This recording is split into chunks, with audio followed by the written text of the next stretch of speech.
Third Time's the Charm is Book 3 in the Provence Mysteries. Written by Christy Marquis. Published by Google Play.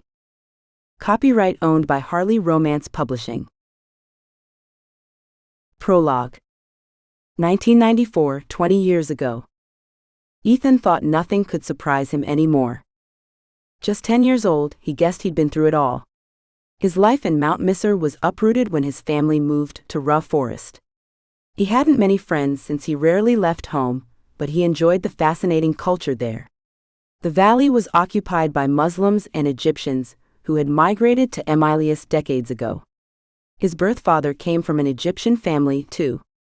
Ethan had nothing against Egyptians, but his father was a piece of shit. Seth was the kind of guy to use his fists more than his words, and that was before he found out about Ethan's curse.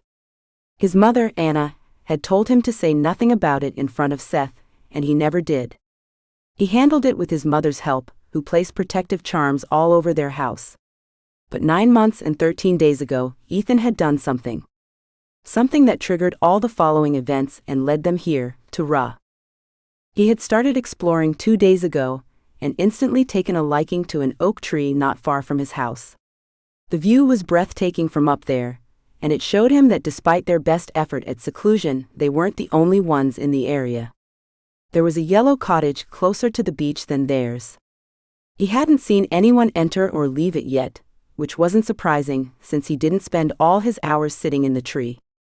He would climb down when it was time for his lessons with his mother, and then he'd help Osama, his stepfather, with dinner. Osama was everything Seth hadn't been: kind, responsible, brave, and a great chef. He didn't care that Anna had an asshole ex-husband and a 9-year-old kid. Ethan had been wary of his mother's too-good-to-be-true new boyfriend at first, but 2 full days in his company and he'd been won over. Apparently, Anna had been too, as they were now happily married. For the first time in his short life, everything was peaceful. But Ethan had learned long ago that punches hurt less when he had his arms up. Isla, stay close. Genevie called out to her hyperactive 5-year-old daughter, who pranced in front of her. Naturally, she was biased, but Isla looked utterly adorable in her red tutu skirt that matched her hair. Hair that struggled to stay confined in the 2 braids over her small shoulders. I want to find a unicorn, Mama. It's called a horned horse, baby girl. Much to my sadness, unicorns don't exist. She sighed. Horned horse? Isla's nose scrunched up, like it always did when she was confused. Horned horse, she repeated slowly, waiting for her daughter to catch up and looking up at the darkening clouds. It was supposed to rain later, but today was the day to be outside. She'd felt it in her bones, for Isla to be with her too.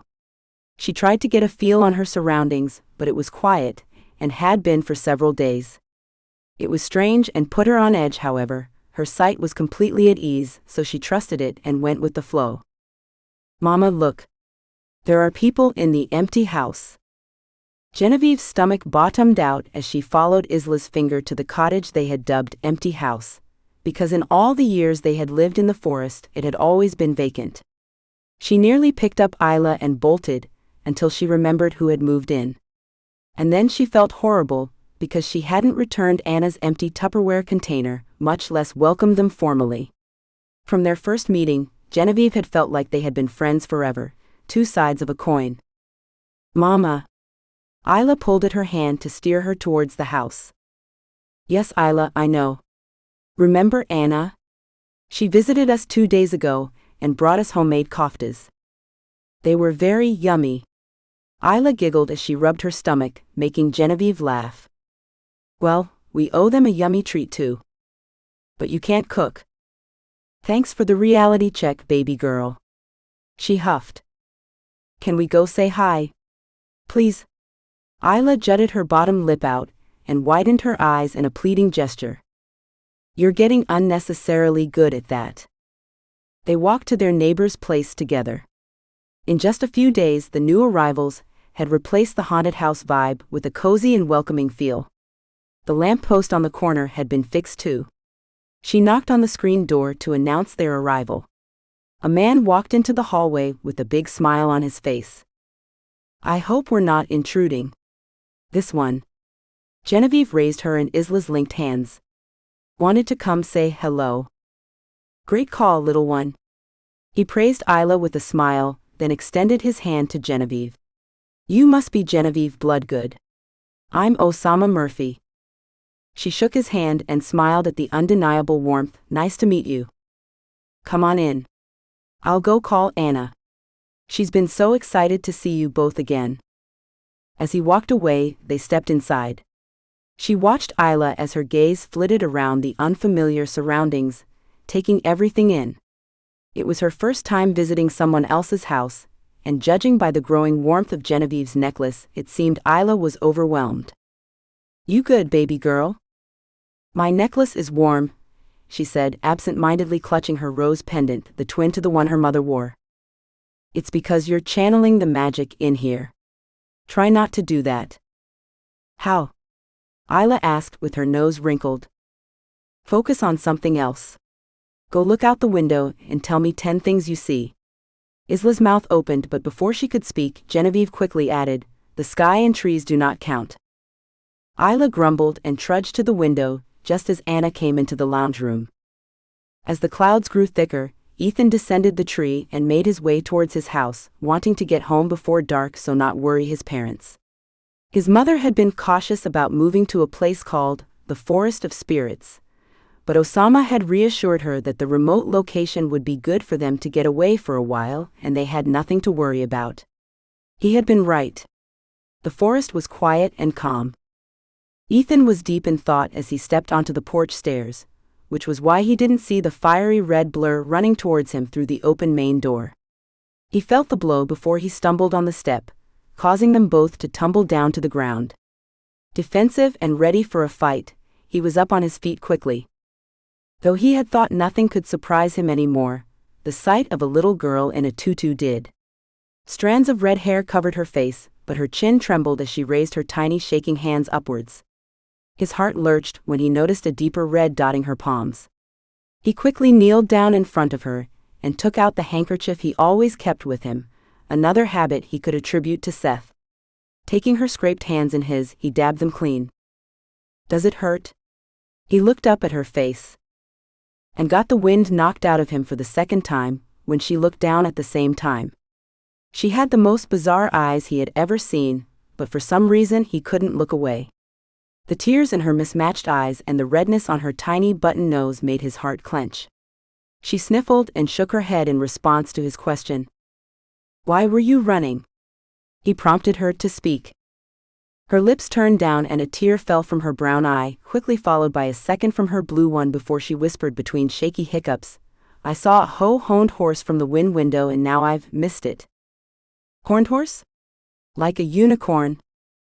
A watery laugh spluttered out of her as she wiped her tears away. Unicorns don't exist, silly. But a horned horse does. She nodded and looked down at her hand that he was still holding. He loosened his grip, but she grasped his hand and shook it once. I'm Isla. She gave him the sweetest smile he had ever seen. If all surprises were this good, he wanted to be caught off guard every day for the rest of his life. Chapter 1. The brightly shining sun made everything glimmer, and everyone squint. It was a great excuse to wear sunglasses and hide my swollen red-rimmed eyes. I stood at my mother's grave, shoulders back and chest thrust forward, gripping a picture I'd sketched of her from memory. It was a significant achievement to me, because I'd mustered the courage to challenge both my memory and my artistic abilities, or lack thereof. I felt taller, bigger, stronger, like a champion. Today, I allowed myself to feel like the bold version of me. A version that seemed like a stranger these days. Tomorrow, I would return to the dark lows of depression, but not today. I'd made an effort, a huge effort, so going back wasn't an option. I lowered to my knees in front of the headstone. In loving memory. Genevieve Bloodgood. 1970 to 1996. The flowers and seashells on the grave seemed to grow in number with each visit. Ed brought the seashells for my mom. The flowers must be from everyone else who visited her grave, though it was an unusual mix of daffodils and purple hyacinths, and they were scattered across the space rather than in tight bunches. I Googled on my cell and discovered that daffodils represented broken, unrequited love, and the purple hyacinths meant sorrow. I knew who the flowers were from. There was only one person who had a penchant for communicating through them. What remained a mystery was the box of chocolate cookies. Maybe that was from Tim. I placed the picture frame next to the box and leaned back. Since you won't tell me who my father is, I will not meet with you until I find out, because in case you couldn't tell, I'm mad at you. But I miss you, a lot. So this will have to do until then. I plucked at the grass next to my legs while my skin grew warmer under the sun. Time passed as I waited for words that refused to come to me. My memories of her were so few, the drive to interrogate her about my father so strong, I couldn't think how to start a one-sided conversation at my mother's graveside. Grass rustled and drew my attention. I craned my neck up to see the tall, casually dressed figure of David Ambrose. His baby blue t-shirt accentuated his electric blue eyes. My left eye was the same shade, not that it meant anything. Good morning. He placed a vibrant bouquet of blue forget-me-nots among the other flowers. Hi. I Googled forget-me-nots in case they meant something other than their name. Apparently, these tiny blooms represented fidelity and faithfulness, as well as the promise you will always keep them in your thoughts. How are you feeling now? Tired. Scared shitless. Sad. Out of my depth. I settled for, I'm fine. I pushed my sunglasses up from the bridge of my nose, where they had slipped down due to the sun-induced glow. It was a surprise to receive your message, but I'm glad you reached out. I gazed up at him, and he gave me a soft smile. Handsome, charming, and thoughtful enough to give symbolic flowers. It was all too good to be true. All of him, all of it, just too much. Which was exactly why I didn't trust him. But perhaps I could do something about that. I sucked in a deep breath. Can I ask you something? Sure. He nodded. Are you really my father? His eyebrows rose, probably at the directness of my question, but he recovered quickly. Yes, I am. He was telling the truth. He believed he was my father. Why couldn't I accept it? David Ambrose, my father? It just didn't sit right in my gut. You wouldn't have any qualms about proving it, would you? Prove it how? I gazed at the headstone. A paternity test. He stayed silent for a long moment, and I fought the temptation to look at him again. It felt a little unkind to ask this of him. His silence amped up my emotions until I almost blurted out to forget it. But I would rather be mean-spirited in his eyes than not know the truth. Okay. I whipped my gaze back to him as he nodded. I get this is a lot for you to take in. I'll help in any way you need. My brow furrowed, and I couldn't keep the bite out of my voice. Why are you being so nice to me, all of a sudden? What do you mean? Are you serious? I rose to my feet, planting my hands on my hips. Do you not remember the ball? You insulted me in front of the whole town.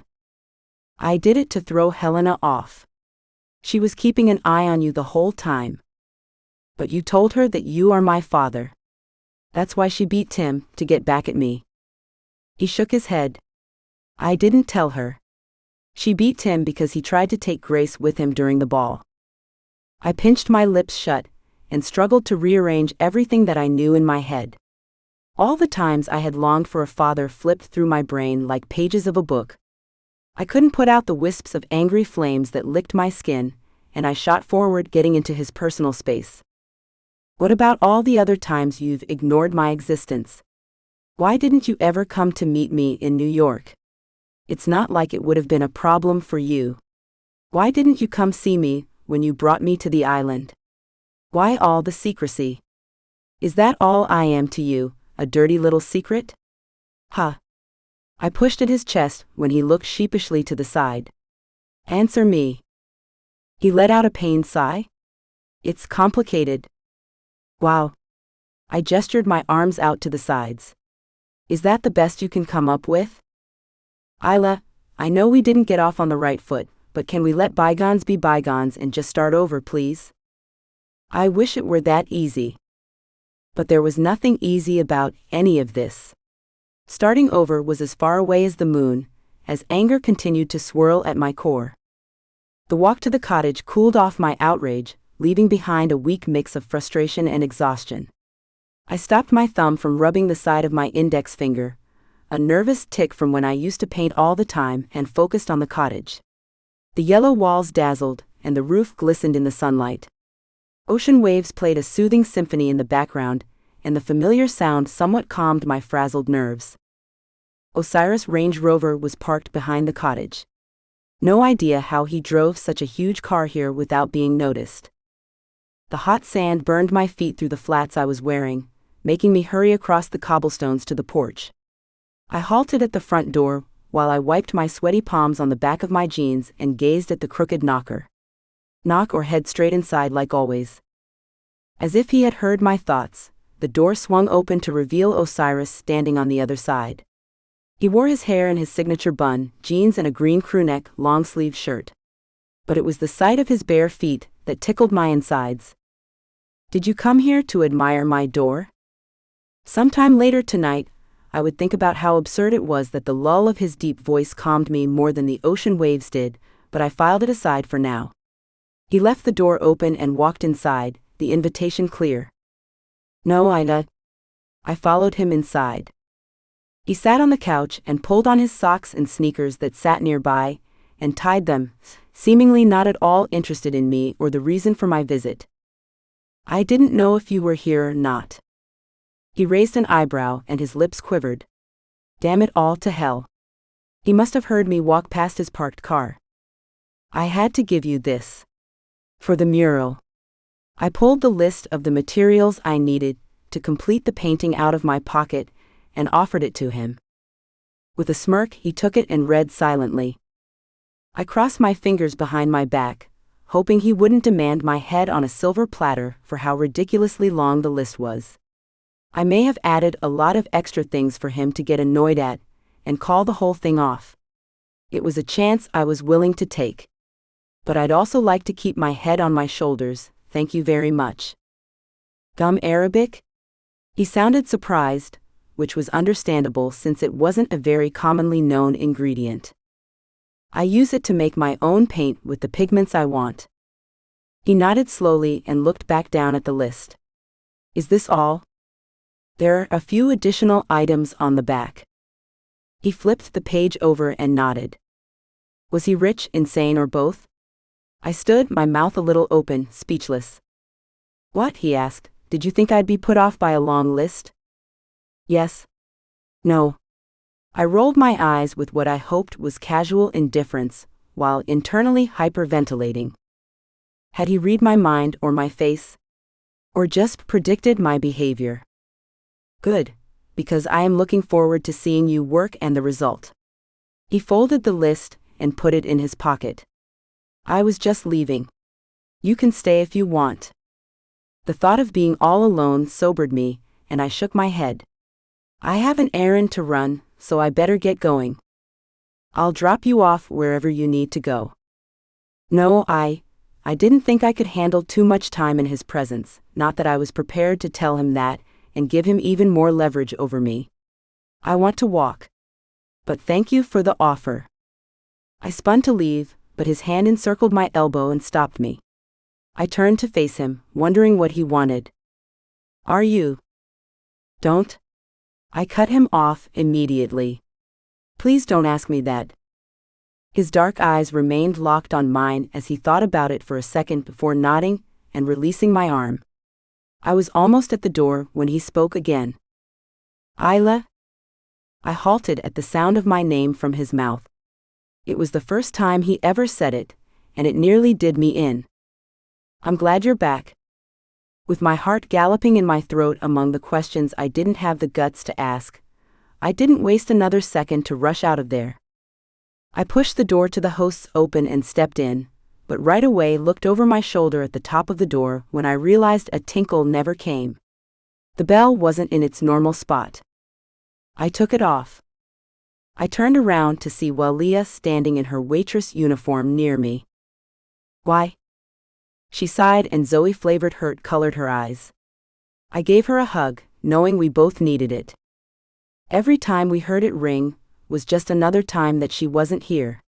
So I took it off. She shrugged, but I saw how much it bothered her. My gaze strayed behind her, where Ed stood at the counter. He was staring into space, instead of scribbling into his notebook like he always did. Where's Cheryl? Home. I just knew that she was there, so Zoe wouldn't be alone if she was at home. My heart ached with the pain their family was in. Anyway. Walia shook her head and pasted on her widest smile. You said you wanted to talk about placing a big order? What's the special event? She wiggled her eyebrows. Come on. I gestured for her to follow and walked towards Ed, who'd finally seen me. He hurried out from behind the counter and wrapped me in a warm hug, leaning up to kiss my head after letting me go. Good to see you too, Ed. I smiled at him. Well, it's fucking great to see you, dear. Papa? Walia admonished while I chortled along with him. People looked over at us, but I didn't care. Joking around with him shook some of the sadness from my soul as easily as lint off clothes. You both are hopeless.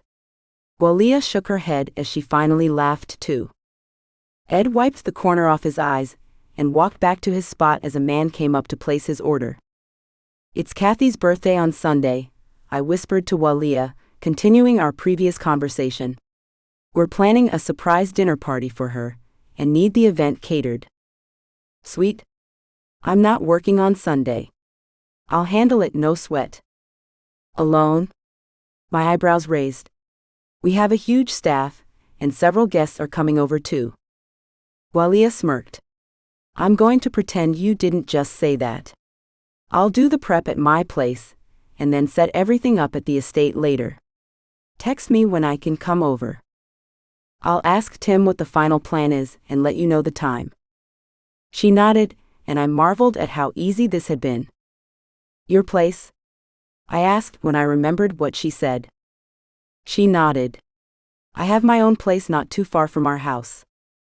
I didn't know that. Because after every 2 days, she feels homesick and comes back to live with us. Ed squeezed Walia's shoulder. Tell me, why do you pay for that apartment again? Because? Walia crossed her arms. I'm a grown-up and need my own space. Ed gestured and muttered underneath his breath. I'm serious, she said. I don't regret it at all. It's not like I moved to the other side of the island. Ah, tomato, Ed grumbled under his breath. I laughed at their argument and lightly knocked on the counter to get their attention. As amusing as this is, I need to get going now. Take care, Ed. I'll text you, Leah. Bye. The walk back to the estate was not fun. Every step made my gut tighten with a sense of doom. The memories of almost dying and the betrayal of someone I'd enjoyed spending time with chafed. I wanted to run the other way. But at the same time, crushing guilt at my ingratitude for the tremendous support I'd received from everyone at the mansion kept my feet pacing in that direction. The whole staff had been incredibly kind to me after the incident. Except Bernard, obviously. I wished I could just go and live at the cottage, but there lived the man who made my stomach flutter whenever I thought of him. And I knew from experience that nothing good came from that fluttering. It didn't help that he didn't seem to be the evil mastermind the whole town painted him out to be. Anyhow, once I started working on the mural for the cottage, I would have a guilt-free reason to stay out of the mansion. Once the high boundary walls of the estate were in sight, I steeled myself and took deep breaths of the air unpolluted by bad memories. Philip, the gatekeeper, opened the gate as soon as he noticed me. Good afternoon, miss. He tipped his hat at me, and I returned the gesture with an imaginary one. Hello, Philip. How are you? 24 years on this island, and I still haven't gotten used to the damned weather. I swear it was cold yesterday. I'm making it a rule for everyone to be dressed in Hawaiian shirts and flip-flops for the whole summer. I took pity on him, sweating in his three-piece formal suit. He hunched forward to whisper, "I'm not sure if Mr. Monet would survive the change." "Who cares?" He laughed and shut the gates again. "Have a good day, miss." I sighed as I walked away, and the smile fell away from my face. I hadn't even known we had a gatekeeper, until Philip came to ask how I was doing one day when I'd been sitting in the garage with Tim and Jonas, which made me feel like an ingrate. Wasn't this exactly what I had been taunted about by her? That I didn't know the people who worked for me? In the last few days while recovering, I had made the effort to get to know everyone. It was taxing to keep up, but I tried my best. As my feet scuffed up the gravel driveway, Tim looked up from where he sat in the garage. Once he saw me, he immediately folded the newspaper he was reading and stood. I gave him a quick hug and plopped down on the bench where he'd been sitting. "How did it go?" I asked him for the test. My voice was muffled as I covered my face with my hands. "I feel so bad, Tim." "There's nothing to feel badly about. He owes you that much." "You didn't see his face," I mumbled. He inhaled loudly and shifted in his seat before he spoke again with enough seriousness to grab my attention. "Look at me, Isla." He waited in silence until I lowered my hands and sat upright to face him. "I know you're a nice person, little missy, but sometimes people need to face the consequences of their actions. You can't always prevent people from getting hurt. Sometimes they deserve the hurt. Got it?" Never in my life had I been called out for being too nice. Was that even possible? "Am I a pushover?" I asked out loud. "You're definitely not a pushover, little missy. That's not what I was implying." The sound of someone running into the garage ended our discussion. "Isla, you're back." Grace skidded to a stop in front of us, Jonas strolling in after her. "Did you talk to Walia?" "What did she say?" "She'll handle the catering, don't worry," I told them. "We'll leave after breakfast then," Tim said. "Where will you take her?" Grace squinted at Tim from behind her thick-rimmed glasses. "That's for me to know, kid. Have some faith." Tim chuckled. Grace humphed and crossed her arms, making us all laugh. Tim ruffled her hair. "This is going to be her best birthday yet. Just you wait." Chapter 2. I used to shoot up from the bed when I had a nightmare, my skin flushed and coated with sweat. That didn't happen anymore. Now I just woke up normally like I would from a dream. The staccato of my heartbeat was the only giveaway of the nighttime terror. I stretched my limbs and tried to shake the disturbing images from my head, wishing my mind got the same memo my body had, not to bother with the nightmares anymore. Sleep would elude me for the remainder of the night. The clock read 2 a.m. I sighed to myself. Getting up, I gathered my messy hair in a bun and, now wide awake, walked into the wardrobe. In the entire mansion, this was the stuff of every girl's dreams. 2 small portions of it were full of my own closet from New York and the winter clothes I bought before the ball, but the rest were clothes I had never seen before. An idea popped in my head about how to pass the time until sunrise. I turned on my cell phone's torch for maximum light. Packing my winter closet would give me more space to store my art supplies here, instead of in the attic. Starting from the right side, I sorted all my summer clothes from the winter ones. After I was done separating the clothing and arranging it on different sides, the drawers were my next target. When I pulled the first one open, the photo album Tim had given me came into view. I'd almost forgotten about it, or more accurately tried to, since I couldn't remember my past, and looking at the old photos just reminded me of that. The soft brown leather seemed to say hello, and without thinking, I stroked my fingertip across the cover. The only other time I had seen the album, I stopped at my 4th birthday, unable to look any further. Perhaps I was better prepared now. Perhaps this time would be different. I picked up the album, feeling it hum in my hands. My blood zinged with warmth, the same warmth that Cheryl had taught me to detect. It dawned on me that I was feeling my own magic. My own magic. I grinned, but the feeling slowly constricted when I realized I'd no one to share it with. I sighed and took my cell and the album to the coffee table. Flipping past my 4th birthday, I gazed through a year of me, Mama and Tim. Faces I didn't recognize smiled at the camera. A black-haired boy grinned as he hid behind a book, his green eyes crinkled at the corners. The woman I knew as Anna, from a dream, stood in the background of what appeared to be a study room, but it wasn't in my cottage. He was clearly her son. Multiple photos of a younger Tim making silly faces littered the album, making me smile. But I noticed that his images were all at the lake, never at the cottage. In one photo, Anna held a bouquet of pink roses, a dark-skinned man hugging his arm around her shoulder. Most of the following pictures were of me and the boy, playing on the beach, reading together, him watching as I painted. The one that made me linger was an image of the two of us fast asleep, facing each other and holding hands. The innocence of it made me tear up, and I flipped the page to my mother's birthday. A heavily pregnant Anna hugged her, as the younger me attempted to poke a finger into the chocolate cake. Excited to see the baby, I quickly turned the next 2 pages and stopped when I saw Anna holding a baby wrapped in a pink blanket. Her black hair stuck to her sweaty face, but the way she grinned, she couldn't have been happier. The next one was of me kissing the baby, as the boy held her in his arms. Minerva made her appearance after that.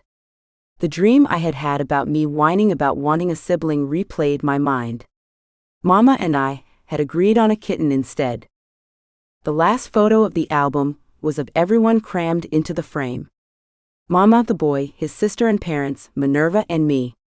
It was from my 7th birthday. Their kind eyes and sweet smiles made a concoction of emotions burst in me. I didn't remember them, but they had been a huge part of my life. I wanted to know who they were, and there was only one person who could help me. When dawn encroached, I quickly showered and made my way down to the garage through the terrace, followed by the front stairs of the mansion. It was longer than the path I used to take before, through the kitchen's back door to the garden, but it was much safer.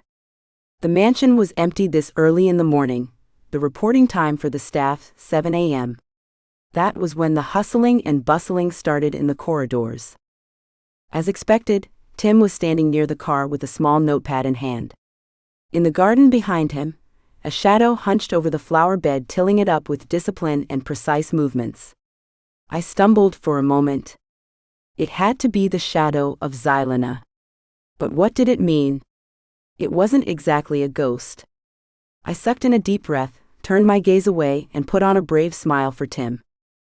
He looked up as he heard my footsteps and beamed at me. "Good morning, little missy." "Good morning, Tim." I sat on the bench, facing away from the garden. "You're up earlier than usual," he said as he took a seat next to me. He glanced at the album I was clutching and looked up at me. "Everything okay?" "Yeah. But I was just going through this, and..." I took another breath and formed the sentence in my head. "The Murphys, you told me they were close friends." His face fell as he understood what I meant. "Yes," he confirmed. I hugged the album to me, my hands caressing the soft leather, wanting to feel close to the people in it. "Can I see it?" I didn't want to let go, but reluctantly handed the album to him. He accepted it reverently and went through the pictures, smiling at some and nearly crying at others. He paused at a picture of the two of us at the lake. I was up on his shoulders with my little hands over his eyes as he laughed. My stomach churned at my inability to remember moments like these. "You were the cutest baby I ever saw." Tim smiled at me, his eyes wandering to my left eye that was supposed to be blue but was covered up by a brown lens. "Why do you?" He pointed at his own left eye. Ever since the last time I had been asked that question by Dr. Clark, I had given it a lot of thought and had my answer ready. Too much unwanted attention. Tim laughed. "Believe me, little missy, it's not just because of your eyes. I'm nothing special." I rolled my eyes. "You're biased." "I may be, but you can ask anyone and they'll say the same thing. You're beautiful, just like your mom." I exhaled loudly and leaned back. I had been hearing that too much of late. Was this a sign that I should talk to her? The last time we spoke, She hadn't even bothered to pull me into our dream beach like she had before. Tim went back to the album and sighed a while later. If only I had known. My brows furrowed as I looked at the picture that held his attention, but couldn't figure out what he meant. Known what? That you both were this close to me, he pointed at a picture of the beach. Why didn't she tell you? I guess I'll never know. He shrugged and flicked over another page.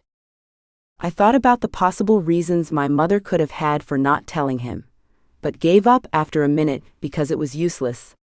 She wouldn't tell me who my father was, refused to even explain why she wouldn't. My mother's secrets kept increasing by the minute. Sometimes I wonder if what happened to their family is connected to your mother's death. He returned the album to my waiting hands. What happened to them? My voice came out in a whisper, as I looked at a photograph of me with the boy and his baby sister. Miley didn't tell you. I shook my head. They died in a fire. Their house burned down. Tears burned my eyes as I cleared my throat. All of them? Yes. How? When? Almost a year after your mom. This time around, the smiles of the Murphy family haunted me. It was tragic. The most painful part about it was that I couldn't remember their lives with us. I didn't remember anything and couldn't know anything except their deaths. They were clearly very close to us, and we'd shared countless happy memories. The album was proof of that. Grief shackled my soul, and I shuddered as I shut the album and tucked it under my arm. I'm sorry for killing your happy vibe for today. Don't worry, little missy, no damage done. Let me know when you're ready to go. I'll tell Walia to come over then. I'll text you when I'm 15 minutes away so everyone can run and hide. I swear with the number of times we've gone over the plan, I could do it with my eyes closed. I chuckled. Don't actually try that. Are you taking the motorcycle? He asked. You're all dressed up at 5 a.m. You're definitely going out. I looked down at the baggy jeans and cropped white tank top I was wearing, underneath an old white cardigan I found in my closet a few hours ago. I'd painted colorful butterflies all over its sleeves and shoulders a long time ago. It was pretty enough for him to think I was dressed up, whereas I had worn it to just feel like my old self. But he was right, I had planned on going to the cottage. I knew Osiris wouldn't mind if I spent some time in the study. How and when I had gotten comfortable enough to know that was a mystery I wasn't ready to explore. I stood up as I answered, Yeah, I'm taking the motorcycle. I couldn't wait to ride again. It had been too long since I last did. We bid goodbye, and he went inside while I took out my phone to text Noel. It was too early for him to be awake after his late-night shift at the precinct, but the album had triggered the memory of something he told me when we discussed the suspects for Mom's murder. Wanting to see him as soon as possible, I slid the album into a leather side bag and started the motorcycle, then rode down the driveway. The gate pulled open, and I waved at Philip's second-in-command before exiting. The morning had brightened, with the sun peeking over the horizon. Summer must be a stone's throw away, because even with the wind whipping through my cardigan, I felt a bit heated. Or maybe it wasn't external. I was heading to the cottage to look for clues in Mama's study.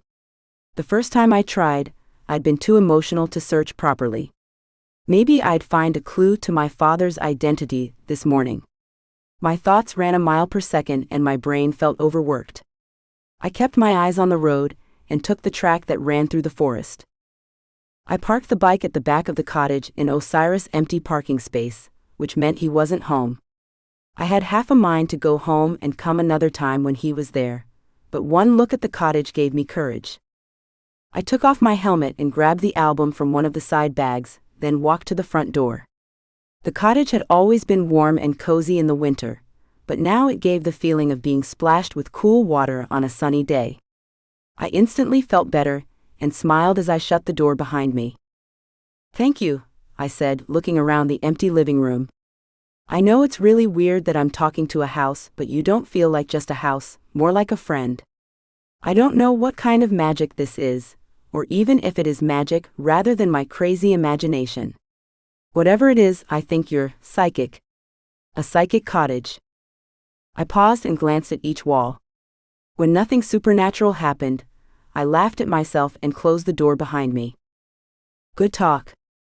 As soon as I took a step forward, a door upstairs creaked open, freezing me to the spot. What the hell was that? I almost listened to my subconscious voice and left, but something told me to go upstairs and check it out. Yeah, that something usually got people killed in movies. Following the magical warmth, I tiptoed up the stairs and attuned myself to my surroundings. The turquoise doors of the reading room were open, waiting for me. The cottage had proved my theory in the best way possible, definitely psychic. I grinned at the victory of finally being correct about something, and walked inside the study. Just as a precaution, I closed the doors again. An overwhelming strawberry scent in the air made it difficult to breathe. I placed the album on the round table in the corner, and paced to the floor-to-ceiling windows to crack one open. Breathing in the fresh ocean air, I turned back to face the dust-free room and sat on the rug-covered floor. The glass ceiling allowed the sunlight to pour in. The other walls were covered in bookshelves except for a small circular window, opposite the wall of glass. A desk was littered with books and pages, pens and picture frames. The bookshelves held several handmade crafts, glass jars, rolled parchment and dried herbs in addition to books. I stood and made my way to her desk. The right drawer slid open at the touch of my hand, and revealed an overflowing assortment of seashells. A laugh spluttered out of me. The cafe owner Ed would be so relieved. I closed it and pulled the left drawer's handle. It didn't budge. I pulled harder, and it still didn't open. I sighed and settled in the chair. Sooner or later, I'm going to find out every single thing you've been hiding from me, Mama. I just hope you're the one to tell me. I stretched, rolling out the crick in my neck from being bent over the table for almost an hour. In all the books, rolled-up scrolls and printed pages, there was nothing personal on her table except the picture frames, which weren't exactly picture frames. She had framed my paintings. They weren't even that good. Well, they were good enough, considering they were painted by a kid. That she'd framed them and put them on her desk, where she could see them every second while she sat here, both warmed and weighted my chest. It was something I could only expect from my mother. A long sigh fell from my lips as I picked up my cardigan from the back of the chair and closed the window before walking out of the study. I had so many questions I wanted to ask her, but she had flat out refused to answer them. I knew I was being stubborn, but I wanted her to contact me first. I wouldn't go see her till she sought me out. My ears rang in the too-silent cottage. My motorcycle was still parked alone at the back of the house. Osiris hadn't returned yet, so I couldn't ask him about my supplies for the mural. Standing in front of the wall I had to paint, I lined up the tasks in my head. The first one was moving the couch. I pushed it forward until it was out of the way, and out of the potential splatter range. I left enough space in front of it, so if Osiris wanted to watch TV, it would be at a comfortable distance and not strain his eyes. The ringing in my ears grew louder, the weight of being alone heavier. I decided to take a walk on the beach, knowing the sound of the waves would distract me. The sun sparkled on the water, blindingly bright. I took off my shoes and left them at the door before I walked onto the sand. As I neared the soft waves pooling in the wet sand, I rolled my jeans to my shins. The salty breeze caressed my skin and I breathed deeply, taking the lightness in. My feet made imprints in the cool, damp sand till the next wave came and washed them away. I danced in the sand, laughing at the shapes I made with my feet until a wave turned red. I widened my eyes and fear quivered up my spine as blood pooled around my toes, causing me to stumble back and fall to my knees. A foul stench overtook my senses. Instead of damp sand, a hard floor lay beneath my knees. A silver-haired man leaned down and grabbed my jaw with enough force to snap it. This will be the last one I break. You know why, Helena? Because you need it to speak. Use it wisely if you wish to keep it. He gripped my elbow. This, however. My bone broke with a sharp snap. I howled at the piercing pain, while the man cackled and walked out, plunging my surroundings into utter darkness. Chapter 3. Hands clasped my face as I lay on my back on something wet. A panicked voice calling out my name pulled me out of the darkness, but the feeling of hands on my face was too much a reminder of the vision. Gasping for air, I attempted to fill my empty lungs and rolled to get away from the threat. In a few blinks I saw the sunny sky, sparkling ocean, and Osiris crouched in the sand next to me. My heart pounded against my ribs, wanting to break free of the cage. I raised my arm to check my elbow. Not broken. Not even sore. What in the world just happened? Hey. Osiris gained my attention with a gentle tone. I'll pick you up now. His warning was the only reason I didn't flinch when he put his arms beneath my back and legs and lifted me to his chest. The warmth of his body made me realize how wet and cold I was. I snuggled into his chest, and this time the darkness behind my eyes didn't scare me. I sobbed as the nightmare woke me up. The door to my room swung open, and Mama ran inside, searching for a danger she wouldn't see. One look at me though, and she knew. Oh, baby girl. She pulled me to her lap and stroked my hair. It's okay, it's over now. Ziu. The word stretched out on a loud wail. Tim. You had a nightmare about Tim. I cried louder at the correct presumption, unable to bear the memory. Oh no, Mama shushed me. It's okay, Isla. He's fine. When nothing she did seemed to calm me, she carried me in her arms to her room.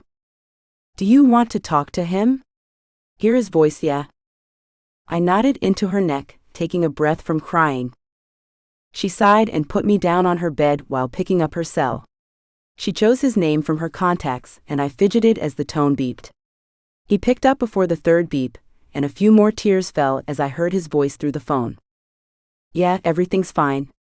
Sorry to wake you. Mama's eyes widened. What? Are you okay? Yeah, no, Isla, she wants to talk to you. She, had a bad dream about you getting hurt. I took the phone as soon as she extended it to me, and pressed it to my ear. Zio? Hey little missy, what are you doing up this time of the night?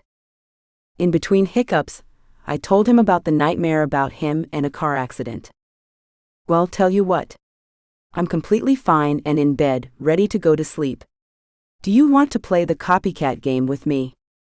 I wiped my eyes and nodded, before remembering he couldn't see me.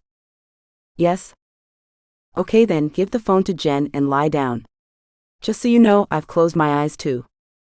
I hurried to hand the phone to Mama and lie down, quickly closing my eyes, not wanting to lose. Yeah, she is. Thanks, Tim. I'll call you tomorrow. Get some rest. After she put down the phone, she got into bed with me and kissed my cheek.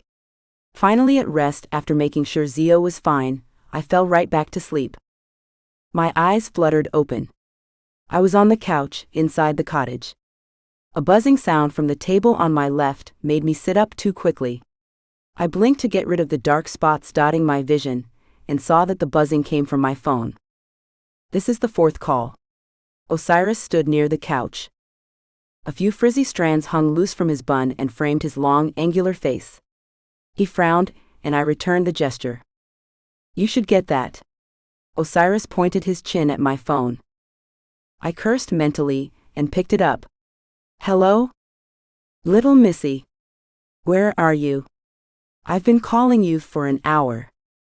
I looked around, trying to think of an excuse, when my eyes fell on my cardigan still on the back of the couch. Painting. Thinking about painting, at least. That counted, didn't it? We left the mansion an hour ago, and Bernard was his usual self. Could you check on Grace? Jonas said that he hasn't seen her since we left. Oh shit.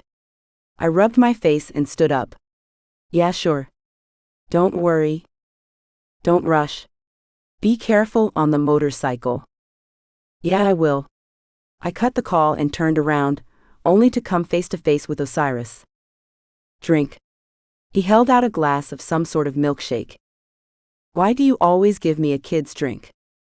Why do you always pass out? He shot back. I wasn't passed out. Trouble was, I didn't know what I'd been doing on the couch when the phone woke me. I was sleeping. Yeah, because wet sand and rippling waves are the new standard of comfort, he deadpanned. Grumbling, I raised my hand to take the glass. Sand covered my entire arm. I became aware of how damp and sandy my whole body was, and then I remembered what had happened. I must have fallen after passing out from the pain. The pain. My heartbeat quickened as I recalled the vision, or whatever the hell it was. The man called me Helena, or I was in her body. Was it from her past?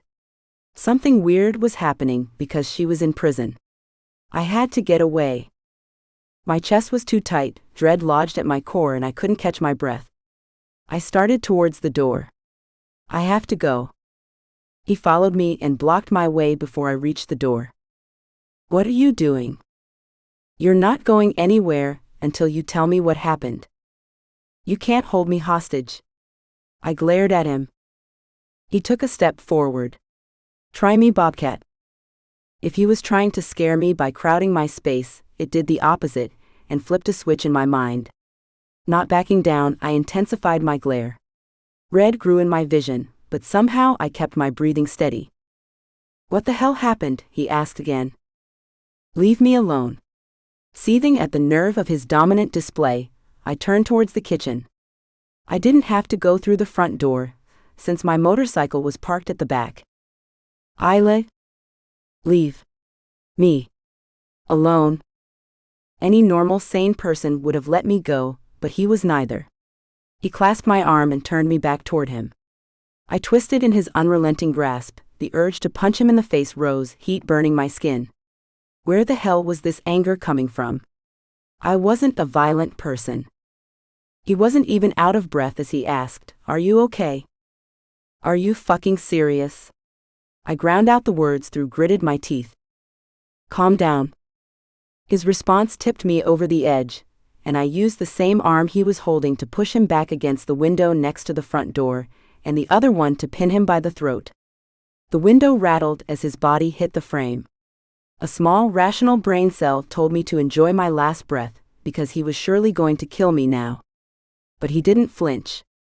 Didn't he understand I could crush his windpipe with my forearm? Breathe. Fuck you. Are you offering? My breathing hitched, for a completely different reason, and my eyes traveled from his neck to his face, only for the infuriating smirk he wore to put things into perspective. I released him, and backed away. Shut up. Not my wittiest response, but it was difficult to think. Your wish is my command. He perched on the windowsill, and lowered himself to my eye level. Something red flashed in the window behind him. As I leaned closer to identify it, he inhaled sharply and went completely still. I sucked in a sharp breath and froze. The red flash was my reflection in the window. My skin and hair glowed as if I were lit up on the inside.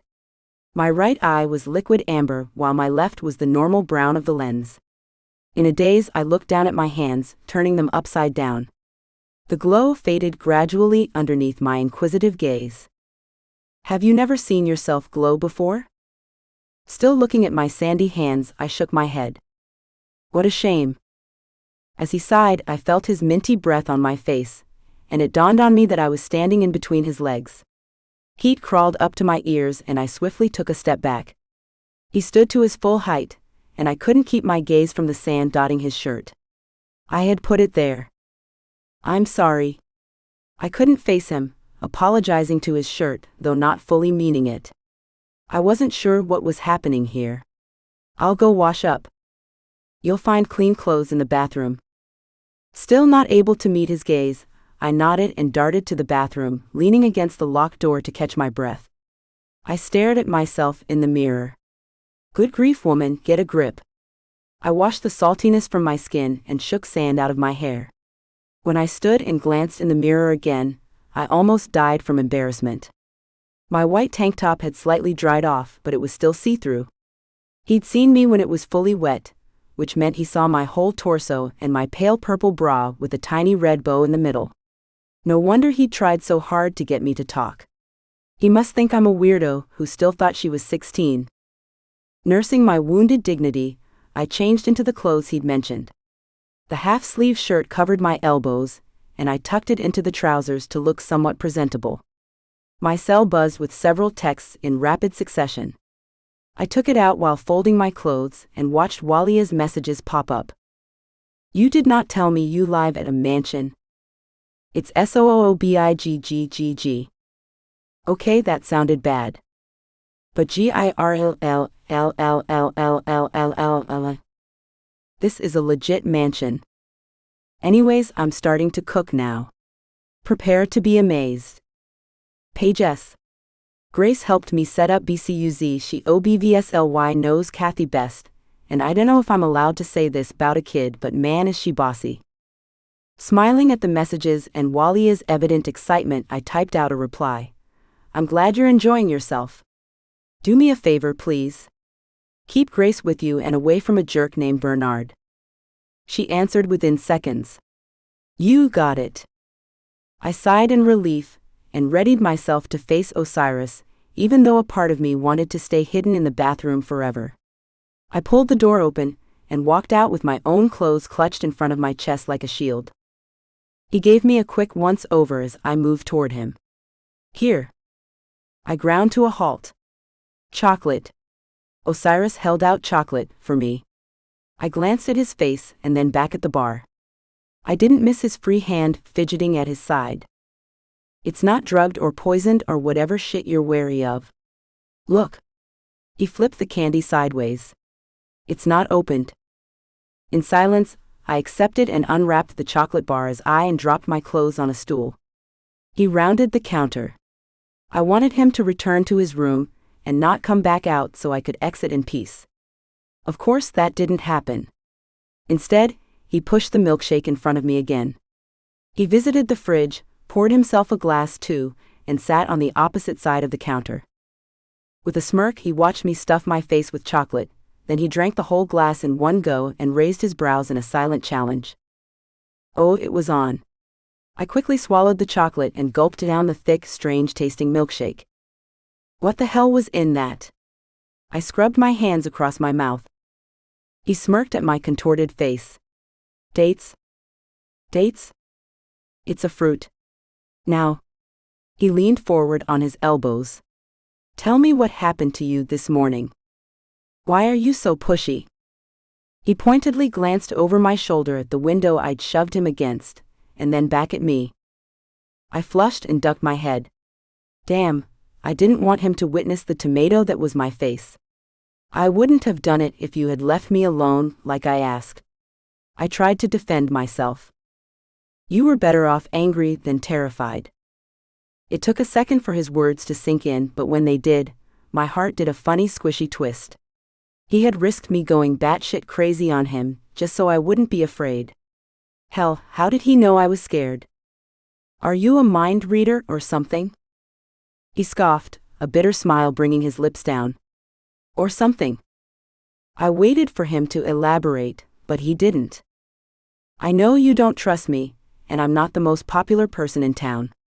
His words irked me for some reason, even though I had said something similar to Noel once. But if you ever need to vent, I can take it.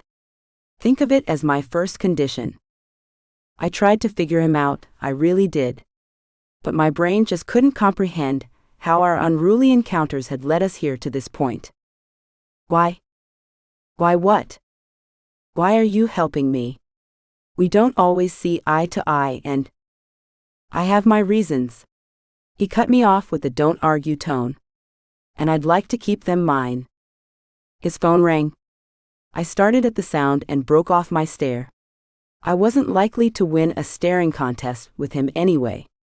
He glanced at his cell and annoyance crossed his face. It must have been important, because he excused himself and walked into the hallway. I sighed when he was out of sight, unaware I was holding my breath. With every precarious feeling that coursed through me, the door flashed like a beacon, and I didn't think twice before bolting out of there. Chapter 4. I picked at a loose thread in my skirt. I'd hurried upstairs before everyone saw me in Osiris clothes and changed before returning to the kitchen. Walia and Grace chattered over the top of kitchen noises. My mom says that nurses do more work than doctors. Grace's tone held a challenge. Everyone has their work cut out for them in a hospital. No one can surely say who does more. Walia was a powerhouse. She kept up conversation with Grace while cooking over 11 different dishes. It was daunting to watch her work.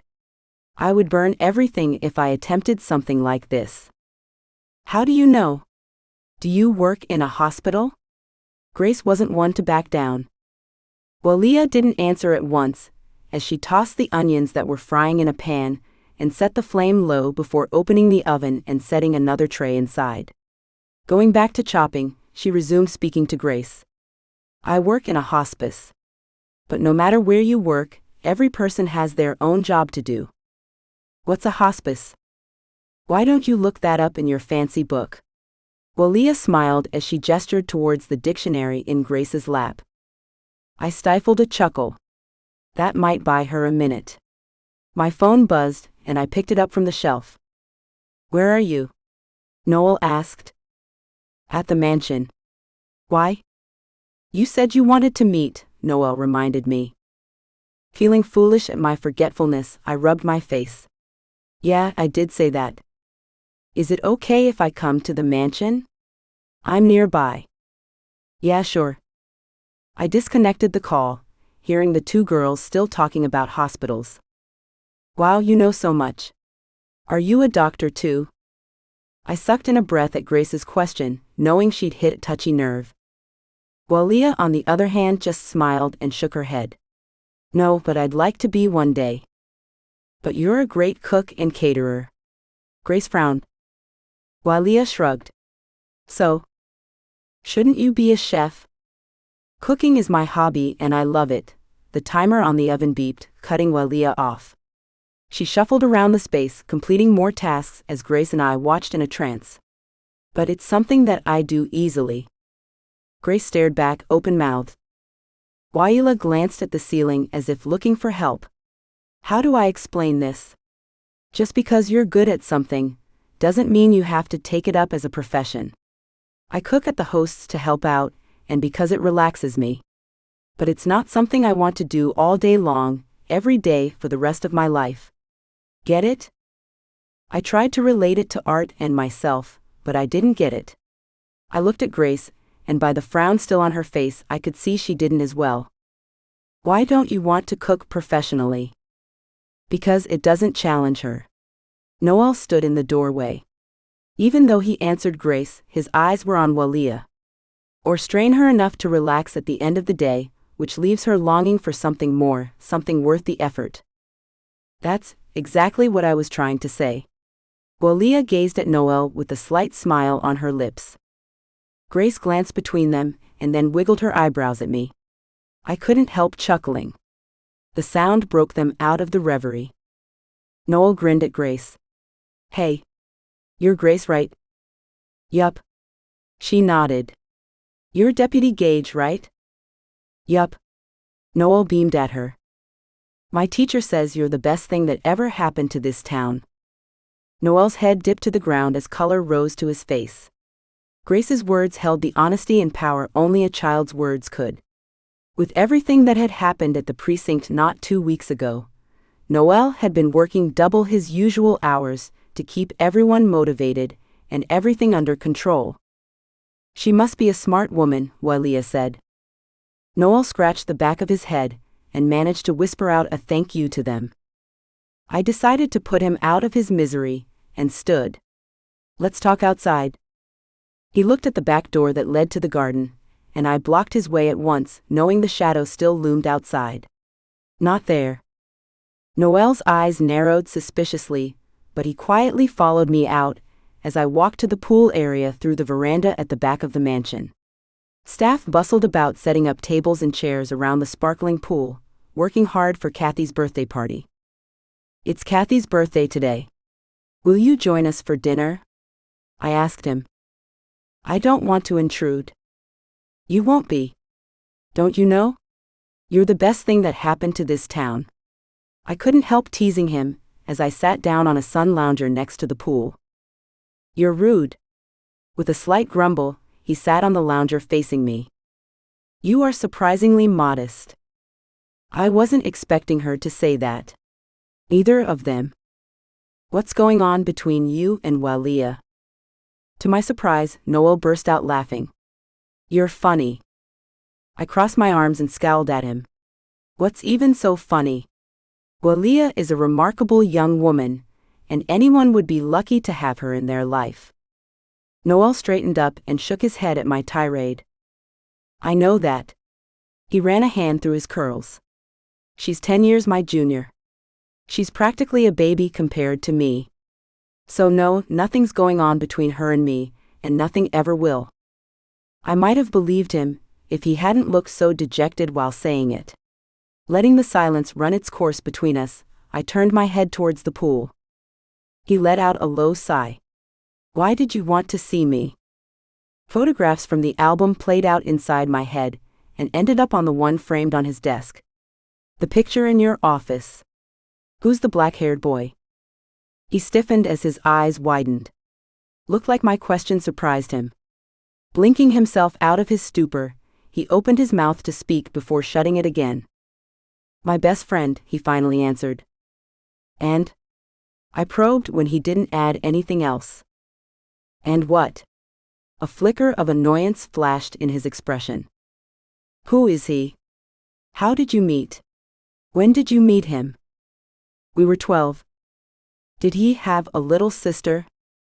Yes. My eyes narrowed, annoyed at his one-word answers. If he was treating this as an interrogation, then so would I. You once told me about Anna Murphy in the library. Tell me more. I deliberately left the question open-ended. By the way his lips curled up, he knew exactly what I did. He was a brilliant detective, after all. He took a deep breath before speaking. My whole family is based in Arcs. My parents are foreign affairs ambassadors. They visited Provence for a conference and decided to move here. They still traveled a lot but came back every time. Since we don't have any relatives here, the principal advised that I should sleep over at a different classmate's house each time they were out of town. It made everyone see me as a burden. When I was in 4th grade, a new boy was assigned to our class. He wasn't that talkative and didn't make friends. The next time my parents went out of town, I begged to stay with him. He was grumpy about the whole deal, but his mother, Anna, happily agreed. I spent a whole week at the Murphys and fell in love with their family. We spent a year together, fused by the shoulders, became brothers. He exhaled and looked down, fingers fiddling with his watch. I was supposed to be there the night their house burned down, he whispered, but my parents came back early. My throat tightened and I swallowed the tears. Who survived? What? You said there were 3 casualties. He reared back. I said nothing of the sort. Don't lie to me, Noel. My voice came out harsh. You told me in the library that there were 3 casualties. Who lived? He sighed and lowered his head to press his thumbs into his eyes. Tell me. Please, Noel, it's important. When he didn't respond, I glared at him. For fuck's sake. I wouldn't ask if it wasn't important. This stays between us. He lowered his hands to reveal watery eyes. The little girl. My lips parted on a trembling breath as I tried to think of the right thing to say. Noel didn't seem to be doing much better. It took a lot of digging to even find out she survived. No one knows about it, not even the chief. Noel, we have to find her. No. He gave a sharp laugh. We don't. How can you say that? Wouldn't you want a sister to be cared for? What's it to you? He sounded belligerent. I couldn't blame him, but I wasn't prepared to stop. They were my family too. We were very close before I moved away after Mama died. And if there's anything I can do for them, I will. It's no use. I've already investigated. There must be something. Drop it, Isla. His final words silenced me for several seconds. I couldn't believe his reaction. I flounced up, not wanting to stay around him any longer. I'm going back inside. You can see yourself out. I zipped up Grace's silver poof dress and gave her a little twist. She giggled as she twirled 3 times before hopping to the floor-length mirror. I look like a princess. You do, and the world does need a princess like you. I stood behind her, at the mirror. She looked up over her glasses at me in the reflection. You can be my advisor. I laughed and curtsied. Thank you for the greatest honor, Your Highness. We left the room together, making our way to the pool. Most of the staff was dressed in elegant black and white, and stood in positions ready to serve guests. Grace ran to Jonas, who looked quite dapper in a carrot-colored button-up shirt and black jeans. Hey. Walia sidled next to me, wearing a sapphire blue midi dress that brought out her gray eyes. You look beautiful. Thank you, so do you. She smiled. When will they arrive? 10 more minutes. Are the guests all here? Her question prompted another glance around the area, which revealed the party was still missing one person. But given how we'd left things earlier, I didn't think he would come. Still, I couldn't help but hope. Almost all. Miss Rose? Bernard, in his usual a 3-piece suit as always, was the most overdressed person at the party. It was impressive how much scorn and disdain a person could pack into 2 words when they really hated someone. Least I could do was return it. Yes? Someone has gifted the chef a poodle. Bernard looked ready to dry retch. It is scuffling inside its box, resulting in quite the disturbance amongst the arranged gifts. I excused myself from Walia. A big poodle-sized box shifted and nudged the boxes surrounding it as Bernard and I approached. I moved the box to the ground. But before I could lift the lid up, my cell rang, cut off, and rang again. The signal from Tim. The dog barked inside the box, and I signaled Jonas to take the box inside while I hushed everyone. Okay, everyone, they're here. I announced. Take your places and do not make a sound. Everyone shuffled to hide, as we heard the car roll into the estate. Walia switched off all the lights, and Grace plastered herself to the wall beside her, invisible in the dark. Only one slender man stood in the center near the pool, not making any move to hide. Bernard, come here. I made space for him next to me, so I could keep an eye on him. Keep your enemies closer and whatnot. My skin crawled as he came over, but I tolerated it for the couple that could be heard talking in the silence. Where is everyone? Kathy sounded so happy it brought a tear to my eye. Don't know, don't care. Tim laughed. Come on, let's sit by the pool. I want to see Grace first. I can't wait to tell her. Kathy's glee was palpable in her voice. Tell me what? Grace whispered. I prayed she would be able to curb her curiosity for a few more seconds. She's out with Isla. We'll tell them when they're back. Come on now, Tim coaxed her. Okay, Kathy agreed with a chuckle.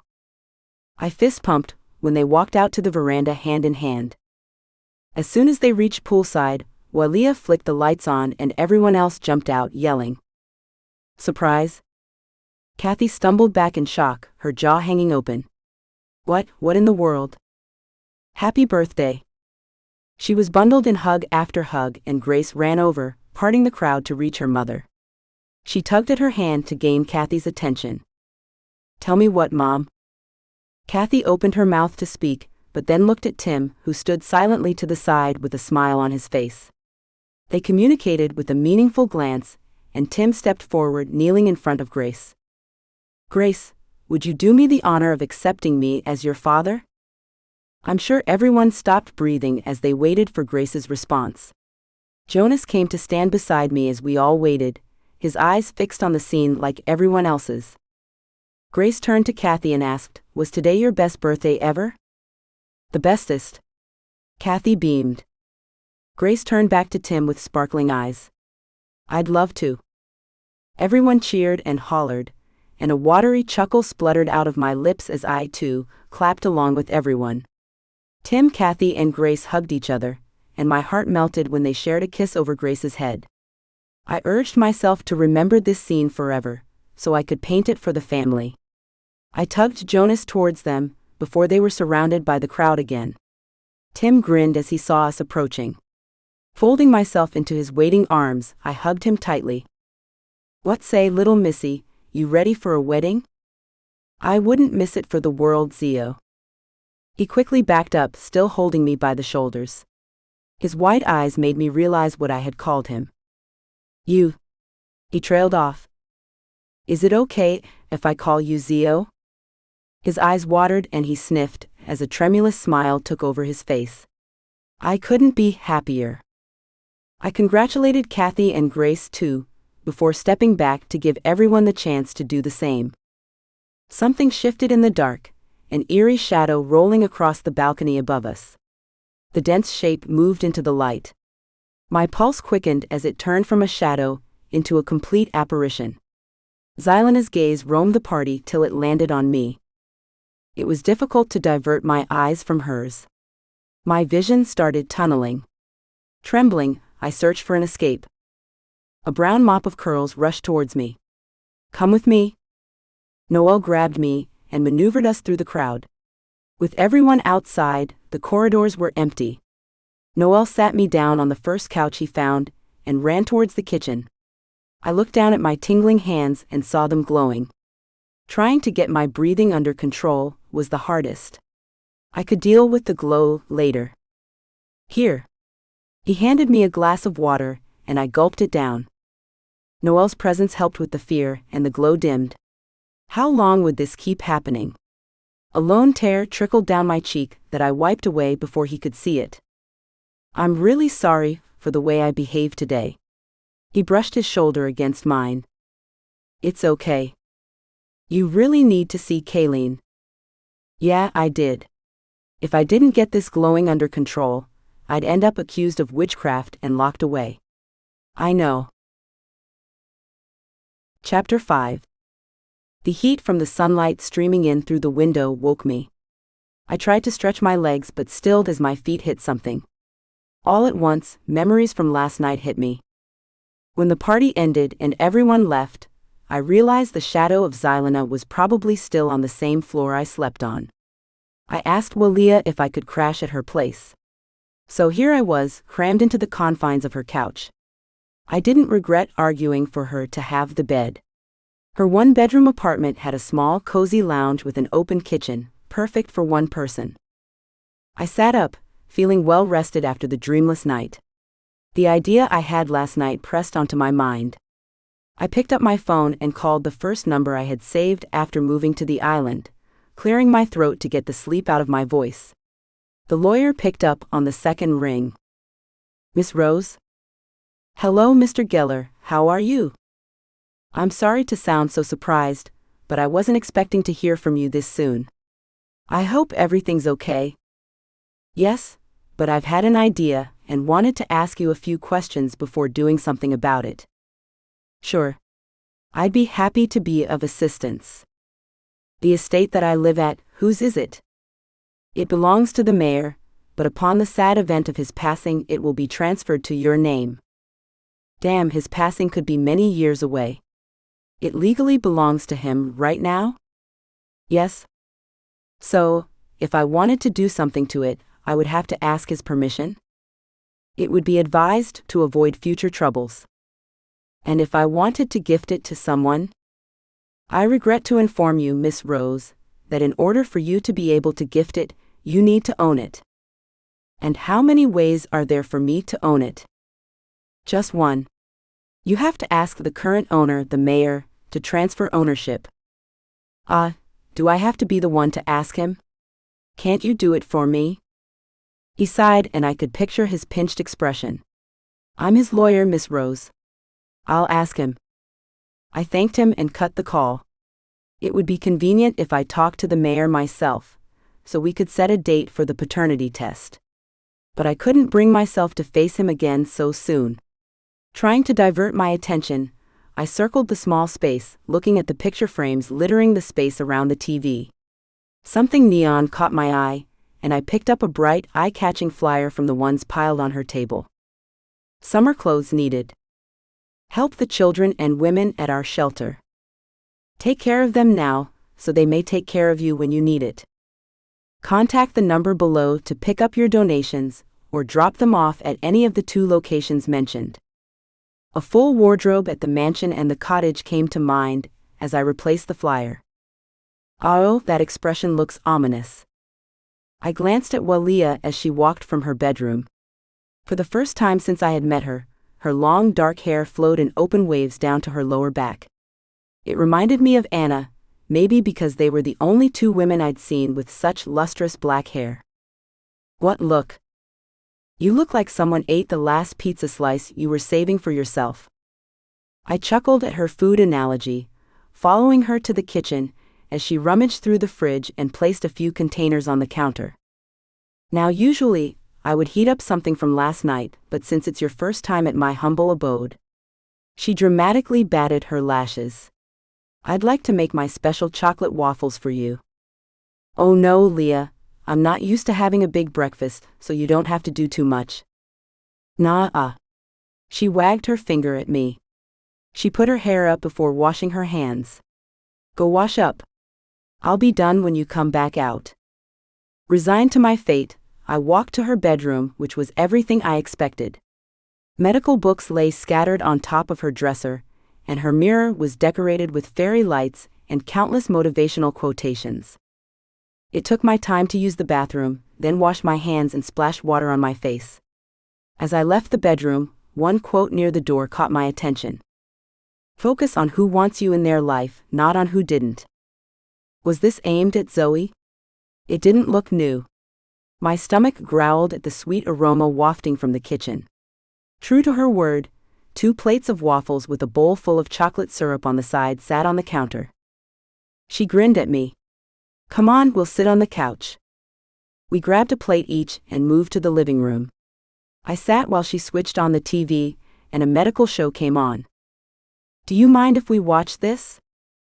I was about to agree, until a doctor cut open a person's abdomen and put his hand inside. Or maybe not.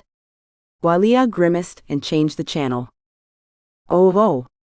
I bounced in my seat as she grinned at the screen, before looking back at me. ET phone home. We said it together and laughed. Eating in silence, we watched the age-old film. 3 waffles down, I glanced at the plate for another.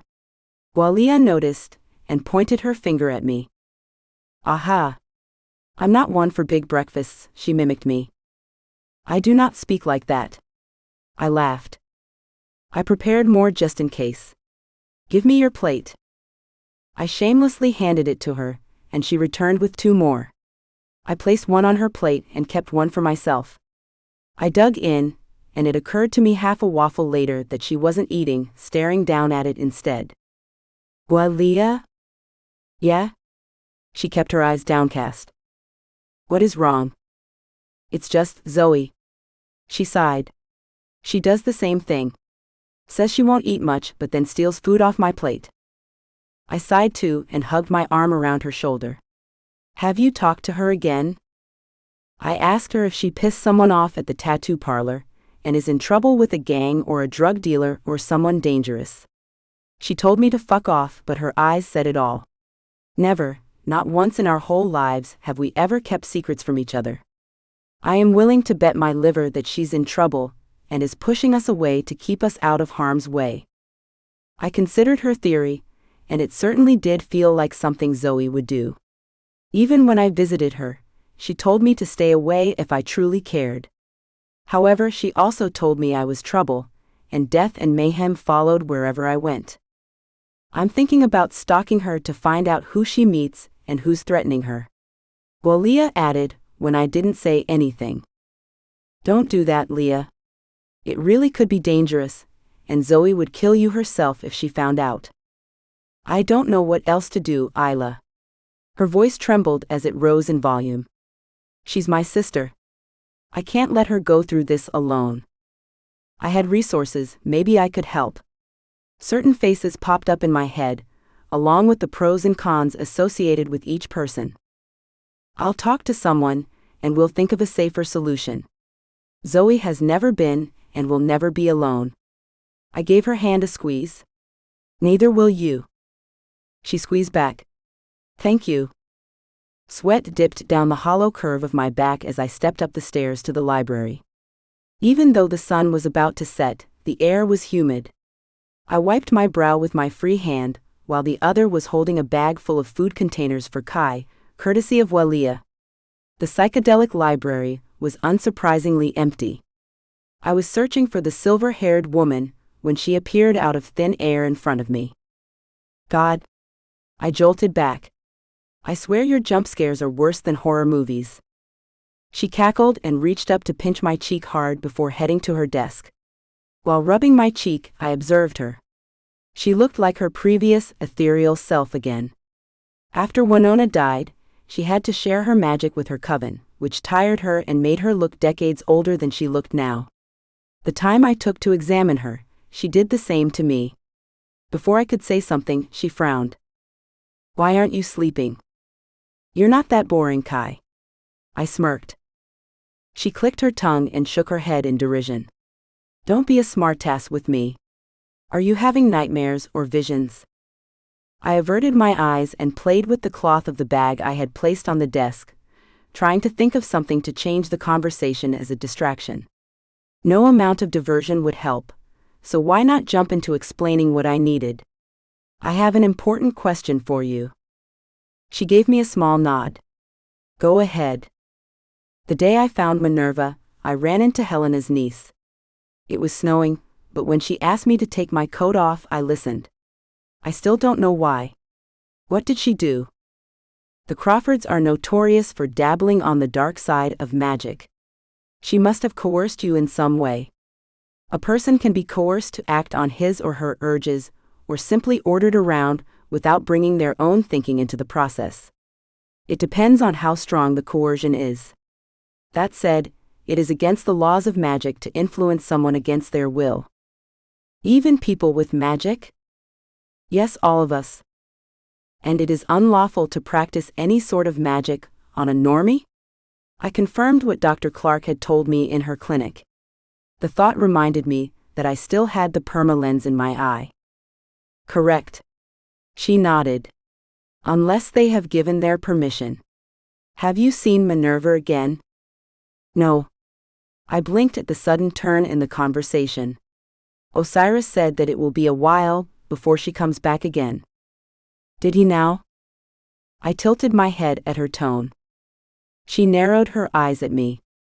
Are you not scared of him? He hasn't given me a reason to be. I shrugged. Are you aware of the things people gossip about him in town? I am. Most people don't think twice before stereotyping him. I am pleased that you didn't. She certainly appeared happy. Her eyes shone and a small smile tugged her mouth up.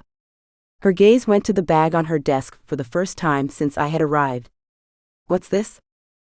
Walia made lasagna for you. Her smile widened. Sweet girl, isn't she? She is, I agreed, but now was not the time to talk about Walia. I was too curious about Osiris. How long have you known him? Long enough to know that there aren't many men like him. I giggled. You sound like you have a crush on him. She rolled her eyes. He is way too young for me, girl. What is your age, anyway? A lady never tells. I made a show of looking all around us. I don't see one around. You, she hissed. Get out before I whoop your ass. I laughed and jogged to the door before she really did. Out of nowhere, a number went off in my head and I just couldn't leave without having the last word. I turned while holding the door open for my escape. Hey Kai.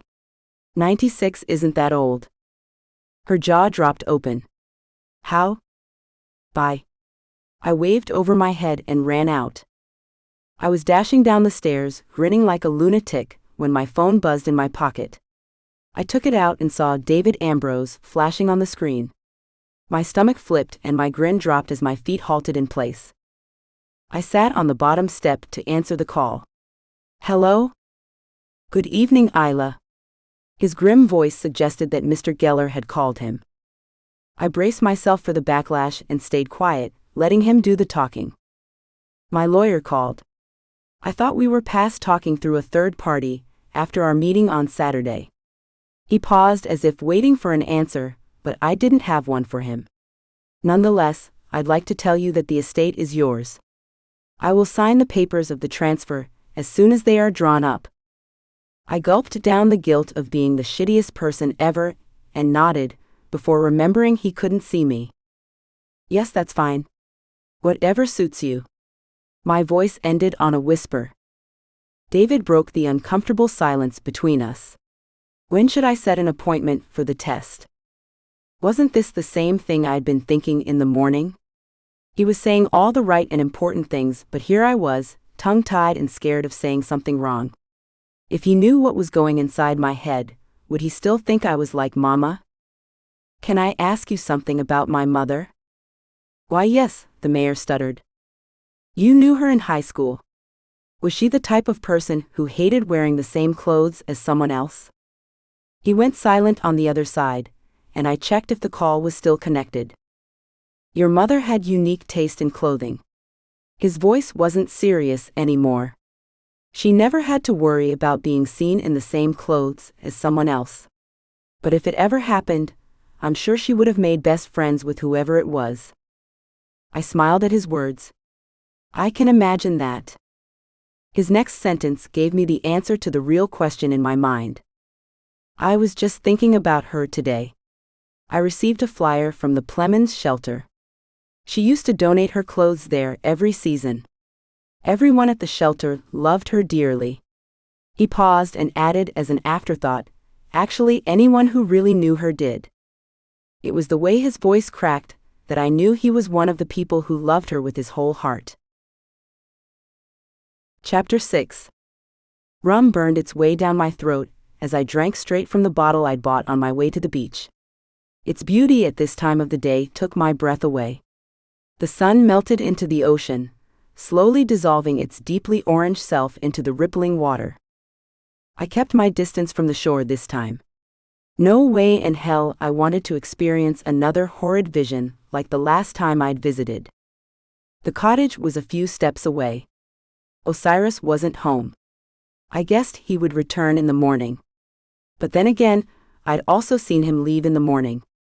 Whatever work he did other than the pawnshop, he clearly was the sailor of his own ship. I swallowed another mouthful of rum. It didn't matter if he was or wasn't here. I'd pack up my mother's closet. It was the best thing to do. Her clothes didn't fit me, and would just sit there for years unless I gave them away to someone. Why not donate them to her favorite charity? As the sun completely submerged into the water, I turned to the cottage and froze in my tracks. Minerva sat on the picket fence, lazily blinking her eyes at me. You're back. I threw my arms out and ran to hug her. She purred as my arms wrapped around her and snuggled into my chest, her soft fur warming me. I laid more than a few kisses on her soft head. Are you okay? I asked while scratching beneath her chin with my free hand. I missed you so much.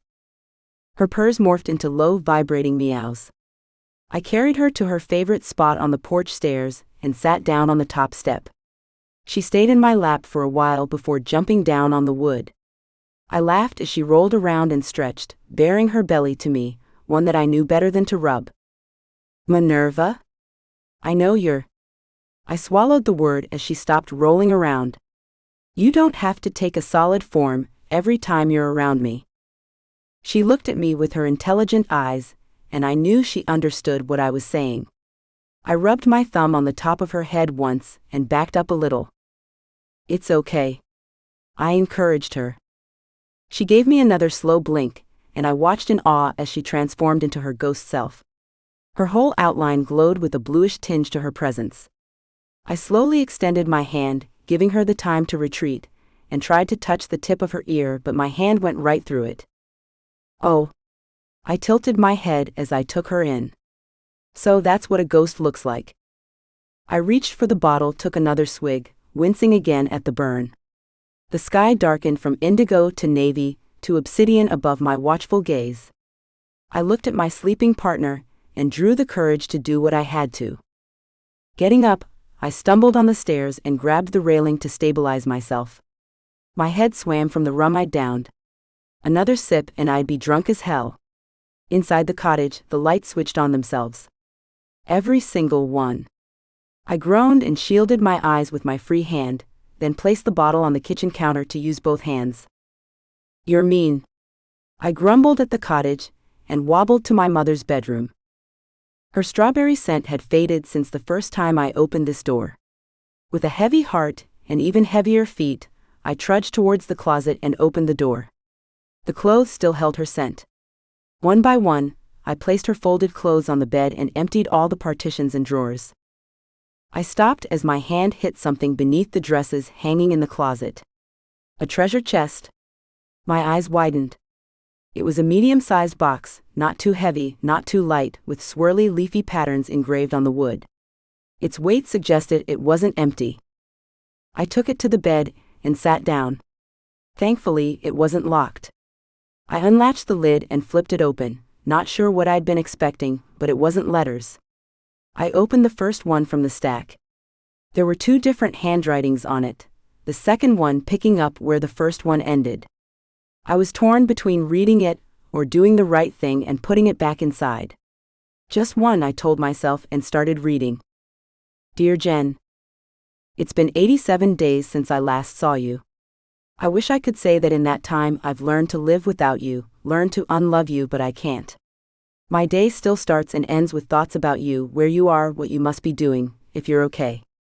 It is torturous to think about you being hurt, but I don't know what else to think. Why did you leave me? Where did you go? Did something bad happen to you? I know I've already asked these questions, but I've gone mad thinking about possible answers to them every second of every day. Surely you can bear to read them a few times. That is, if you ever get my letters.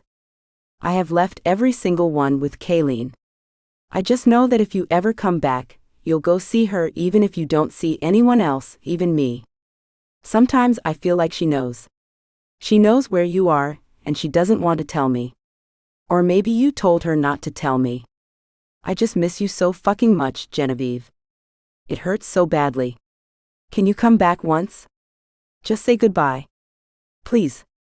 If you're reading this, please come back and end my agony. Maybe then I'd be able to live. I hate that you've reduced me to this weak mess of a man. I hate that my father looks down at me for the love I have for you. I hate that my family is setting me up with the Crawford girl, even when they know I will always love you and no one else. I hate how I know it's true, that I'll never be able to love anyone else. I hate you. I hate all of you, your laugh, your heart, your voice. And I hate myself for saying all of this, because I know it'll make you cry. I'm so sorry, my love. I could never hate you. I'd rather die than hate you. I'm just so angry. I'm all alone, General. You left me all alone here with these vultures. Please come back to me. Rather, take me with you. I'll go wherever you go, wherever you want to. I love you, sweetheart. Please. Please. With shaking hands, I turned the paper to read the other side. I scrubbed tears from my face so as not to dampen the ink. Dear David. It's been 86 days since I last saw you. I wish I could tell you about the day I came to see you before I ran away. I wish I could tell you what happened, but I can't. Maybe it's better this way. Maybe one day you'll be happy with the family that you deserve, and maybe on that day, you'll forgive me. My day doesn't start before I dream of you, and my nights don't end. They weep into the morning while I reread your letters, waiting for sleep to come so that I can dream of you. I'm not hurt.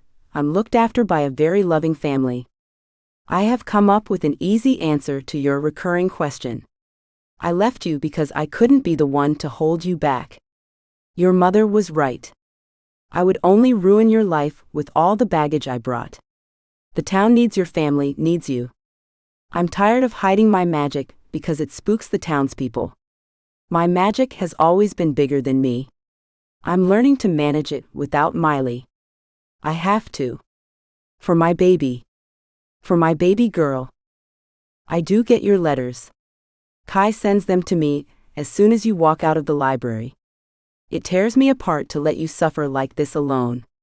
But I can't help you move on from me, my love. You must do it on your own. And I know that you can. You're the strongest, most selfless person I know. Which is also how I know that if I come back to say goodbye, you won't let me go again. Not after knowing about the baby. I'm so sorry. So sorry I can't even begin to explain how sorry I am. Yes, I am crying so hard I can barely see what I'm writing. I know you can't hate me but try. Please hate me. Hate me enough to let me go. Marry Helena, have a huge family with her, forget me. I beg you. Please, David. I had a vision. A bad one. I'm not going to risk it. No matter how bad it hurts, at least you'll live. I can't risk your life just to have a few happy years with you. I love you too much to be selfish like that. I love you too much. I choked on my tears as I returned the letter to the box and shut it. Curling into myself, surrounded by her clothes, I sobbed like a baby. How much pain had all the people in my life gone through? Why couldn't Mama and David be together when they loved each other so much? I'd misunderstood him all along. He married Helena against his wishes and never had kids with her. I remembered how lifeless he had looked next to her at the ball. The first time I had ever seen him smile was when he came to see me at the mansion. I lost track of time as I lay there crying from the pain of a real-life tragic ending. Is this how people do it in the big cities? Get drunk before packing? I wiped my face before glancing at Osiris standing in the doorway, upside down from my angle. I hadn't even heard his car outside. One look at my face and his teasing smirk dropped. What is it? I sat up and shook my head. Did someone say something to you? I shook my head again. He sighed and ran his hands through his hair before backing out the door. Do you have cardboard boxes here? I called out, a hint of desperation in my voice. My shoulders slumped as I sighed and got up. I placed the box of letters back in the closet. My head buzzed from the rum from crying, and my movements grew sluggish. I was leaning against the wall next to the closet when Osiris returned with a couple of boxes under his arm. I couldn't stop the sigh of relief at his return. Minerva's back, he announced. I know. He joined me and together we worked in silence, folding and packing her clothes. Images of Mama wearing each dress flashed in my mind, and I took a deep breath. Was I wrong to give all her clothes away? We're almost done. Osiris squeezed my forearm with a tender touch. I didn't want him to see me crying again, so I pinched the top of my nose to keep the tears at bay. I stripped down the sheets while he stepped out with the cartons. The entire weight of what I had done settled on me. With the closet emptied, I'd removed so much of her. When Osiris returned, we remade the bed together. Finally giving in to the heaviness of my limbs, I took my usual seat on the wicker chair in the corner and pressed my hands against my eyes to stop more damn tears. Oh no you don't. He swooped me into his arms. I fisted my hand in his shirt as he carried me to the bed. With a heavy-lidded gaze, I traced his wavy hair, the dense lashes coating his dark eyes, the long crooked bridge of his nose, the mole at the bottom of his full lips. I swallowed hard. Those full lips. Like a child stealing cookies at midnight, I glanced at his eyes to check if he caught me staring. Thankfully he didn't, and I exhaled in relief, hoping he couldn't feel my hammering heart. He lay me gently on the bed and covered me with the thin blanket. Do you need something? In that moment, I knew he'd give me anything I asked for. It scared me, the certainty I felt. The certainty gave me courage too. Courage to tell him what had terrified me yesterday. I patted the empty space beside me for him to sit. He looked at my hand, then back at me again. After quite some deliberation, he perched himself on the edge of the mattress. I decided not to beat around the bush, but could only whisper. Helena. I see her ghost. I shivered and hugged myself. It was the first time I'd spoken her name aloud since her death. His eyes sharpened. What? Most often it's just her shadow in the garden, doing everything she used to do. But last night, the shadow moved into the house and transformed into something more solid. And she. I didn't know what to do when she looked at me. You've been seeing her since when? You should have told me before. I'm telling you now. I cut him off, my voice stretched taut. His lips pressed in a thin line and some time passed before he spoke. We should discuss this in the morning, after you've slept. I hummed in agreement, barely able to keep my eyes open. But when I unglued them to gaze at him, he still watched me with an inquisitive expression. I typecast you incorrectly. Did he know about the types of people Tim mentioned on my first day on the island? I didn't have it in me to explain about leaders, followers, opposers, and the fourth, so I just blinked slowly at him. I thought you were one of the people who don't care if the world goes up in flames. I mumbled out the last words through a yawn. For your own sake, he said, his voice flat, shut up and go to sleep. He switched off the bedside lamp. At the doorway he stopped and turned back to me. You're not wrong about me. I don't care because mine already did. With those parting words, he closed the door between us and engulfed me in darkness. Chapter 7. The pressing need to use the bathroom woke me. The sunlight certainly didn't help. I groaned at the dull ache in my temple and behind my eyes. Keeping them closed, I stretched my legs down the bed, the sheet tangling itself between them. Is this how you usually wake up? My eyes snapped open, and I shot off the mattress. The sheet twisted around my legs, and I hit the floor hard with a loud grunt. Osiris laughed, more like huffed. It was cute. Wait, what? Clueless to my internal crazy talk, he spoke again. Breakfast is ready when you are. I gathered myself and my pride, untangled the sheet from my legs and darted to the bathroom.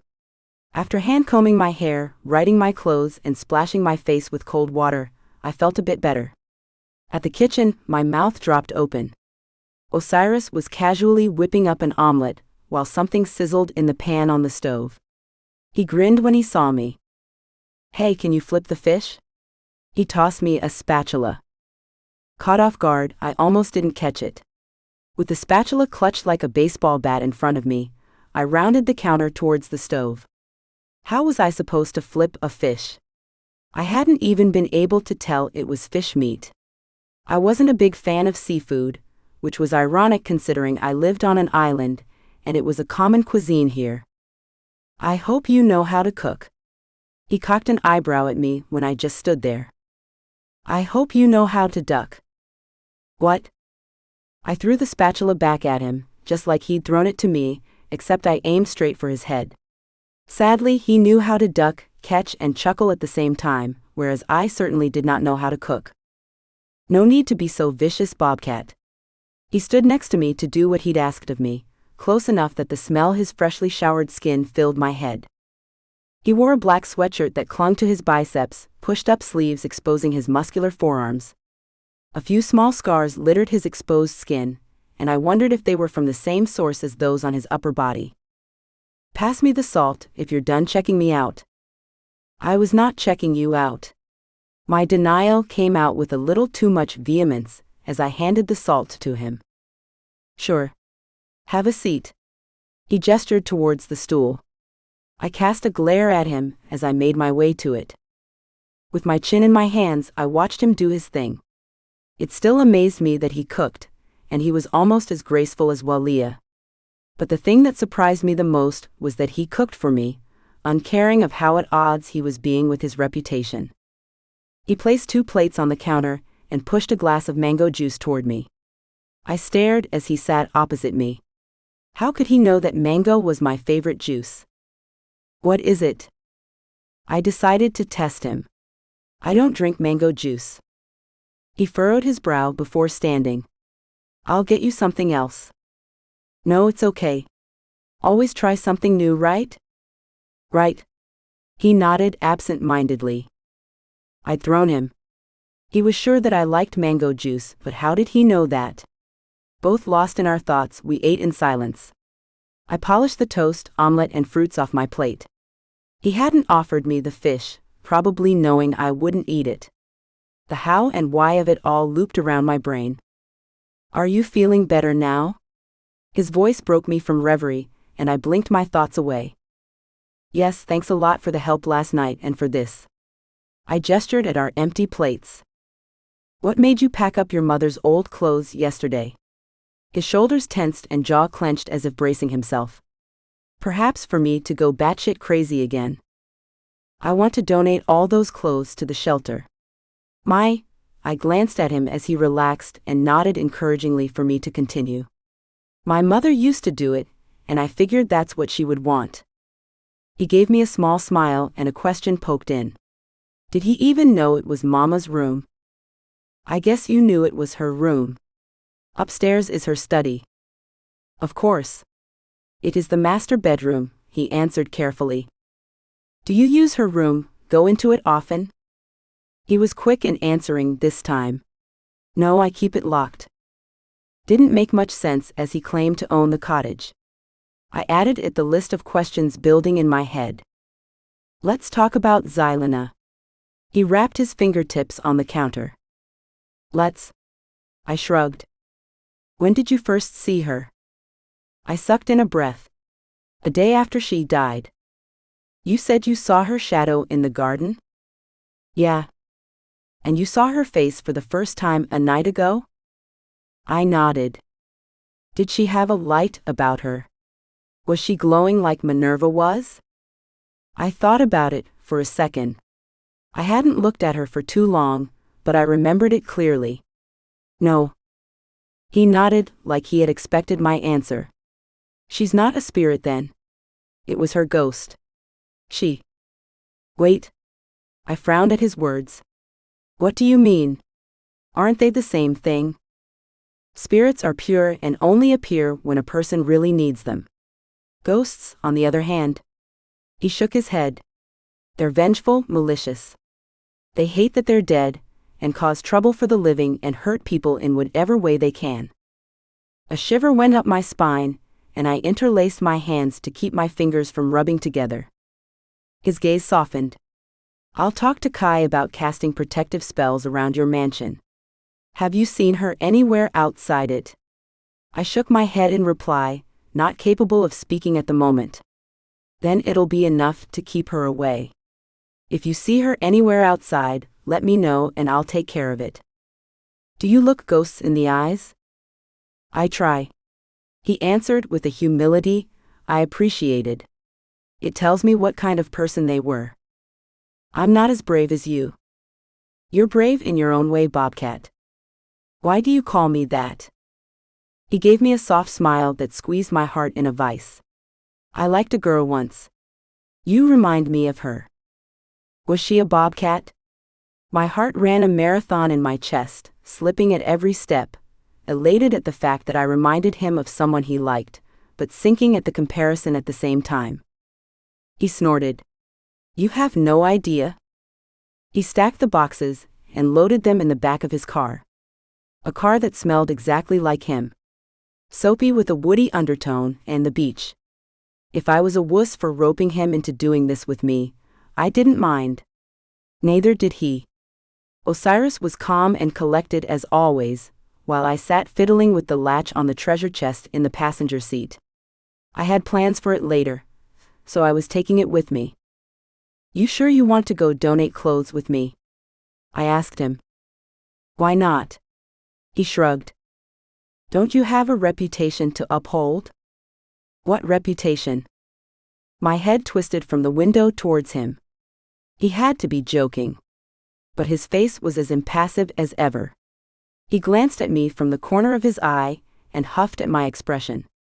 I'm well aware of it, and I don't care what people think or say about me. I looked at him for a beat or two, impressed by how truthful he was being, then nodded. Cool. The corner of his mouth tugged up, and I saw him silently repeat the word under his breath.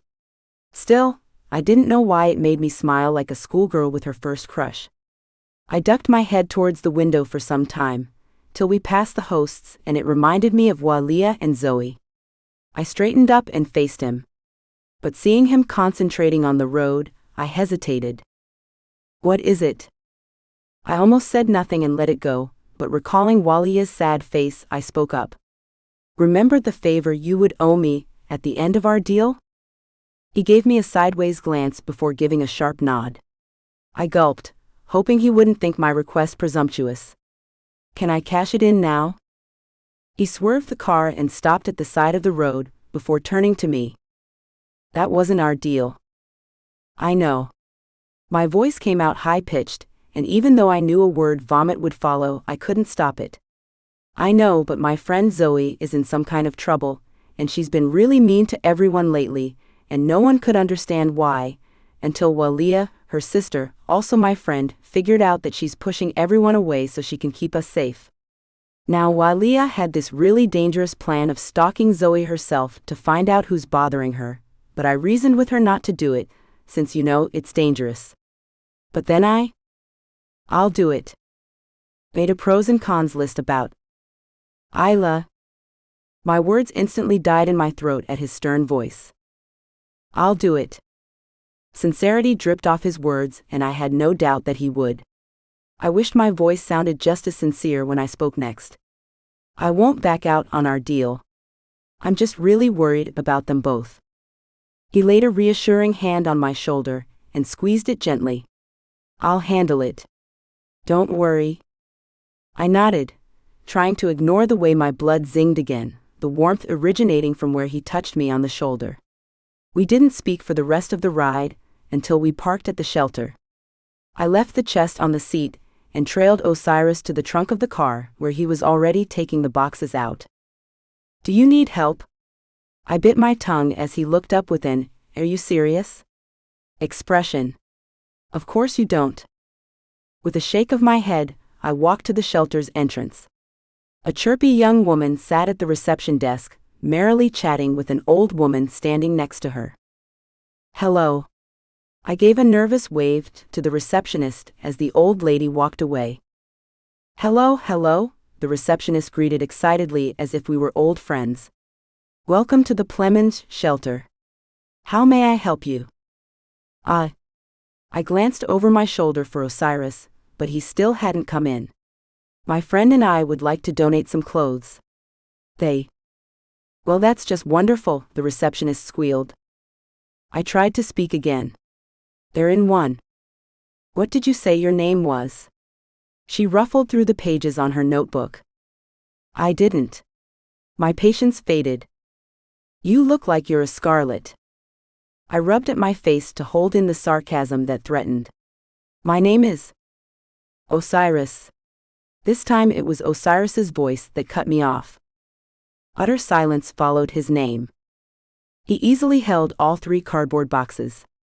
The overzealous receptionist was frozen in place, with one hand fisted around a now crumpled page. Seemingly oblivious to her reaction to him, Osiris put down the boxes next to the desk and straightened up to his full height.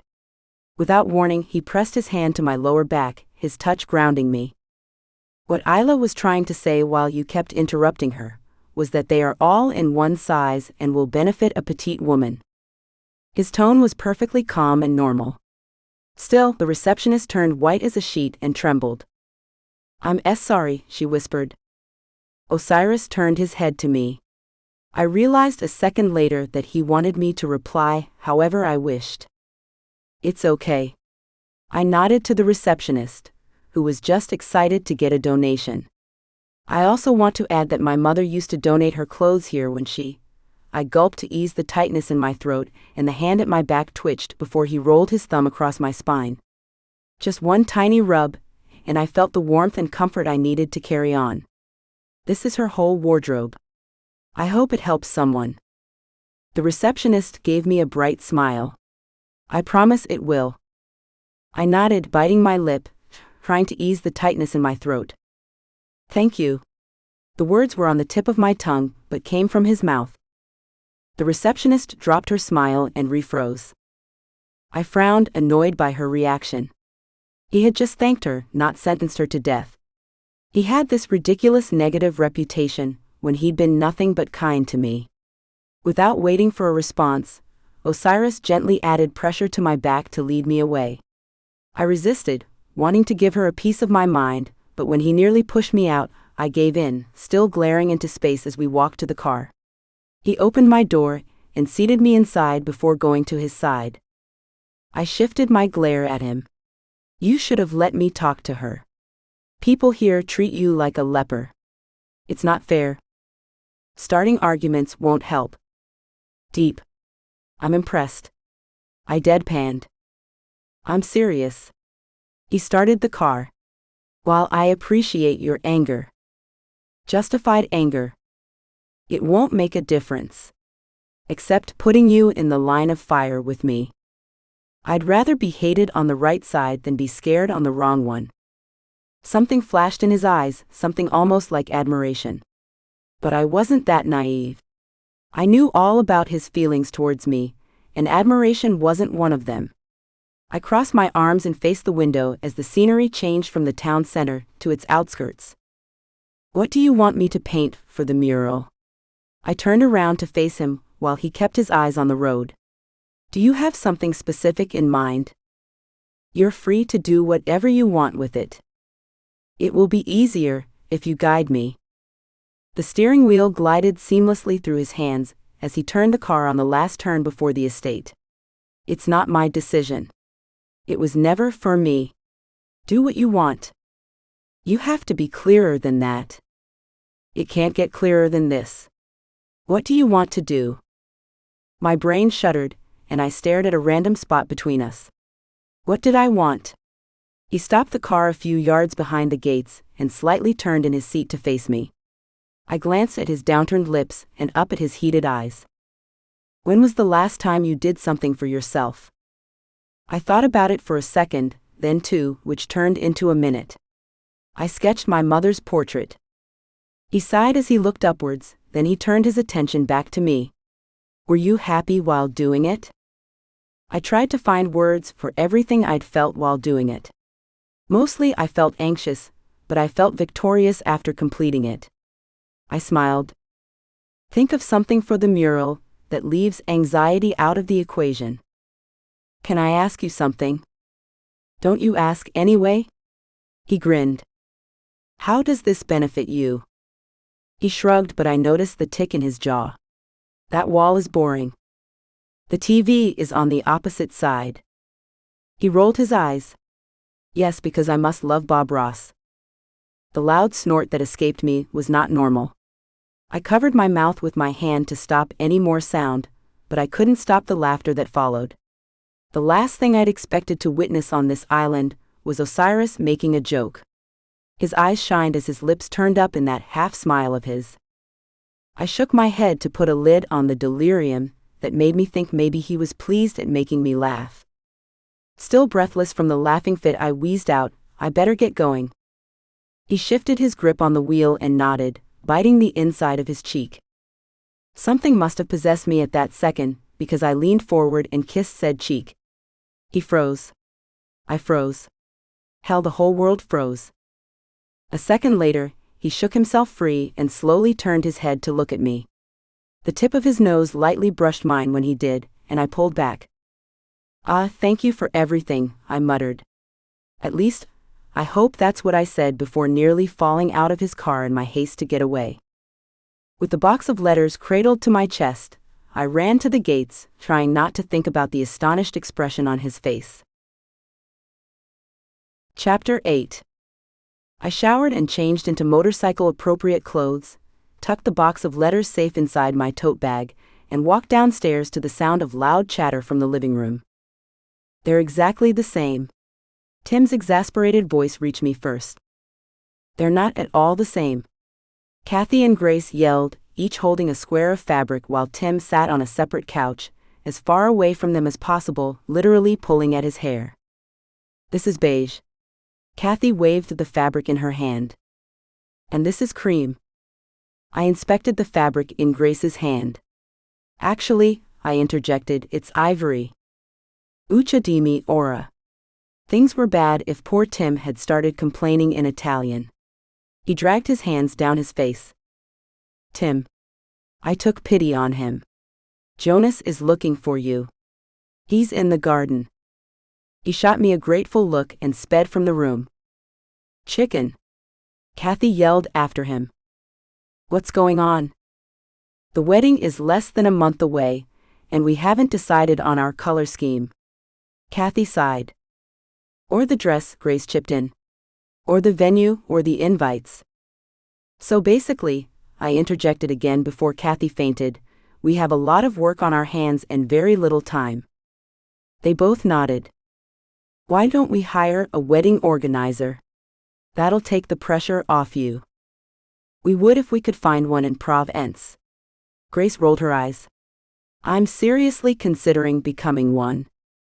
There isn't a single event organizer in the whole town? I gaped. Nope. Now I was the one pulling out my hair. Okay. Let's take this one task at a time. What options do you have for the venue? Just not the beach, Kathy shuddered. Anywhere else is fine? I nodded as I thought about all the possible wedding venues Provence had, when a view came into mind. It wasn't a wedding venue, but maybe I could convince the owner. Okay, I'll handle the venue. What about the dress? I've been so swamped with all the rest that I barely have any time to think of it. Kathy, go get your dress. Grace, help your mom with the guest list. I'll handle the rest. I rode to the mayor's home, my father's home, in a better mood than the last time I visited. The letters had given me a different perspective. I removed my helmet and ran my hand through my hair to stop it from sticking to my skin. The butler I terrorized the time I came to pick up Grace cautiously walked towards me. Good evening, Miss Rose. I settled the helmet on the handlebar and picked up my bag. Hello. Can I please see the mayor? The butler's eyes widened, probably at my apparent behavior transplant. But to his credit, he recovered quickly and gestured for me to enter the double doors to the manor. This way, ma'am. I followed him through the hallways. Without the blinding haze of anger clouding my thinking, I noticed gilded wallpaper trying hard to cover up the bare walls. There were no pictures, not even an ancestral portrait nor one of the mayoral couple. The butler stopped in front of the study doors and stepped off to the side, hands folded together behind him. I stared at him in confusion. Don't you want to let him know I'm here? No, ma'am. He told us you're free to come and go as you please. I nodded and kept a poker face, but internally I beat myself up for being so wrong about David. Taking a deep breath, I knocked once and waited. Come in, he called out in his mayoral voice. A flurry of emotions crossed his face when he saw me. His knee bumped into his desk while standing up and he winced, more embarrassed than in pain. Hi. I gave him a slight smile, hoping it would mask my guilt. I'm surprised to see you here. Here. I glanced around the messy study, papers strewn all over the desk and couch. Perhaps it was the only place in the manor with a homey feel. He must spend a lot of time in this room. Days and nights, if the multitude of burned-down candles were any indication. Do you spend all your time in the study? He cocked an eyebrow at me. Yes, many deals to make, papers to sign and so on. I winced at the jab. I deserved that one. Come have a seat. He gestured to the chairs in front of his desk. Would you like something to drink? No, thank you. I shook my head as I sat. He closed the file he was reading, set aside a few papers and tidied his desk. It gave me the opportunity to assess the change in him. He'd lost weight, and the dark circles under his eyes gave him a gauntness that wasn't there before. I shifted in my seat and twisted my hands in my lap. I'm sorry. Paper ceased rustling. I gathered the courage to look him in the eyes. He sat completely still except for slowly blinking eyes. I'm sorry for judging you too soon, without knowing everything about you. I'm sorry for being so harsh, and not giving you a second chance when you've been doing everything to earn it. I'm sorry things didn't work out for you and Mama. I'm sure you both would have made each other really happy. My voice broke, and I twisted to hide my tears from him. He sniffed and cleared his throat. I accept and appreciate your apology, but don't apologize to me again. I should be the one apologizing to you for the rest of my life. Please don't say that. Let me. I've been holding it in for too long. He gave me a shaky smile. I am in awe of the person you are, and I have 1,000 regrets about having no hand in your life up until now. I was too bitter and resentful. I couldn't look past it to see that there was a little girl who needed me. I can only hope that it's not too late for me to make things right." I shook my head. "It's never too late." We smiled and sniffled at the same time, making us both laugh. "About the estate, You don't have to explain anything." "No, but I want to." I insisted. "I don't want you to think badly of me. The estate it has too many bad memories for me, and I feel on edge every time I'm there. It would have been unbearable if not for Tim, Kathy, and the kids. They've really helped me, and I want to help them. They're getting married, and I thought that they'd need a place to call their own. I really should have thought about you and your feelings too, and I'm so Don't finish that sentence, please." "So right." I caught myself in time. "I knew you would have a good reason for the request. This is the best one. I know they're good people, and I have no issue with what you want to do with the estate." I sighed in relief and reached into my bag, heaping the treasure chest on my lap. "I donated Mama's clothes to the shelter." "You did?" "When I emptied her closet last night, I found this." I placed the box on his desk. His head tilted as he examined it. "I didn't know what it was until I opened it, and then I realized it belongs to you. It should have made its way to you sooner. Then again, it's never too late." Father unlatched the chest and pulled out the first letter. His gaze misted my cue to leave. "I'll leave you in peace with your memories. Catch up later, yeah?" He mumbled a response, but his entire focus was on the letters. I left with a spring in my step, knowing that I'd done the right thing. Next stop, the library. I strode in and Kai waited in front of her desk with a rectangular box in hand, facing me. I narrowed my eyes. "If you knew I was coming to visit, then you must know why too." I tried. "I have an inkling. You were close with my mother, yet you haven't mentioned it to me in the 6 months that I've known you. Why?" "I had a deal with your mother, to wait until the right time. She gave me these for safekeeping." I took the box from her. Warmth flooded my body, and my blood sang in response to the box now in my hands, just like when I'd touched the album. Kai's silver eyebrows shot up. "You feel it?" I opened the box and gasped. My own and Mama's matching rose necklaces lay on a bed of soft velvet. The silver twinkled under the colorful lights of the library. "Wear one and give the other to the person you trust with your life. Don't wear them both at the same time. Who knows what might happen." Focused on the sparkling necklaces, I barely took note of her words. My fingers itched to touch them, so I did. I buckled over my stomach. My eyes squeezed shut as a kaleidoscope of images and cacophony of sounds stormed into my head. As the images faded, only a shooting pain and nausea remained. I couldn't hold on to a single flashback, but sounds were another story. Words echoed and called to me in different voices. Familiar voices. My senses returned slowly. I had no idea how much time had passed. When I opened my eyes, Kai still scrutinized me. I hadn't felt it until then, but she gripped my arm and held me upright. "You weren't surprised by the intensity of your vision," she said. "Have you had them regularly?" I suddenly found the wall at my left very interesting. "Isla. Just a few. Nothing special."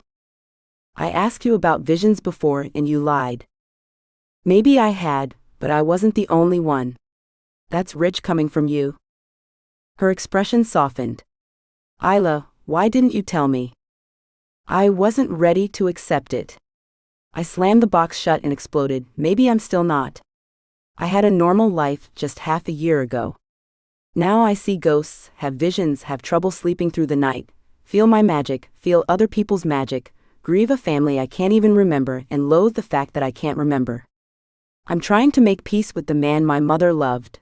Trying to find out who is my father since my mother refused to tell me. Finding out that the people closest to me have been keeping huge secrets from me. So cut me some slack, Kai, because I'm fucking overwhelmed and tired." I grabbed the necklaces and ran. Chapter 9. 2 nights later, I finally finished a sketch on the wall in the cottage. I had a rough idea of what I wanted to paint. I just hoped it wouldn't blow back in my face.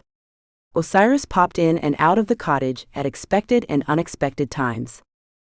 The first time he saw me perched on the ladder, sketching at the top part of the wall, he stilled in the doorway. Predictably, I did too. I snapped out of it first, and greeted him like nothing had happened the last time we saw each other. He followed my lead, and we have never been more cordial to one another. I stood at the fridge, trying to find more of the chocolate he had given me the day I passed out on the beach. Can't sleep? I whirled around at his voice. Osiris stood swathed in the shadows, dancing around the room, while the refrigerator bathed me in light. Suddenly feeling vulnerable, I shut the door and righted the balance. No. You. I returned the question. No. He stalked toward me, and moonlight through the window gently replaced the shadows around him. He pointed to the fridge. Are you hungry? No. Not exactly, at least. He raised an eyebrow in question. I cleared my throat and launched into an explanation. I have this habit. I usually eat something sweet if I can't fall asleep. Don't know why, but it works every time. By the time I finished speaking, he had a far-off look in his eye, not really looking at me. I know it's weird. I mean, doesn't sugar make you hyperactive? Do you want to go for a walk? What? Though you might want to put on a sweater. It's chilly outside. I didn't say yes. I'll wait outside. I didn't. I trailed off as he left. Jerk. I grumbled to myself as I put on my cardigan. It was all show, of course. There was no version of me that didn't want a late-night walk with him. I descended the stairs and waved at Minerva. She glanced at me but quickly returned to chasing a moth in her ghost form. Osiris was right about a chill in the air. With no stars showing through the clouds, it was pretty dark as well. We walked to the beach, the loud crashing of waves the only sound between us. I stole a few glances at him out of the corner of my eye. In his black clothes and shoes, and with his black hair, I could easily be mistaken to have been walking alone. Do you ever speak without being spoken to? I broke the silence when we entered the forest. I'm often told I'm sparing with my words. It took a second to remember, but when I did, my gaze whipped to his face. He looked straight ahead as he walked, hands in his pockets, the picture of aloofness. But the amused gleam in his eye gave him away. I laughed. I can't believe you remember that comment. I remember everything about you. What did you say? My breath stuck in my throat. He narrowed his eyes at me, but nothing in his expression suggested that he had just said anything. Nothing. Why? I shook my head and gazed at the ground as we walked. Just great. Now I was imagining him saying romantic things. Osiris gave a deep sigh. No need to sulk. What do you want to talk about? I don't know. I shrugged. We could play a game. Truth or dare wouldn't work right now. I don't particularly like 2 truths, 1 lie. You choose. He looked at me, eyebrows furrowed, like I was speaking a foreign language. It occurred to me that he didn't know what these games were. These are the most basic party games. Haven't you ever played one? He laughed. Not one of those. Okay, what games do you know? Others, he so helpfully supplied. Like what? He hesitated for a moment before his chin tipped low. Hide and seek, freeze tag, I spy. All kids' games. I tried to imagine him playing hide and seek or freeze tag. Actually, it was pretty hard to imagine him as a kid. This is stupid. He kicked a stone into a nearby tree trunk. No, it's not. I was just trying to imagine you playing hide and seek, and I realized I can barely even see you right now. If I hadn't been looking for it, I would have missed the twitch of his lips that widened when he looked down at my white cardigan. Guess I'll win then. We grew silent again, but this time it was comfortable, friendly. My footsteps scuffed and tripped sometimes while he walked soundlessly over the forest ground. After a while, I started panting and struggled to keep up with his casual gait. Was I unfit, or were we climbing a hill? My chest tightened. We were in an unfamiliar part of the forest. Have you finally grown tired of me? We're in a thick forest on a dark night. I batted a branch away from my face. With no witnesses around. You get the drift. I do. He nodded, and seemed to be seriously considering my words. I glanced over my shoulder, and tried to gauge how far we were from the cottage. I wasn't scared, just cautious. There's a grocery store up ahead, he explained. The difficult-to-reach location means few customers, no gossip, and no disapproving stares. He became silent again, and I instantly missed his voice. I thought of hundreds of things I could talk to him about, but I didn't know how to start a single one. His phone buzzed in his pocket, and he took it out, answering the call. Yes? Yikes. Not even a hello? You sure? 2 words, ladies and gents. Forward the pictures. He ended the call, no greeting, no farewell. A man of few words, indeed.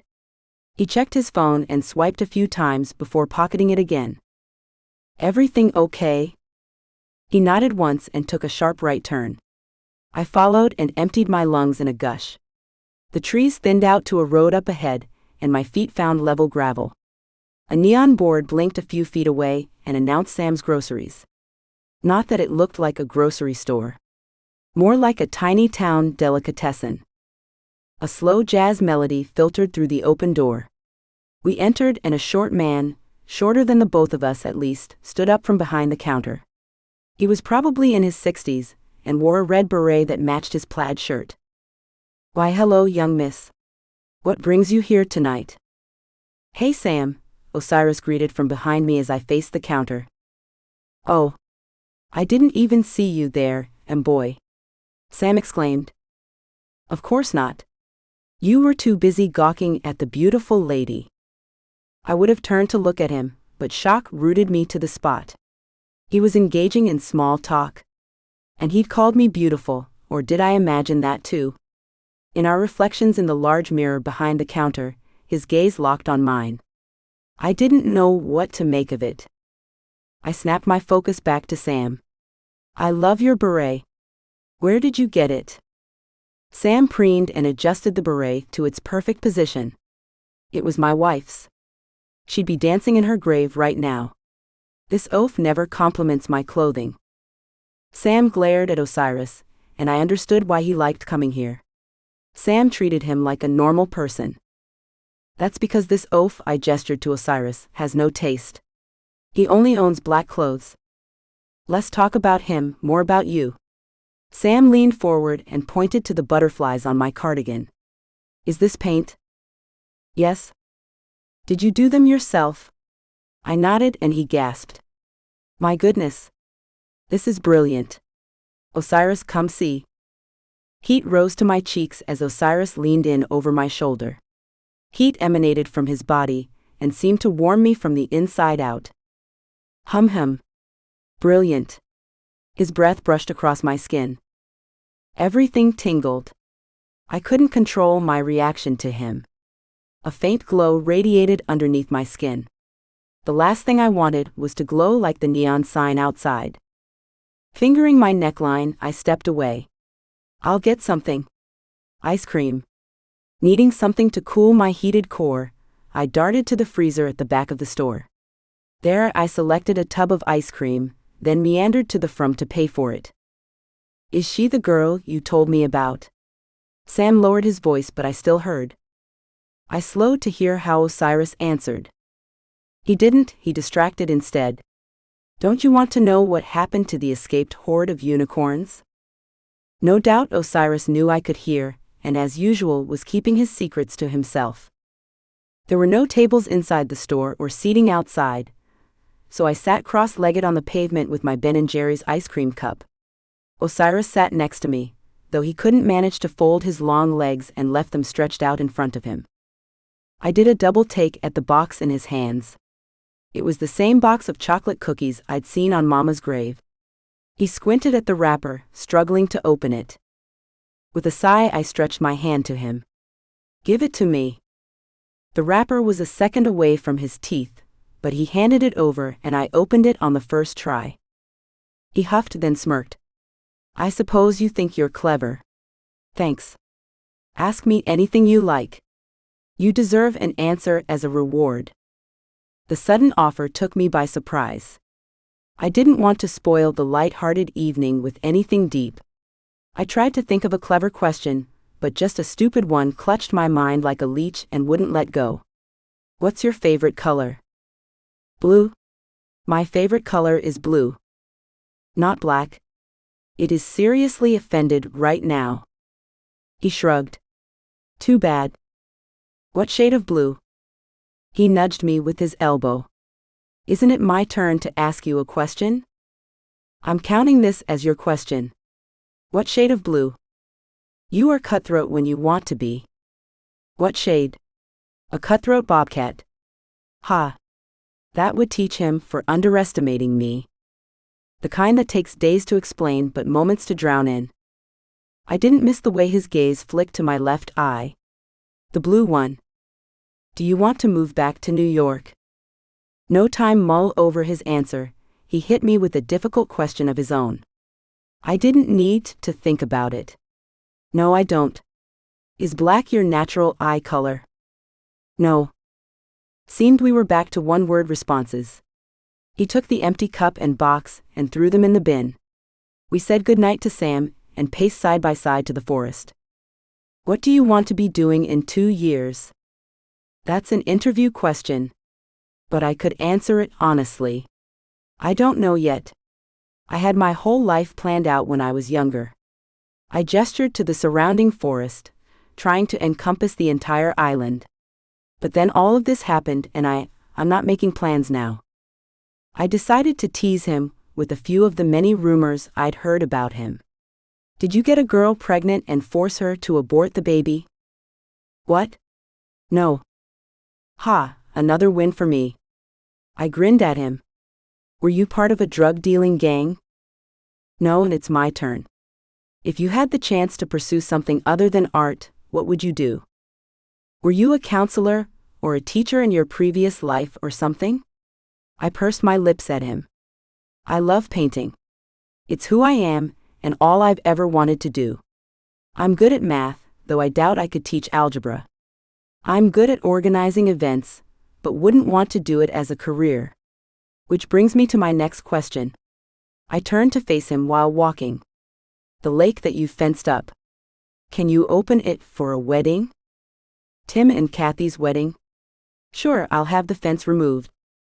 My head tilted. "How did you know?" "I have my sources." "Noel told you, didn't he?" Osiris shrugged, but a quiver of his lips told me I was right. "Has Noel ever visited the cottage?" "No one can see the cottage but us." He quickly went on. "Have you seen Helena again?" "Her shadow's still in the garden, but I haven't seen her ghost." Not a topic I wanted to get into at all. Time for another rumor. "Did you run a puppy over with your big car and leave him on the road?" "What's next?" "Do I eat kids for dinner?" "No," I chuckled. "But so many rumors circulate about you, I was afraid when you asked me to dance at the ball. Plus I was sure I'd step on your toes or worse because I can't dance. I mean, it was my first time.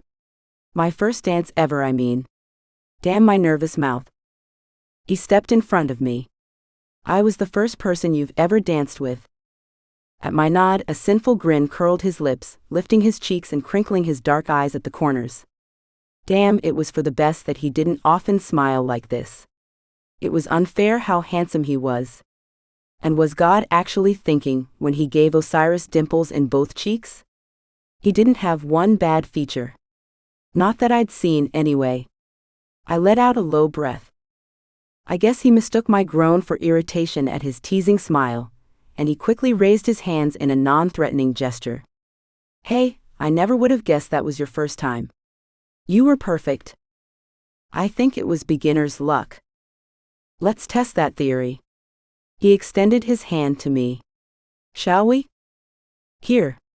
I glanced at the turbulent ocean behind me. We have no music. Is music mandatory for dancing? I guessed it wasn't. Placing my hand in his, I took a deep breath before we faced one another. His hand held my waist while mine rested on his shoulder. He swayed us lightly, and it wasn't even dancing, but then again it was so much more. His joy at being my first dance partner made my heart contract, and I found it difficult to breathe for a second. His lips were close. Too close. I had to get the situation under control, before my heart went and did something stupid. Did you get rich by robbing people? I whispered into the air between us. Are you seriously going to keep this up? I have more. Now tell me, how'd you get rich? Who said I'm rich? You're not? He raised an eyebrow. Does it matter? Not to me. I shrugged. I've never cheated or stolen. I felt the truth in his words, and another rumor popped into my head. Did you make a ghost haunt someone who double-crossed you? That does sound like something I might do. But no, I didn't. I don't like to force ghosts to do anything. But you can do that? He nodded, and I recalled another rumor. Did you punch an old lady? It was an accident. I gasped. You punched an old lady. It was an accident. His hand tightened around my mine. I swung my fist at a man who deserved it, by the way. He ducked and she was just there. Did she die? No. He seemed horrified by the suggestion. She was fine, not even a concussion. You stayed with her, didn't you? To make sure she was safe? He nodded, glancing to the side. If I didn't know any better, I'd say he was shy, especially about his good qualities. Clearing his throat, he spoke again. You owe me 4 questions. Knock yourself out. How old were you when you had your first kiss? That was not what I expected him to ask. I blushed in embarrassment and mumbled in response. 16. He grinned. Late bloomer, I see. No doubt you bloomed at a young age and frequently. His shoulder shook beneath my hand, and a huge grin brought out his dimples again. Him trying to hold in his laughter made me smile too. What is the most valuable thing you own? I groaned and hit his shoulder with my head. Why do you ask such deep questions? Let me think. I thought of several things, but I answered with the first that came to mind. A photo album. Why did you run away that morning? I instantly knew which morning he was talking about, not that I would let him know. Which morning? His eyes were somber as he raised an eyebrow. I took another deep breath. I couldn't tell him the real reason. I was needed at the mansion. I threw a question of my own at him, to try and hide the lie. Did you drug a girl with a love potion? He shifted both his hands around my waist. I gripped his broad shoulders. I did drug a girl once. Not with a love potion though. Me. He meant me. Have you ever killed someone? Not yet. His response came so quickly, I didn't doubt he'd kill if he had to. I looked at him then, really looked at him. He was different. Different than anyone I'd ever known, and right there in that moment, swaying in his arms under the dark sky with the waves roaring near us, my heart had gone and done something stupid. I couldn't deny it anymore, at least not to myself. I liked him. Really liked him. What are you thinking? That you're not the bad guy people think you are. In fact, you're better than most people I know. You must not know a lot of good people then. Don't do that. I shook my head. Do what? Discredit yourself like that. You've helped me in so many ways, and I haven't even thanked you properly. You were the last person I expected to be kind to me, and now I can't imagine you to be anything but. I trust you. You shouldn't. His protest was weak. Too bad I don't listen to guys who have dimples, I teased. He smiled again, and there they were. How did I not see these before? I screwed my fingertips into them like an aged ant. He froze as soon as my fingers touched his face, and our dance stopped. I'm sorry. I lowered my hands. He caught my retreating fingers and held them in place. His stubble tickled my palms as I stroked his cheeks. I closed the distance between us and lifted on my toes. He leaned down as if to meet his lips against mine. Overpowering doubt crept into my mind. Tears pricked the back of my eyes, and I lowered my heels down to the ground, still clutching his jacket in my fists. I'm sorry. I whispered again. I really wanted him to kiss me, but I didn't at the same time. He touched his lips against my left eyelid with the softest caress I'd ever felt, and I fell down the spiral I had promised I won't go down again. Chapter 10. I woke in my room in the cottage alone.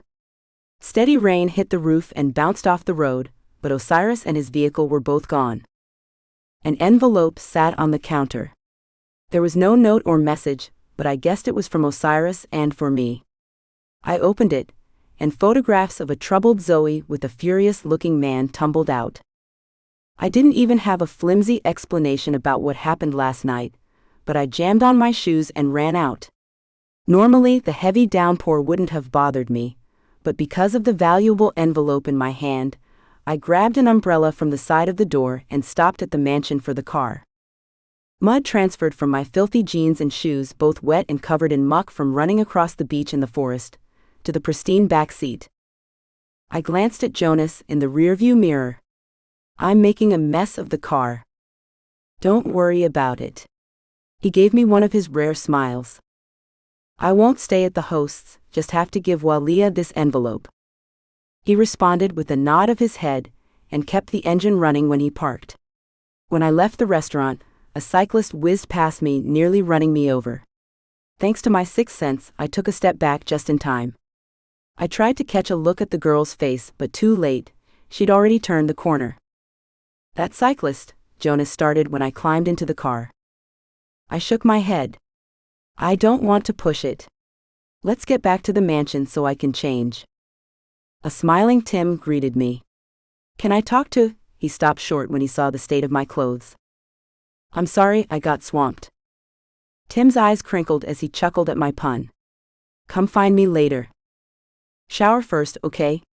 I yanked off my shoes, ran up the stairs and showered as quickly as I could.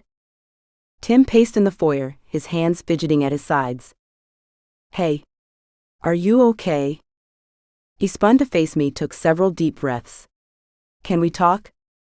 At my nod, he led me to the living room and gestured to a couch. My nerves ramped up as he resumed pacing. Tim, what's going on?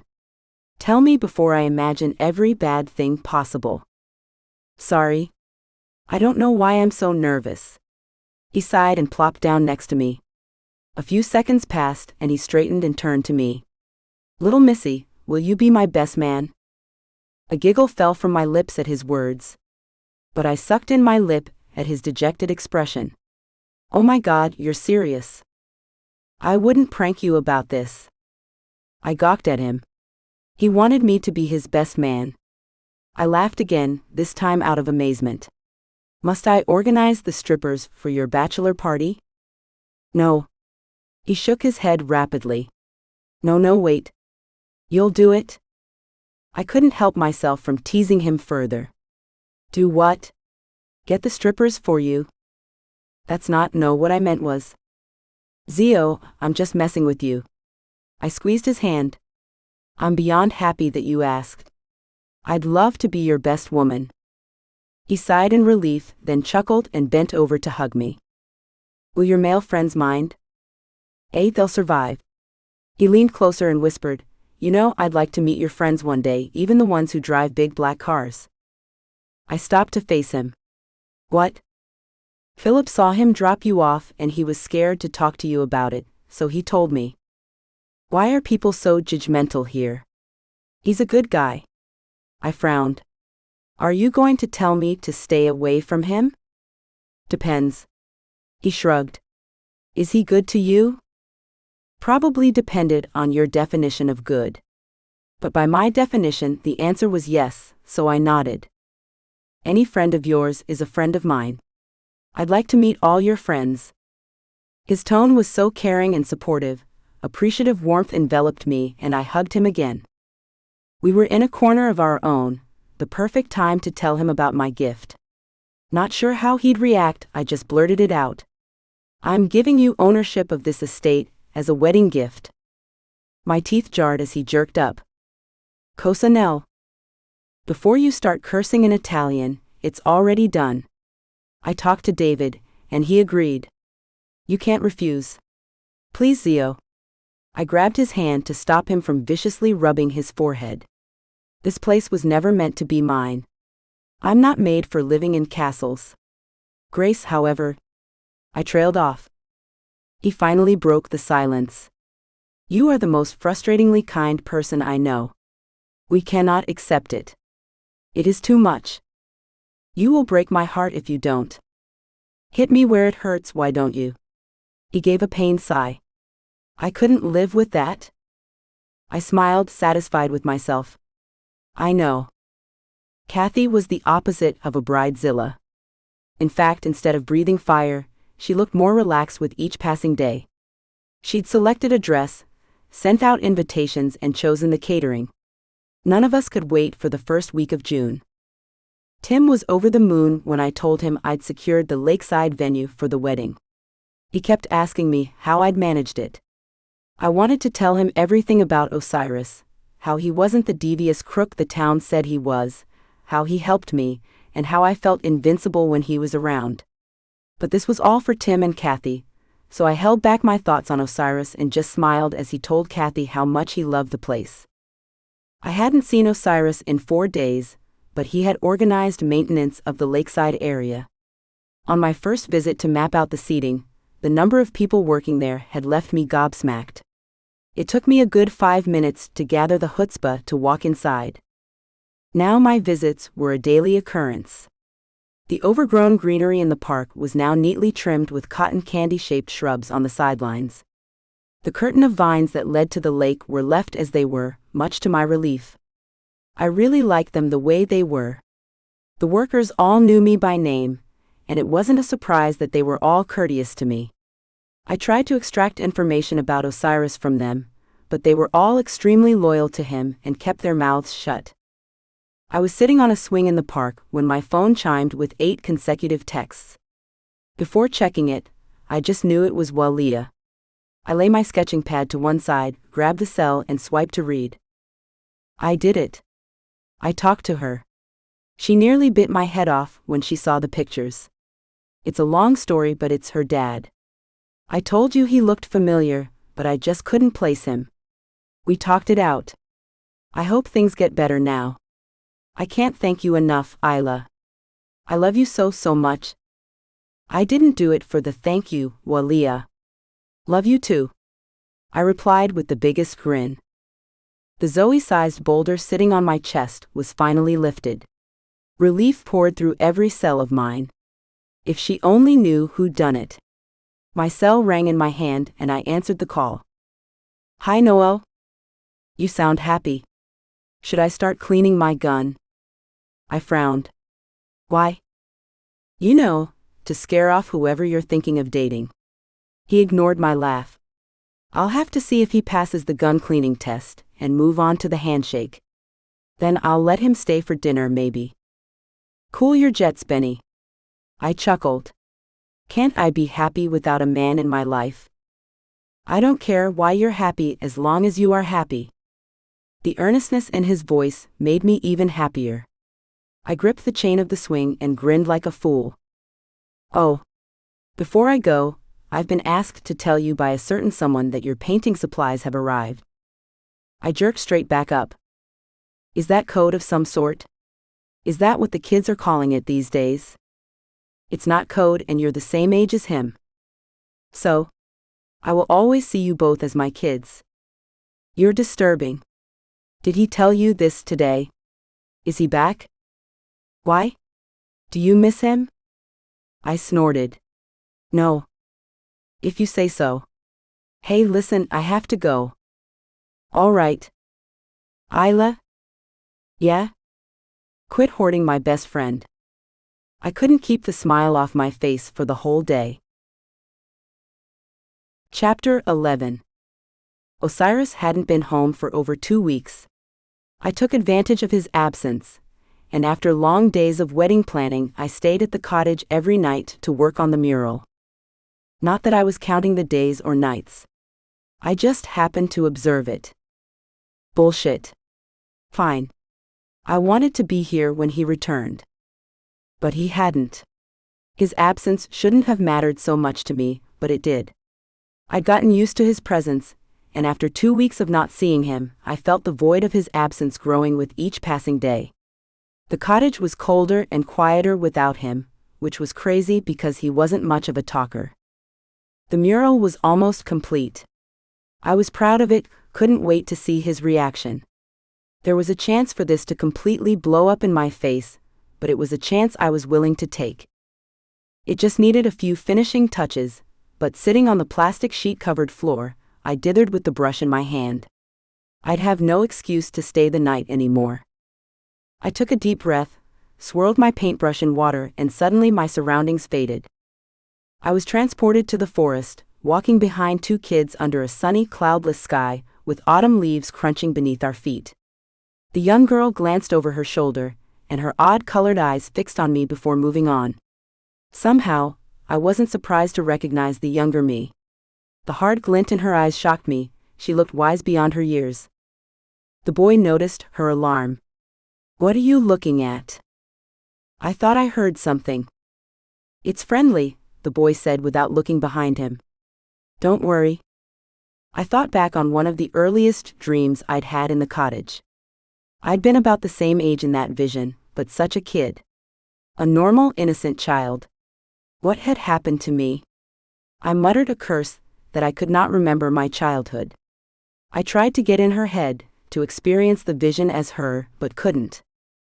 "Why does Mr. Murphy want to see me?" She nudged the boy with her elbow. "Baba saw your sketch. He wants to teach you how to paint." "He liked my sketch?" She turned to him wide-eyed, wonder dripping from every word. A sly glance out of the corner of his eye, and I just knew that he would pull her leg. Against his better judgment. She stopped walking, crossed her thin arms and narrowed her eyes to mere slits. I stopped as well. The closest tree, a majestic oak, seemed familiar, but before I could complete my line of thought, the boy stepped right next to me to be closer to her. I noted his pale green eyes twinkling brightly in the sun, and the thick mass of black hair. "You're mean. Why are we friends again?" The younger me maintained a prize-winning glare. "Because I'm the only one who can put up with your tantrums." He smirked, pulling at her braid. She swatted his hand away. "Mama and Anna do too." He tapped his chin as if considering his answer. "Because I can cook all your favorite meals." "Your parents can do that as well." "Because I love you." The sudden pause in their breaths, and the reservation that swam in the air between them, bashful at the innocent words that had slipped, made it crystal clear that the precocious children felt more than just a simple friendship. "That must be it." She threw him a cheeky smile. He laughed and took her hand. "Come on." Something twisted in my heart as I watched them go all the way to his house, hand in hand. I followed them inside, with a kaleidoscope of butterflies trying to break out from my abdomen. "Baba," the boy called out. "Isla is here." A man I knew to be Mr. Murphy stood in the doorway. "How are you, Isla?" It was the first time, that I remembered at least, I heard his voice. It was low and gravelly, yet calming. "Better." She gave him a warm smile. "Better? Had I been ill? Hurt myself?" "Ethan, can you give us a minute, please?" Ethan. His name was Ethan. Something fell into place within me, like a puzzle piece in its right spot. His glance flew to the younger me, right as hers met his. A beat passed, as they communicated silently before she nodded and he left the room. Mr. Murphy gestured for little Isla to precede him, and stepped to the side.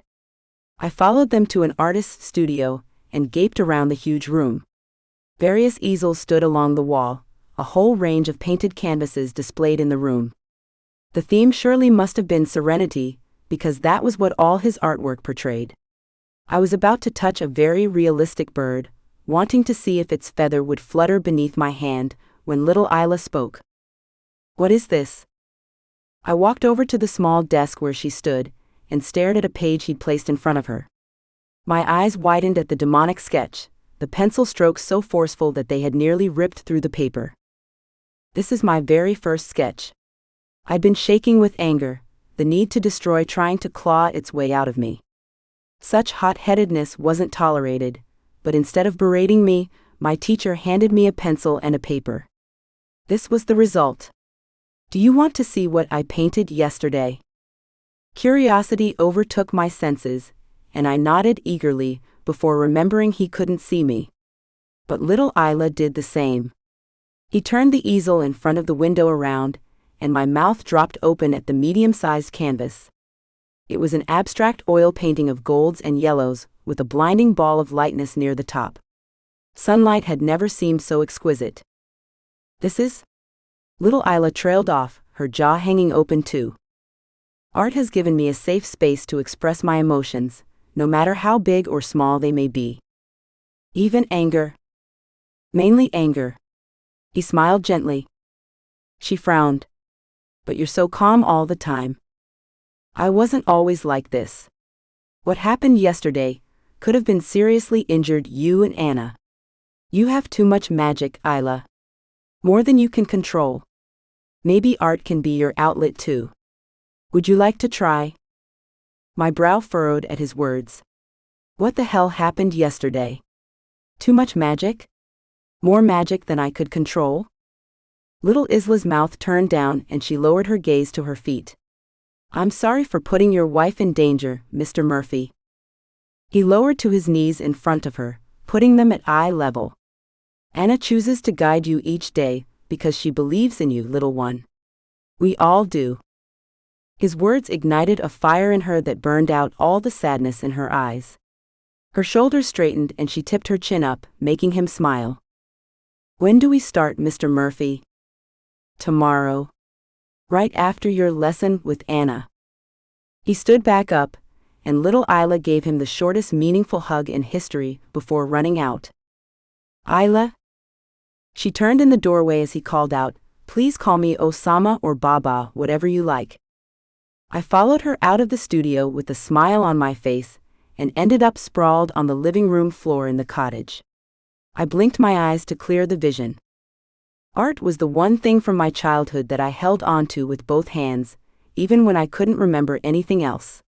It was Osama who taught me everything I knew about creating art and managing my temper. If only these dreams and visions continued, until I pieced all my childhood together. For now, I knew what I had to do. I stood, taped the plastic sheet to the wall, and left the cottage. Chapter 12. With Minerva hot on my trail, I darted through the forest. I wanted to get to the Murphys' house as soon as possible, because with just one vision, forgetting the way was a big possibility. My noisy breathing was the only thing I heard as I searched for the oak tree. It was there, on the periphery of my memory. I found it in the middle of a clearing, standing majestically tall and proud, its draw magnetic. A memory returned. Ethan's voice telling me where to put my foot next, talking to me, laughing. The middle trunk was rugged underneath my hand, but oh so familiar.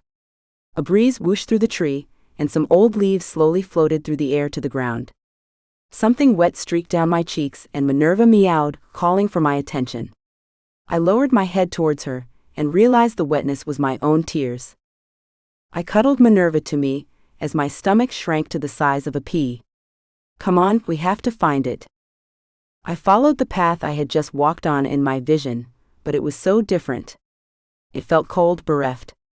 I opened the scarf from around my neck and wrapped it around my shoulders, regretting not pulling something on over the tank top I was painting in. The further I walked, the more hollowness I felt. The barren leafless trees stood still and silent. We arrived at a lamppost and my steps quickened. The house should be just ahead. Except it wasn't. Instead, charred rubble and the kind of wreckage you might see in a war zone greeted me. I didn't know what I had expected to find, but this disaster site was not it. The beautiful house was no more. I couldn't tear my gaze away. I took in every single millimeter of the ruin, and when my feet finally unglued, it wasn't to run away, it was to walk towards the home. I needed to see. See what? No idea, but my feet kept moving as if of their own accord. I walked to the only wall that wasn't burnt completely, laid my hand on it and let a vision overtake me. The wooden house stood again, me within it. The roar of fire pierced the silence, and I didn't flinch as it consumed me. The inferno engulfed everything, the wooden house snapping and shrieking. My eyes watered as the thick acrid smoke made its way down my throat. I coughed, and covered my nose with the inside of my elbow. A loud wail came from within the flames, and I ran towards it, smashing into a burning couch and hissing at the pain. For a second I thought the injury was real, but my scorched skin healed itself right before my eyes. Think about it later, Isla. I focused on the cry once more, ignoring all the pain and tightness in my chest, and moved up the burning stairs into denser smoke. There was an open door, the cry louder now. Flame singed my skin as I crossed the burning doorway of the children's bedroom. Ethan clutched his little sister to his chest, covering her face with her blanket so she wouldn't breathe in the smoke, though he wasn't doing too good either. He twisted to step towards the window but stopped, and turned to the door instead. He wasn't looking directly at me, was he? He squinted his eyes, trying to see through the smoke. Jen? He choked on the smoke and a coughing fit seized him. He was looking at me. I was burning and healing at the same time, not entirely corporeal. The whole house was on fire. As everything sank in, I snapped out of my daze and recalled what I knew about escaping fires. Looking around for something useful, my eyes landed on a pitcher of water. I slid my scarf off and soaked it in the water. Ethan was still coughing, tears streaming down his face when I put the cloth on his mouth. His eyes widened, eyes that staggered me to the core, and he jerked back before he saw it was me. Keep it on your nose and crouch down on the ground. I'm going to get you out of here. I don't know why I said that. There was no way I could stand to the side and let these kids die. I looked around for possible exits. The door wasn't an option for the children, physically here and flammable children. The window, although not burning, was shut tightly. If I broke it, the glass could cut them. Damn it, I had to hurry. Too few options. I picked up the bedding on my way to the window and grabbed the scalding handle. I grit my teeth, as my skin nearly burned off while trying to get it open. I peered down and thanked the heavens when I saw it wasn't that far to the ground. Ethan, come here. He crawled to me on his knees, while still holding on to his sister for dear life. I grabbed them both once he was close enough, and wrapped the bedsheet around them. Go through the window. I'll support your weight. I secured a knot in the linen. Ethan nodded, his head touching my shoulder. He was a good climber. I knew he could do it. Just as he was about to go through, he stopped and touched my wrist. I glanced up and saw him crying, this time not because of the smoke. Baba's not a deep sleeper. I don't know what's wrong. I have to get her out first, but till I come back, you can find them? Don't come back in, get to safety. I'll get them out. Now go. He folded himself out of the window, and I balanced my feet on the wall. Damn, they were heavier than I expected. He tugged at the makeshift rope to signal he was on the ground. I leaned over to check, and sure enough, they were both down safely. I breathed in relief and turned away from the window. The door frame collapsed just as I ran through it, missing me by an inch. I had to find Ethan's parents. Burning my hand once again, I opened the next door. Smoke poured out, causing me to wheeze and cover my face. Even though I was instantly healing, didn't mean it didn't hurt. My eyes twitched and watered, and I could barely see anything. But God, I could smell, and it was horrid. I treaded carefully through the flames and stumbled on something. I choked on a gasp, as I realized it was a hand reaching towards the door. Anna's hand. The rest of her wasn't recognizable. I pressed my fingers to her neck, only for her skin to stick to my fingers as I pulled them off. I retched and covered my mouth. Behind her, the bed was completely burnt, the flames licking at whatever was left. Osama lay in it, his teeth stark white against his blackened face. I had to get out. I turned towards the door when an explosion sent me flying. Reality slipped as my body burned, and agony took over my thoughts. Was I standing in the forest with Minerva, or was I burning to my death at the Murphys? Was I hallucinating on the ground, poisoned by Helena? I struggled to remember what was real and what wasn't through the excruciating heat. Something furry nudged my face. Minerva rubbed her head against my chin, pawing at my face. She let out a howl when I sat up. I was outside on the forest ground, only a few feet away from the burning home. Had Ethan made it? I stood on wobbly legs and took a step forward when I heard him and, "Anna? I'm not leaving you. Ethan, you have to go." Ethan could barely speak. "Mom, the baby, please." When his eyes went to her stomach, it was a punch to the gut. 3 casualties. No. Hot tears ran down my face as I covered my mouth to muffle my cries. It's too late, my precious. Anna had the glowing tinge to her presence that spirits had. No doubt Ethan realized that too. As if understanding what she had said, the baby girl wailed too as Ethan sobbed. "Go to the place I showed you. They'll take care of you both." "No." He turned towards the house and yelled, "Baba? Ethan, please." Anna cupped his face and leaned her forehead against his. "I love you. You're my strong, brave boy. Do this, please, for your sister. Please?" With that one broken syllable, he begged for a million things he couldn't have. "I love you both so much."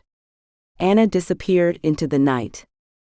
Letting out a scream that was more of an anguished cry, Ethan cradled his weeping sister tightly against his chest and ran into the forest, away from his burning home. "Wait." I started after him, but the smoky night sky tinged with a red glow from the fire changed into a murky gray. I blinked my wet eyes and looked side to side, trying to figure out when and where I was. The lifeless forest indicated that I was back in real time.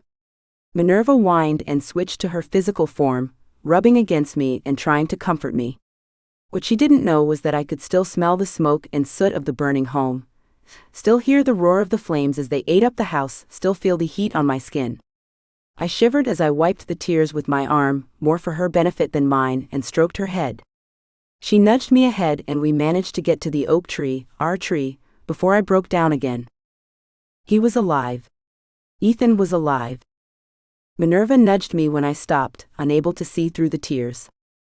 "I'm fine," I whimpered. "No, I really wasn't. I just need a minute."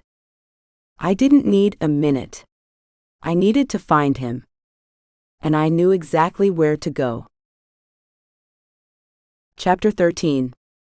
With my heart beating in my throat, I trudged up the path to Noel's home and banged on the door. When the door was wrenched open, my fist landed on his shoulder instead of the door. "What the hell, Isla? I could have shot you." Gun in hand, he was coiled for a fight, but he relaxed when he saw it was me. Too bad for him. I redirected my fist towards his face. Instinctively he ducked but took hold of my wrist. He frowned as he pulled me inside and shut the door behind us. "Isla, what the hell is going on? Are you okay?" Upon seeing the worry on his face, the tears that had barely stopped on the way here spilled over again. "Isla?" I moved out of his reach and swiped the tears off my face. "Call him." I was proud of the steadiness of my voice. "Who?" He didn't hide his confusion about the whole situation. "Ethan." His jaw fell and he froze. I urged him before I lost all my senses. "Call Ethan." "How?" He trailed off. Silence stretched for several long seconds before he pulled out his phone and swiped to make a call. He gulped when he saw my outstretched hand, but didn't speak a word as he handed me the phone. I put it to my ear and heard the ring. Noel put his gun on the side table and ran his hands through his hair, pacing the wooden floor. My heart skipped when the call connected and his voice breezed through.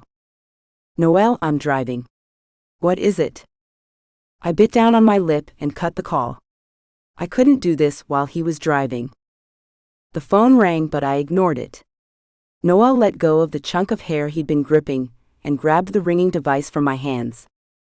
A brief whispered conversation followed, but I stood like a fool, staring into space. "Just come to my place." Noel ended the call and put the phone down. "Isla." He reached for me. "Come sit down, please." "No." I yelled, but it wasn't at him. It was at the overpowering darkness that smothered the lights around me within a split second. Damn, not another vision.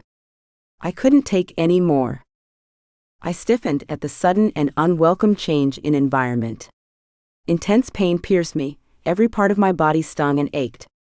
I regained more control of my senses, and gagged at the unbearable smell of waste and blood. I tried to cover my nose, and found my arms were bound with some type of cloth around my chest. Breathing fast, I wriggled on the sticky floor to find some release from the binds. The binding hadn't eased an iota when a door opened.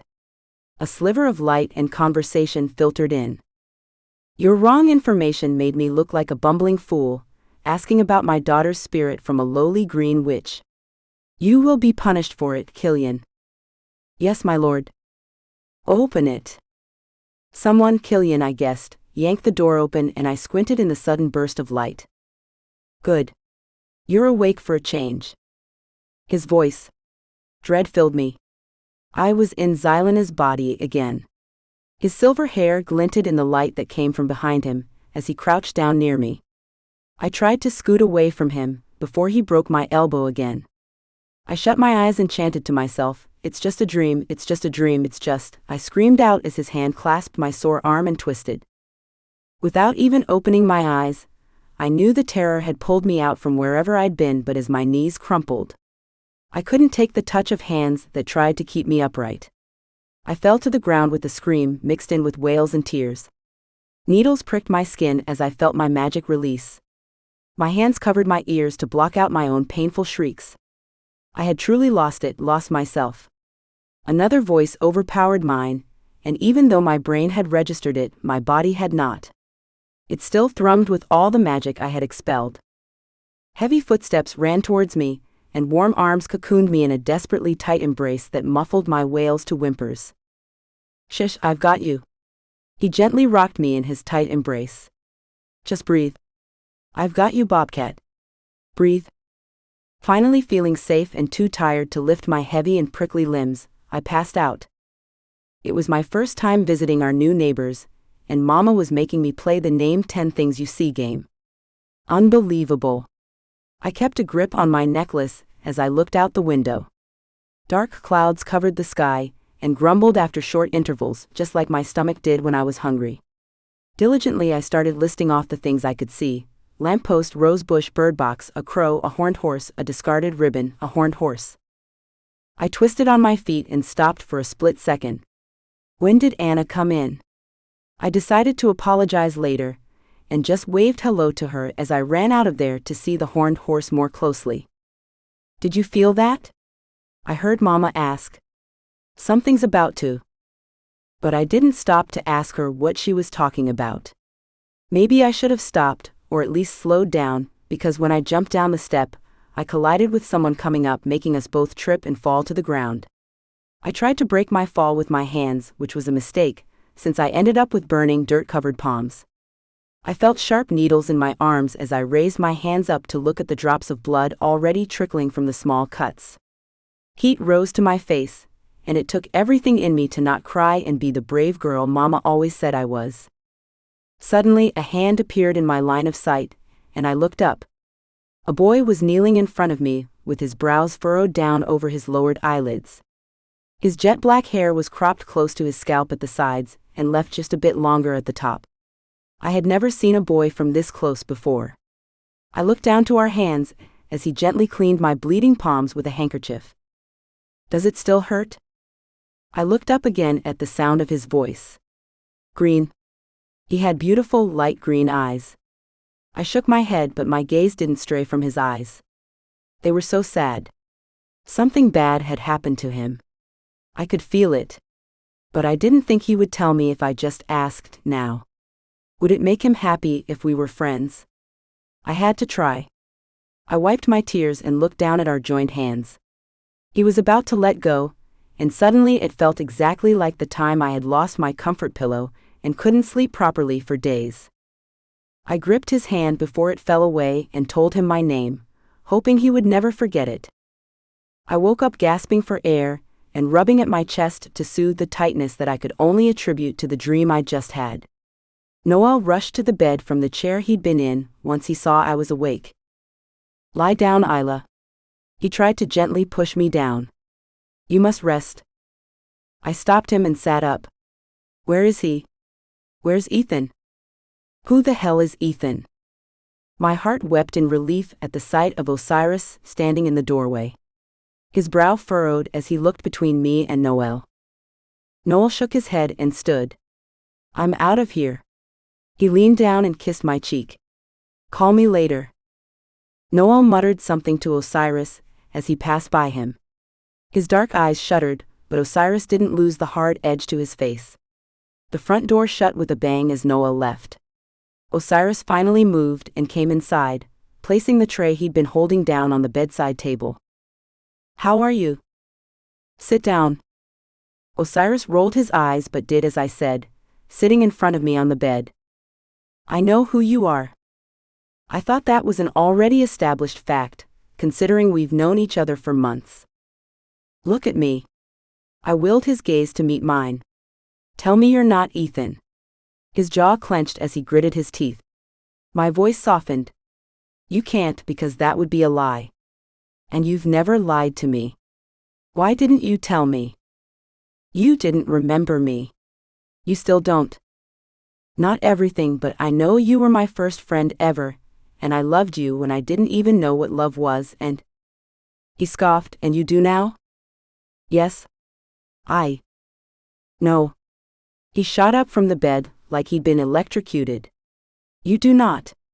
You're just looking to get over your shitty ex with the town's recluse, so you can dump him with no regrets." My eyes widened in shock. "How can you even say that? Why are you being like this?" "Like what?" "This is me. Get used to it." He strode from the room. I jumped up from the bed and followed him out. "Ethan, stop." "Ethan is dead." He pivoted to face me. "Do you remember the last time you saw him?" I stared at him blankly, trying to find the right words. He'd said him. He really believed the old Ethan to be dead and replaced by Osiris. "Do you? Answer me." "No. But I wanted to. Oh, how I wanted to remember everything." "Do you remember the promise between our mothers and your aunt?" My eyes watered at the sharpness in his tone. His voice lowered as he gazed at my face, but it somehow made it worse, since in that moment I remembered that he only yelled when he didn't want anyone to hear his voice tremble because he was about to cry. "What do you remember?" Have you ever wondered why you don't remember anything? It's because I took your memories. All the torture of the past months, not being able to remember a single thing of my time on the island, came to a screeching halt at his words. Something tripped inside me and my tears fell. "What?" "I broke your heart when you were 7, and I'll break it again. So cut your losses and go back to New York or wherever you want, as long as it's far away from here." "And that will make you happy?" "It will fucking kill me." I gasped as I heard his voice in my head. The distraction cost me precious seconds, and before I knew it, he was gone. The slam of his car door was the last sound I heard before only the ringing in my ears broke the silence. I hadn't handled that well. Neither of us had. I stood crying in Noel's hallway, but I couldn't stay there alone. The rain washed away my tears and soaked me to the bone within minutes of leaving Noel's place. I could hardly keep my swollen eyes open. The torrential rain curtained all the streetlights, and I wrapped my bare arms around myself. I'd have to walk home since I didn't have my phone, and I didn't have the raincoat I had put in my bag that morning, or even the scarf to wrap around my shoulders. It was unbelievable how my day had turned out. My skin prickled at a sense the day was far from over. Heavy raindrops stung my skin as I stopped in the middle of the road. Something didn't feel right. Headlights flashed behind me, and I squinted as I turned to look. The car rolled to a stop beside me, and the window slid down, making visible the last person I ever wanted to see. "Miss Rose, get in the car," Bernard shouted to get his voice across. "Where's Jonas?" The words sputtered out through my wet lips. "Just get in the car, you are drenched." I stepped forward towards the car before instinct kicked in, and I stopped again. "How did you know where I was?" "I didn't. I was passing through." The ease with which he lied made me want to run in the other direction. I swallowed and spouted a lie of my own. "You can go on. I like walking in the rain." He glowered at me, got out of the car and opened the rear door. "Get inside," he yelled over the rain that was dripping from his nose onto his fancy suit. I yelled back, "You are delusional if you think I'll listen to you." He nodded and shut the door he was holding open. "Whatever suits you, Miss Rose. I'll see you at the mansion." Without replying, I turned, wanting to get away from him as soon as possible. I took a step, and a cloth came down on my mouth and nose. I clawed at the hand squeezing my throat. When it didn't let up, I tried to twist my body away, but I couldn't breathe. Black spots dotted my vision, and I could no longer fight fatigue. The hand around my throat squeezed tighter, and I passed out cold. Chapter 14. Ice-cold water drenched me, causing me to choke as water filled my nose and mouth. I hacked it up and hissed at the burn in my shoulders. Ropes bound me to the chair I was on. My wet skin was on fire and chafed with the friction. Bernard threw an obnoxiously bright yellow bucket to the side and stood arms akimbo, grinning at my struggle. Ignoring him, I looked around at the rotting plants, the glass walls and glass roof. My heart thumped. We were inside the greenhouse. Xylena's greenhouse. I hadn't been here since she died here, and by the look of it, neither had anyone else. "I hope you like the poetic justice." I cut him off with a snarl. "Shut up." He chortled and kicked the door closed behind him, but it didn't affect me at all. Fear was miles away. In its place, anger simmered, slowly festering up. "What the hell is going on here? What do you want from me?" A slimy smirk overtook his face. "I'm glad you asked." He produced a small towel and grabbed my right hand. I couldn't get away from him, no matter how much I jerked and twisted. "Get away from me." He ignored me, flung the towel over his shoulder and removed papers from a plastic file on a charred table. He approached again, taking a pen from his pocket. "Sign them." I gazed at the papers he held, legal documents of some sort. My name and his were typed at the bottom of the page. "What do you want from me?" I barely recognized the snarl in my tone. "This land." "Son of a bitch." Now, there's no need to be so crass. It's a perfectly plausible deal. You sign the papers and walk out of here unharmed. You don't, and I have you brainwashed. The first drop of fear trickled in. Another person who'd tamper with my mind. No. I won't let him. I frowned at the uniqueness of the voice of my subconscious. It was my own, but at the same time it wasn't. Why only notice it now? Because I want you to. Okay, this was creepy, but I think I know who you are. Weird. I was having a conversation in my head while Bernard threatened to brainwash me. Who do you think I am? Minerva. I would have been so pissed if you got it wrong. Keep him talking. Relief washed over me at having her near, even if I couldn't see her. Now that you know the weight of the situation. Bernard's voice sliced through my internal discovery. Are you willing to do what's sensible? Sensible? You call kidnapping me and forcing them to sign a legal document sensible? How did you even get your hands on these papers? You forget I'm the one who goes through all the mail that comes here. So what, you edited out Tim's name and entered yours? Classy. He fidgeted with the strap of his watch and tugged at his sleeves before tipping his chin up. I have earned this, he declared pompously. My whole life I have slaved away for the Ambrose family. I will not let you or that chauffeur drag their name through the mud in your mindlessness. You're just bitter because you will never be half the man that chauffeur is. No matter how hard you try to be better than him, you'll always fall miles short. His nostrils flared as he inhaled sharply at my words. He advanced towards me, while speaking in a low, sinister voice. You are delusional if you think I want to be anything like him. He threw my words in my face. The sooner you sign, the sooner we can move forward. In your whole scheme, you're missing the fact that David will never forgive you. You will be punished for this, even if I do sign the papers.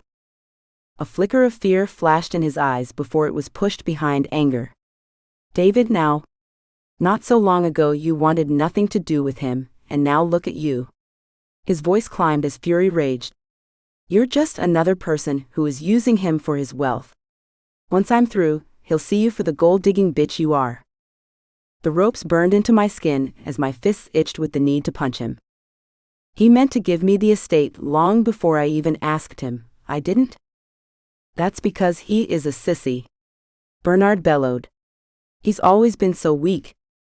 Is that why you wag your tail and do his bid? I didn't get to finish, because he gripped my jaw in a tight fist. My heart raced as my mind replayed the vision on the beach, and replaced Bernard with the silver-haired, faceless man. My skin started to light up as fear gripped my insides. You're in no position to run your mouth right now. Freeze? I heard Noel's voice like a beacon in the dark. Hands in the air or I'll shoot. Bernard spun to my back so fast he nearly twisted my neck off. I turned my head to look for Noel, and something cold and sharp pressed against my throat. You take one step towards me, and I'll cut her pretty neck. To emphasize his point, Bernard grabbed me by the hair and pulled my head back to expose my throat. Noel didn't move, his eyes zeroed in on the knife in Bernard's hand. Try. I'll fucking end you. The voice came from behind us and I gasped. Bernard trembled, nicking me in the process. Then there was a fight, everything happening at unfathomable speed. Noel cursed, rushed forward and untied the rope binding me. I'm okay. I took over and shoved his hands away with my untied hand. Help him. He gave me a quick nod and darted to the scuffle. He pulled Ethan off Bernard, the latter no match for the precise yet powerful punches that were landing on his face. Noel, get off. Ethan growled. Noel slightly pushed him away. Man, that's enough. I need to arrest him. I shivered as I took in Bernard's bloody face, all the possibilities of how this could have ended running through my mind. Ethan snapped out of his state, and in 2 long steps he was kneeling in front of me. He unraveled the knot I was trying to loosen with one hand, and caressed my abraded wrists before working to untie the bindings on my legs. I'll wait in the car. Noel gestured to the door and dragged a limp Bernard outside. Ethan. I desperately wanted him to meet my gaze, after he wearily undid the last rope. After what felt like minutes, but couldn't have been more than seconds, he did glance up. The growled hiss that left him sounded almost feral. He pressed a clean handkerchief to the wound on my throat. My hands impulsively reacted, and I grabbed onto his forearm. His gaze finally met mine, and my breathing settled.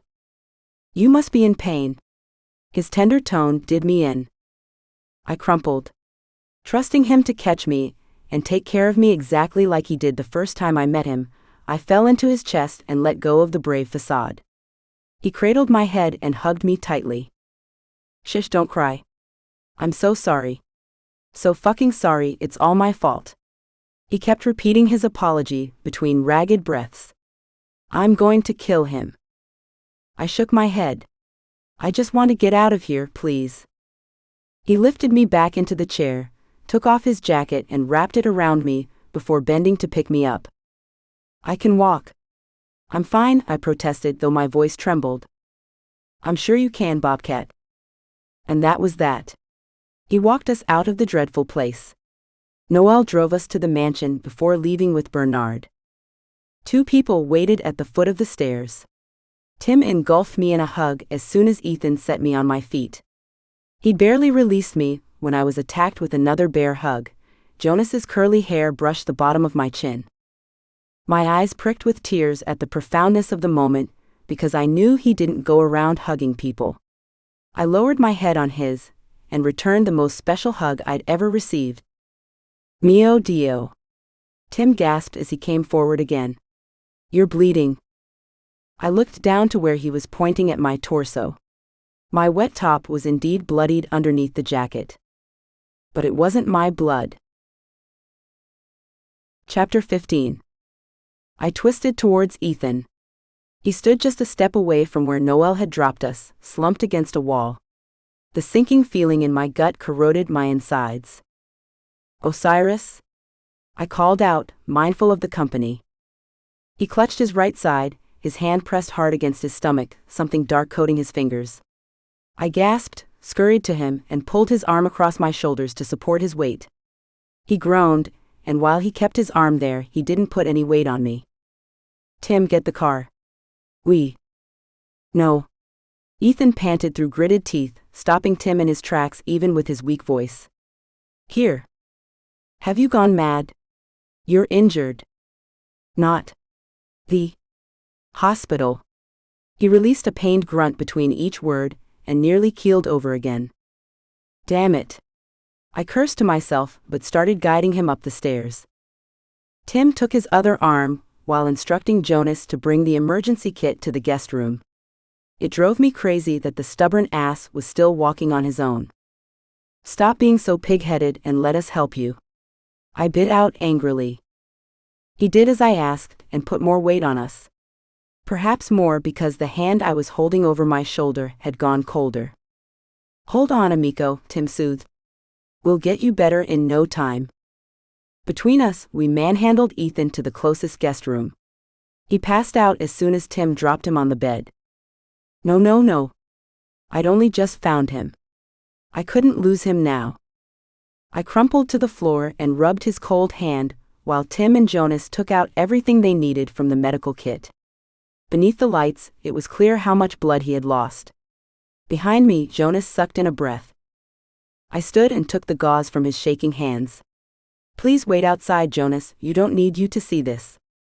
He glanced at Tim, who nodded in agreement and left the room, closing the door behind him. Tim pried Ethan's sticky, bloodied shirt off the wound. I prayed he wasn't bleeding anymore, but my prayers went unanswered, blood still oozing from the gash. Does he need stitches? I blurted. Do you know how to do them? I didn't even know he got hurt. He could have bled out if you hadn't noticed. I cried out, sounding more feral than I had ever heard. Calm down, Isla. Jake knows how to stitch up a wound like this. I'll clean this quickly and get him. Tim used wipes from the medical kit to clean around the wound, and pressed a thick wad of gauze against it. Don't leave me. Send Jonas. Jake will need information. I'm not sure Jonas is in any shape to deliver it. I'll be back in minutes, just keep pressure on the wound. I grabbed more gauze and pressed it to his skin. Harder. As hard as you can. Tim gave me a nod of encouragement before shutting the door behind him. I reacted with a fresh rush of tears, but did as I was told. Tim will be right back. I wiped my face with my free hand. Jake knows how to do stitches because it looks like you need them. Not that I would know, you know, because I'm not a doctor. Damn you. Cursing an unconscious man would probably not help. Nor would weeping. I grabbed more gauze to replace the wad that was already soaked in his blood. That bastard Bernard had stabbed Ethan, and he'd hurt himself more to carry me. I closed my eyes and begged for a miracle. Soft fur brushed at my leg. Minerva let out a mewl, and I sobbed harder upon seeing her. You've got to help me. He won't wake up. He can't die. Please. She hopped over to the packages of gauze and slapped one towards me with her paw. I tore the wrapper, took out the entire wad, and pressed it against his wound. She nudged my hand with her nose, harder towards his skin, and I applied even more pressure. Ethan groaned, though he didn't wake. The sound tore at my heart. Ethan, please hold on. Don't let go. My head fell forward as I clenched my eyes shut, praying to whoever would listen. Now I knew how everyone must have felt when I was in the hospital. Had he felt the same desperation for me, I now felt for him. Please be okay. I can't. I shuddered. I can't lose you. I put my hands on his cold and sweaty skin, and they sparked and lit up. My magic rushed into my hands, my fingers tingled, and waves of dizziness washed over me. But it didn't matter. As long as it helped him, I would do anything. I tried to channel the emission, tried with everything I had to heal his wound and any internal damage I couldn't see. A guiding force helped me do it, and I just knew it was Minerva. Warmth seeped into his skin for a few seconds and he gasped. "What?" he mumbled. "Isla, don't." He fell unconscious again. But his words were like a plug on my magic. The glow burned out and his skin cooled again. I didn't like it, but I understood that I couldn't force my magic on him, no matter how much I wanted him to be okay. "You idiot," I hissed at Ethan. "Why did you push me out?" "What happened?" Tim walked in on me yelling. With a deep breath to calm myself, I lifted the bandage and cried a few more tears, this time of relief. He stopped bleeding. I must have pushed enough healing magic into him to work because his wound looked smaller, less life-threatening. Thank God for that. Jake's out of town. I was so scared on my way back. Tim re-wiped the wound with disinfectant pads and taped a large clean bandage over it. I raised my hand to touch Ethan's face, to check his temperature. My fingers were smeared with his blood, and I gagged, rushing to the bathroom and throwing up. Standing on trembling legs, I managed to scrub off every trace of blood till the water was completely clear. The reflection in the mirror was almost unrecognizable. Ashen skin made me look like a ghost. My red hair enhanced every cut and abrasion. I cleaned my neck and prayed Bernard's handprint would be gone by tomorrow morning. I took off Ethan's jacket and tried to wipe off the blood. It would take more than a face wash and water to get this item clean. My clothes were a lost cause, wet, filthy, and bloodied. My brain wasn't working. I shivered uncontrollably and knew I needed to get undressed, but just stood there like an idiot, unable to process everything that had happened. A knock on the door pulled me from the mental fog. I opened it to Tim, and he handed me clean clothes. I walked out a little warmer but still weighed down. Tim had cleaned the space, gotten rid of the bloodied gauze, and placed a tray of food and medicine for Ethan on the bedside table. Jonas came in with a t-shirt and sweatpants for Ethan, and laid them at the foot of the bed. "This is for him. You should go get some sleep. I'll clean him up and be here if he needs something." Tim's soft voice almost brought me undone again. "I can't leave him, Zio, not after all this." Nor could I bear the thought of anyone but me cleaning the remaining blood from Ethan's face and body. Tim cursed and rubbed his forehead. Noel called and filled me in on what happened. I always knew that Bernard was a greedy psycho, but I never thought he would go to such lengths. "I don't want to talk about him right now." "Of course. I'm sorry." Tim stepped forward and hugged me. "Go to sleep, little missy." I bid goodnight to both Tim and Jonas, and sent them to their rooms before shutting the door and leaning against it. Ethan was still unconscious, and the sight of his tattered, bloody shirt terrified me. Wild thoughts of what might have happened swirled in my head. I found a pair of scissors in the medical kit, and cut the shirt remnants off his body. The body that usually took my breath away every day looked so pale, though his pulse beat strong and normal beneath my fingertips. From the bathroom, I grabbed a hand towel and dampened it with warm water. "I'll never forgive you for putting me through this," I whispered as I gently cleaned him. "I hate you so much." What this did I mean? That he'd hidden himself from me? Taken my memories? Almost died to save me? I sank down on the floor next to the bed and waited for him to wake up. The sun had set a while ago. I noticed it when the stars started glimmering on the ocean. The sky was dark now, though not as dark as Ethan's hair. Strike 13.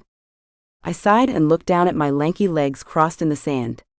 13 times now I'd thought of him without meaning to, excluding the times that I actually was thinking of him and his whole family. Was it fair to subject them to this? To me?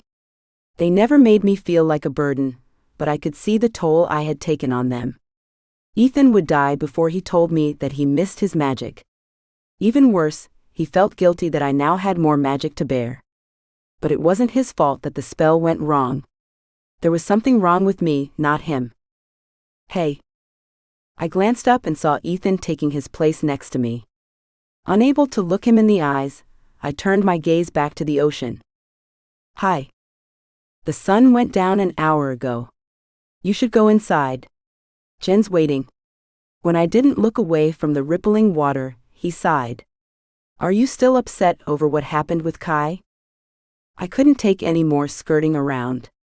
Was this it? Would we never talk to each other again? I wanted to know. You mean with us? Isla? No, Ethan. I shot up to my feet and paced around him as he remained seated on the ground. The deal was to share our magic, not steal yours. You didn't steal anything if I gave it up willingly. But that's just the thing. You didn't want to give up your magic. You wanted to share mine so I can breathe easy. And what good did it do? You have even more on your plate now. I failed? Shut up. I didn't even say anything. I heard you. You read my thoughts? You're not supposed to do that. Do you think I don't know that? That's the only thing I hear all day. Don't do this, don't do that. Can anyone tell me what I am supposed to do? As I yelled, the heavy knot at the base of my skull pulsed tightly, and I clenched my eyes shut, pulling my hair out. Hey, shush. Ethan pulled my hands away. Isla, look at me. I managed to look at him through my tear-filled eyes. I'd see him even if there were 1,000 things between us. No matter what happens, we'll get through it together. My heart thudded in relief. Was it stupid of me to think that we had something special? Like Wesley and Buttercup special? I was sure I knew what love was. I loved Mama. I also loved Minerva. And I definitely loved Ethan. None of them was the same type of love. Together? His black eyes twinkled and his dimples peeked out as he smiled. Forever. Movement near the top of my head disrupted my sleep. I nearly batted my hand to stop it, when memories crashed down on me. I jolted up, and let out a groan at the crick in my neck from the twisted position I'd fell asleep in. A sharp pain in my abdomen almost had me doubled over. Ethan was struggling to get out of the bed and stand up. What the hell are you doing? I ignored my own pain, leaned up and put my hands on his shoulders to keep him in place. Stay here. I'll bring you whatever you need. I'm fine. He didn't meet my gaze. He did seem fine. His bare skin held warmth and he wasn't so pale anymore. Still, I didn't want to risk anything. Stay. You were badly injured. Thirsty? At his nod, I patted his shoulder, stood and got him a glass of water. I rifled through the first aid kit for a fresh bandage and kneeled on my previous spot in front of him. What are you doing? He clasped my hand when I touched the old dressing. Let me see it. I softened my voice. Please. He let go of my hand and laid back, but he stiffened when my fingers skimmed his skin. I tried to be as careful as possible when I removed the tape, laying one hand on his stomach while removing it with the other. He still hissed and tightened his hold on the glass in his hand. Sorry. It looks so much better now. His skin was healing around the cut. It hadn't bled too much either. Relief flooding me, I discarded the old bandage and replaced it with a new one. Do you want painkillers? He didn't answer me. He stared at me but was miles away. I lightly shook his knee to get his attention. A blink and there he was. His features hardened, he grasped the back of my neck and pulled me up towards him. With my heart in my throat, I impulsively put my hands on his thighs, careful not to touch his injury. Or his very naked chest. Never use your magic to heal anybody. His hand tightened slightly as he emphasized. Never. Do you understand? I should have nodded and freed myself of his grip. Not that it hurt, it just boiled my blood with a heat that no one had ever made me feel before, but I couldn't. How dare he boss me around, tell me I couldn't use my magic to heal him. You're welcome. I infused my tone with as much sarcasm as I could muster. His hand went lax in surprise, and I pushed at his chest to stand, my stomach cramping in pain. In case you don't remember, you were bleeding yourself dry. And for some inane reason, you didn't want to go to a hospital like a normal person. Respecting your empty-headed request, we tried to help you right here. So, I'm sorry that I'm not a doctor, or someone who knew not to use her magic on you. Maybe I should have let you die. At least then you wouldn't have to report me. I inhaled sharply at the unexpected shortness of breath. He sighed, unaffected by my tirade, and pulled at my hand, tugging me closer. I thought nothing of it as I stepped forward, but when his free hand pulled my top up, I swatted him away and backed up. Whoa, what are you doing? I need to make sure you're not hurt. I'm not the one who was passed out last night. I crossed my arms over my shirt. Does your stomach hurt?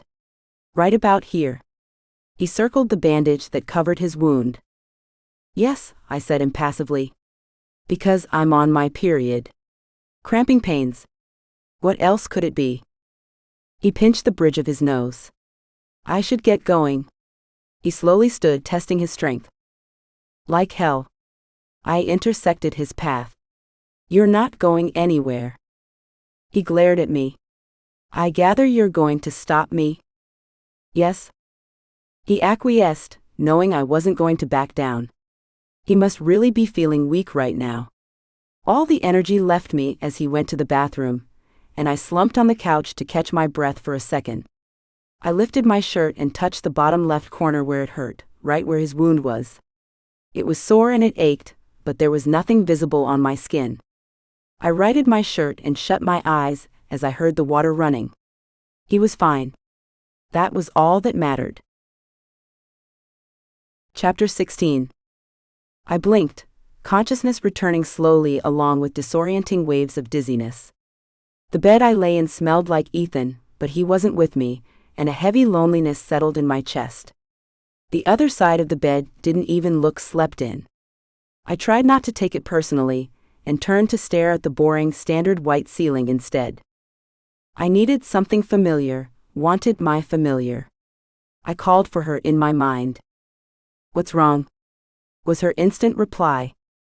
I let out a breathy sigh as I continued the conversation in my head.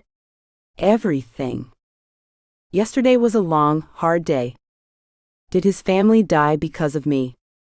You must stop believing that you caused everything bad that happened. But most of it did. And I don't even remember, because he destroyed my memories. Why would he do that? Why is everything so complicated? Loud voices outside my door drowned out her reply. I sat up as the voices neared. You can come back later. She's asleep. That was clearly Tim. I just want to make sure she's safe. You should have thought about her safety before you sent Bernard here to run things. You basically paid him to harm her. Ouch, that was unfair. Was he talking to David? I didn't imagine he would do something like this. No one did. I just want to see her once. There was utter silence for a second. Please. Wanting to see David myself, I clambered out of bed but only made it to the middle of the room when the door clicked open. Don't wake her up if she's asleep. Tim could sound stern when he wanted to. I won't. David entered, looking nothing like the man I knew. His hair stuck out in different directions, he was coatless, and he'd rolled up the cuffs of his sadly wrinkled shirt. He looked like a before poster for a Why Not to Drink campaign. His eyes widened when his gaze landed on me standing stock still instead of in bed. Are you okay? I asked. He shook his head as if to wake himself up. I don't matter. How are you? I'm fine. He stepped closer and his jaw clenched as he tenderly tilted my head side to side. He swallowed hard when he saw the state of my neck. It looks worse than it feels. I wanted to comfort him, but his anger only intensified. He will pay for this. I will make sure of it. Don't give him any attention. He'll hate that. Let the police do their job. David nodded. You're right. I am. I frowned at how easy that was. Yes. The police will do their job, which includes what I tell them to do. Good idea. I rolled my eyes. Don't know why I thought I'd convinced you otherwise. He smiled but struggled to give it meaning. I won't take more of your time. You should rest. And you should sleep more. His expression softened, and he kissed my forehead before saying goodbye and walking out. In the bathroom, I winced at my reflection. The bruises looked bad, probably worse than the discomfort they gave me. My wrists were bandaged, all my cuts and abrasions had been treated. By Ethan, no doubt. A sigh fell from my lips. Ethan lived in my memories like a beacon of love and safety. The first time we met when we were kids, he'd been so gentle when he hadn't even known me. Last night had been no different. Does it hurt a lot? He'd asked me while he was bleeding to death. No matter what he said, I had no doubt Ethan lived on in Osiris. I'd do anything it took to prove it to him. My empty stomach growled. Food first. I needed breakfast. The hallway leading to the kitchen was empty. My brow creased, until I remembered that this was the rehearsal dinner weekend and the staff were on vacation for 3 days. In the kitchen, Kathy stared out the window to the garden, her fingers relentlessly fidgeting in her apron. Her head whipped to me as soon as I walked in. Oh, Isla. She crossed the kitchen island and took me in her arms. My face scrunched up in pain, but I held back the groan that threatened to leave my mouth and hugged her back. I'm so sorry. Tim only told me in the morning. Dear Lord, look at those bruises. How are you feeling? You didn't miss a lot, I joked. I'm fine but hungry. Go sit down. She ushered me towards the dining table. I was just about to call everyone in. I stopped in my tracks. Everyone? The kids and Osiris, she whispered. I swiveled towards the double doors that led to the pavilion. He's still here? I couldn't wait to see him, not even to linger for her answer. I hurried to the pavilion, but when I reached the swing, I froze. Every nerve became a live wire, every whisper of air sparked tingles across my body. A glow simmered beneath my skin, but I ignored it, instead focusing on the scene before me. Jonas stood under the fruit-laden apple tree with a big basket in his hands. He hadn't noticed me. His huge grin fixed on Grace, perched on top of Ethan's shoulders and laughing louder than I'd ever heard her before. She reached up, picked an apple and aimed it at the basket but failed, again judging by the number of apples on the ground. My chest flushed with warmth, my heart doubling in size. Such happiness seemed out of place. No, that wasn't right. I shook my head, the gaiety of the whole scene untarnished by my memories of this place. Even though he faced away from me, I knew the exact moment Ethan realized I was there. He stopped, stilling for a second before turning to fix his intense gaze on me. My breath caught and hitched. Damn, I must look a sight in baggy shirt and sweatpants, and with bruises decorating my throat. I hadn't even combed my hair. Not that he looked any better in the size too small, borrowed clothes. Osiris. Grace yelled to get his attention. Put me down, please. I think we've got enough apples for today. It didn't help the irregular beat of my heart when he didn't take his eyes off me, as he reached up, lifted Grace over his head and carefully placed her on the ground. The way my stomach pinched as he did it let me know he was in pain too. Jonas, come, let's show Mom. She tugged him inside, hollering a good morning to me on the way. Once it was just the two of us outside, my mind whirred with everything I wanted and had to say to him.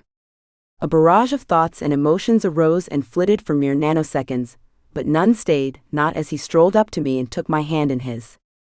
Keeping his gaze locked on mine, he walked backwards into the garden, taking me with him. My limbs trembled. He must have felt it in my hand.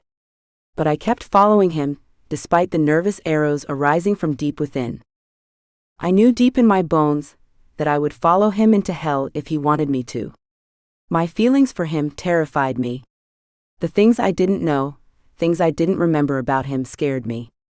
But at the same time, because of him, I felt untouchable standing in the garden that still held memories of Helena and her attempt to kill me. His free hand came up to leave a feather-light touch across my jaw and neck, leaving goosebumps in its wake.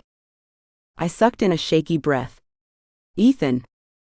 He shushed me and touched his finger to my lips.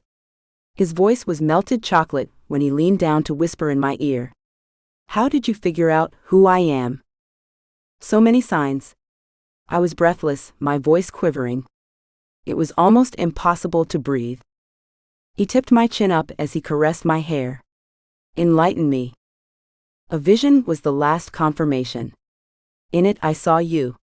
Ethan, and your eyes. The same eyes. Where were we in this vision? Your house. He whispered again.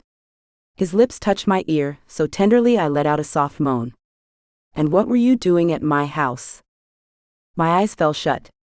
I couldn't tell him about the fire, that I had been there, and what I'd done.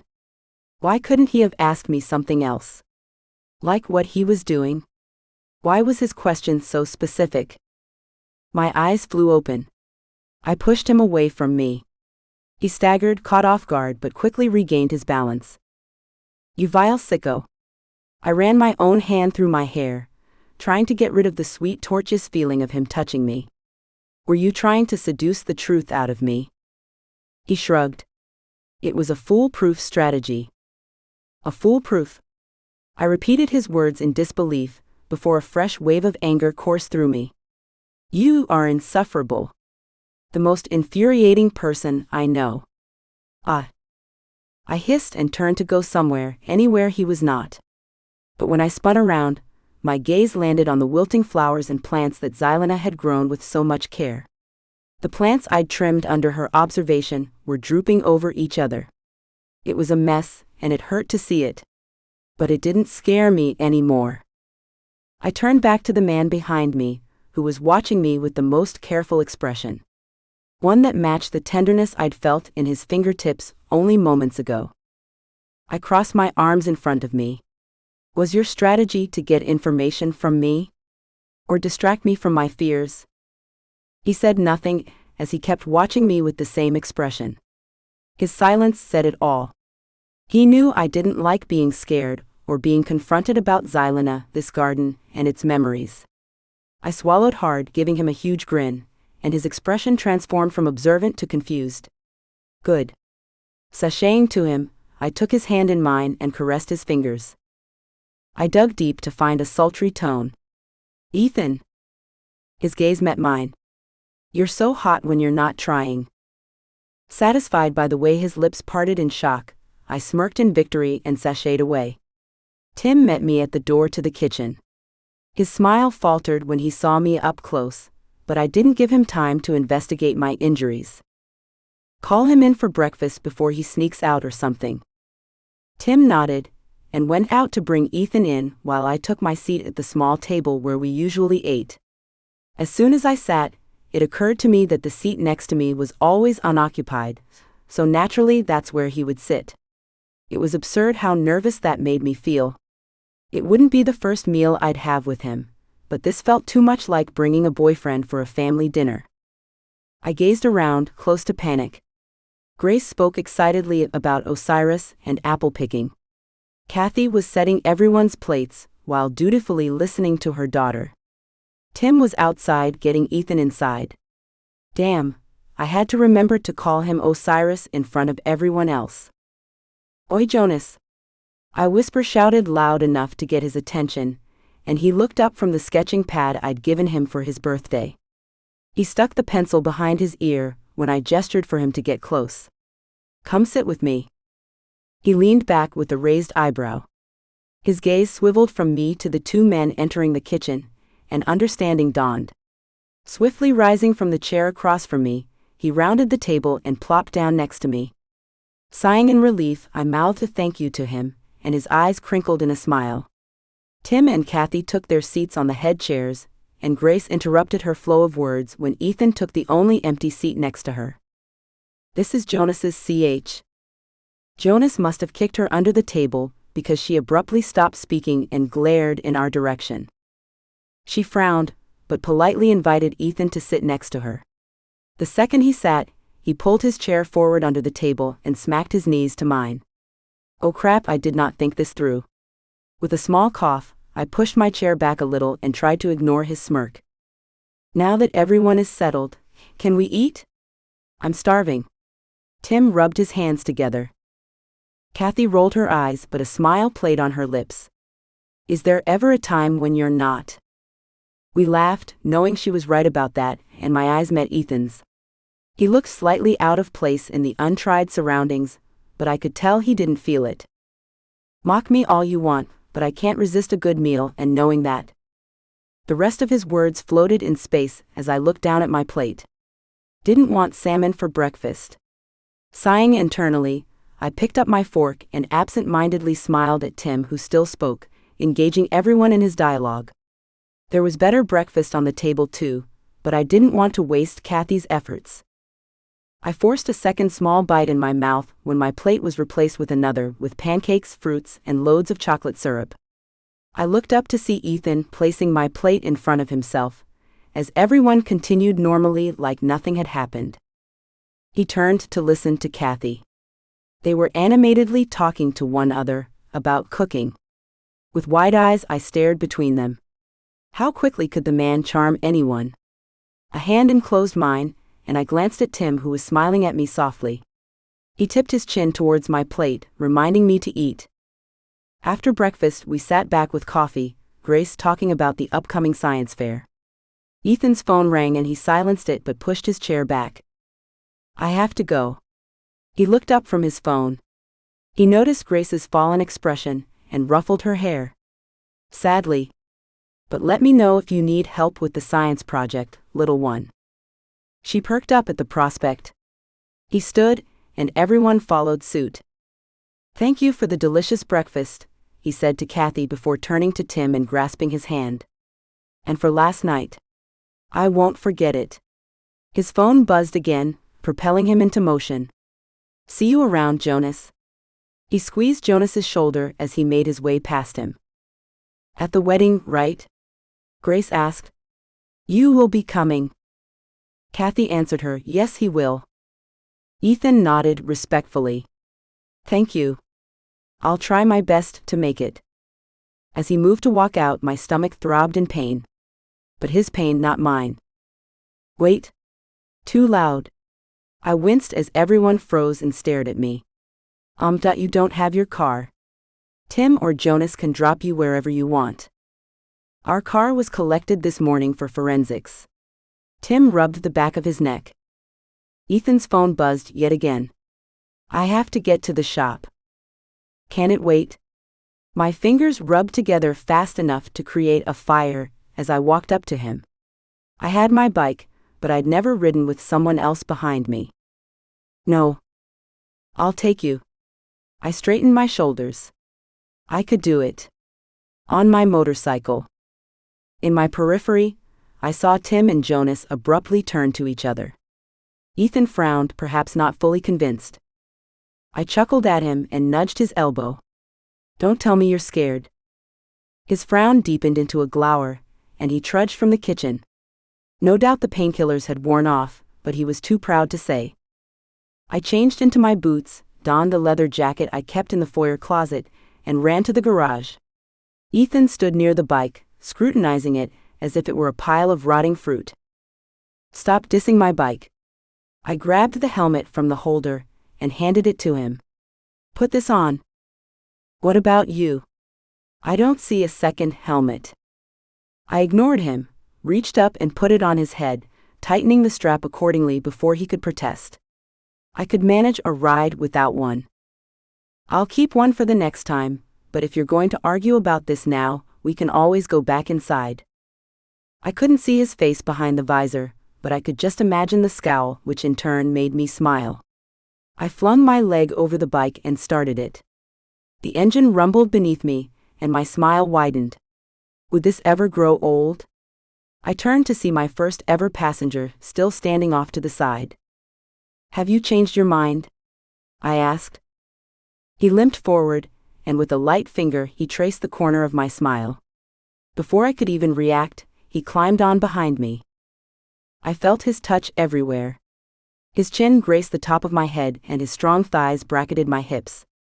The thought of leaning back a little and just cocooning myself in him sent my heart racing. His hands fisted on top of his thighs. The giveaway of his nerves unexpectedly roused a roguish grin on my face. Osiris? I teased him with his new name. Hold on tight. Chapter 17. I rode better than I'd ever ridden before, and couldn't help filling my lungs with deep, satisfied breaths. I deftly avoided all potholes to keep this ride as smooth as possible, and glided to a smooth stop in front of his shop. Not even his deathly tight grasp around my waist affected my abilities, though his grip did make me blush a lot. Another one of my firsts signed off to him. I must have leaned back, or he must have moved forward because I felt him at my back. He held me close, and kissed the top of my head before climbing off and handing me the helmet. My stomach still roiled with waves of pain. It must have been worse for him. I followed him inside to make sure he had what he needed, and was as comfortable as possible. I should have known the morning was too good to last. As soon as we entered the shop, a woman pounced on him. He grimaced in pain as she hugged the life out of him, but still didn't push her away. All the while I stood there, my throat thickening, clutching the door handle like an idiot. How stupid was I? How could I have thought that he had no woman in his life? I mean, look at him. Even injured, he really was as hot as I'd teasingly told him. And she, the woman, was just gorgeous. No wonder I hadn't seen him. He probably hadn't left her side for 2 weeks. My cheeks heated up in shame. I hadn't even asked him before attempting to kiss him on the beach. He likely thanked God when I hadn't gone through with it. And then this morning, he knew how I reacted to him. He played on it to distract me. Could someone throw holy water on me so I could melt into a puddle and die? Stupid, stupid me. She finally stepped away, her hand still on his arms. Thanks, Sekhmet, you're okay. I was so worried about you. Even her voice was effortlessly sultry. It didn't help that she looked like $1,000,000 with her sophisticated clothing and thick, luscious dark brown hair, while I stood in a stupid leather jacket and sweatpants with unruly bird's nest hair from riding without a helmet. As much as I wanted to peg her as an evil witch, her concern for Ethan seemed genuine. I'm fine. Isla helped me. He gestured towards me. What the hell?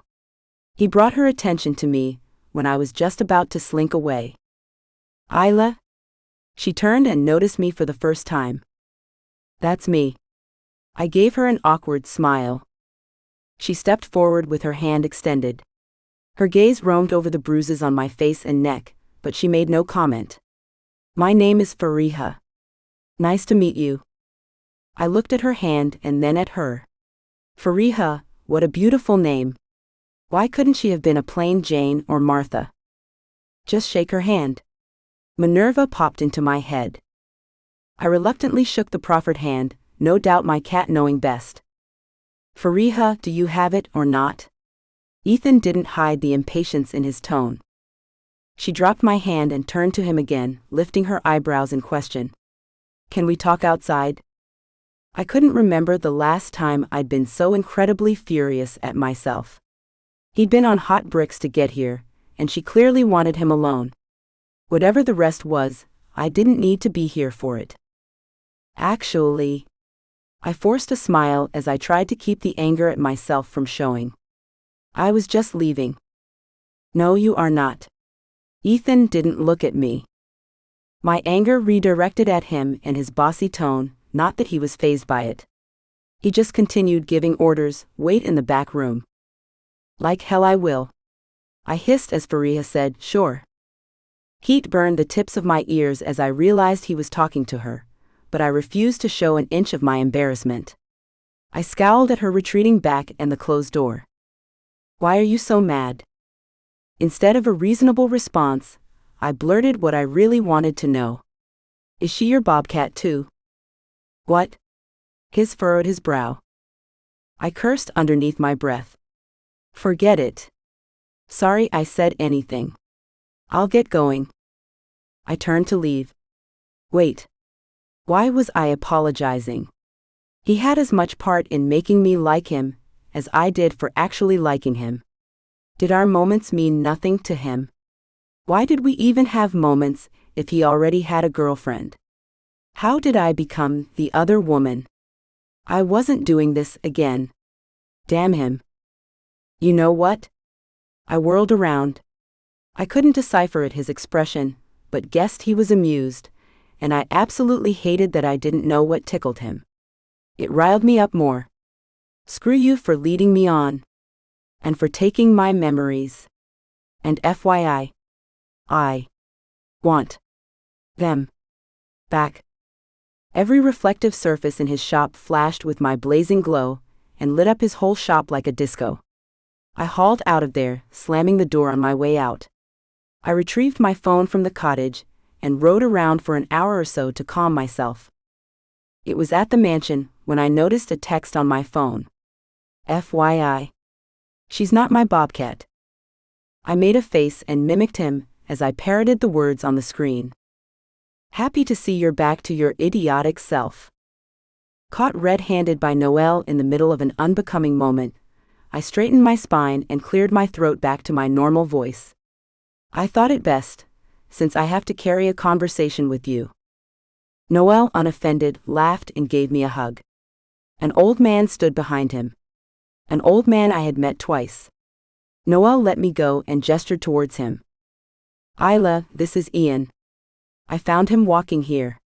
He is David's butler, I finished for him. Good morning, ma'am. Oh God. I blushed. You're nearly Ed's age. Please call me Isla. He smiled, not really surprised by my awkwardness anymore. Will do, ma Isla. Is everything okay at the manor? Did David send you? He has instructed me to work here until further notice. Ian stood at attention. Why? What will he do without you? Probably crash and burn, excuse my honesty, but he is my employer and I must listen to him. And are those your words or his? His. He tried but failed to disguise his feelings with a professional smile. Today wasn't a good day for him.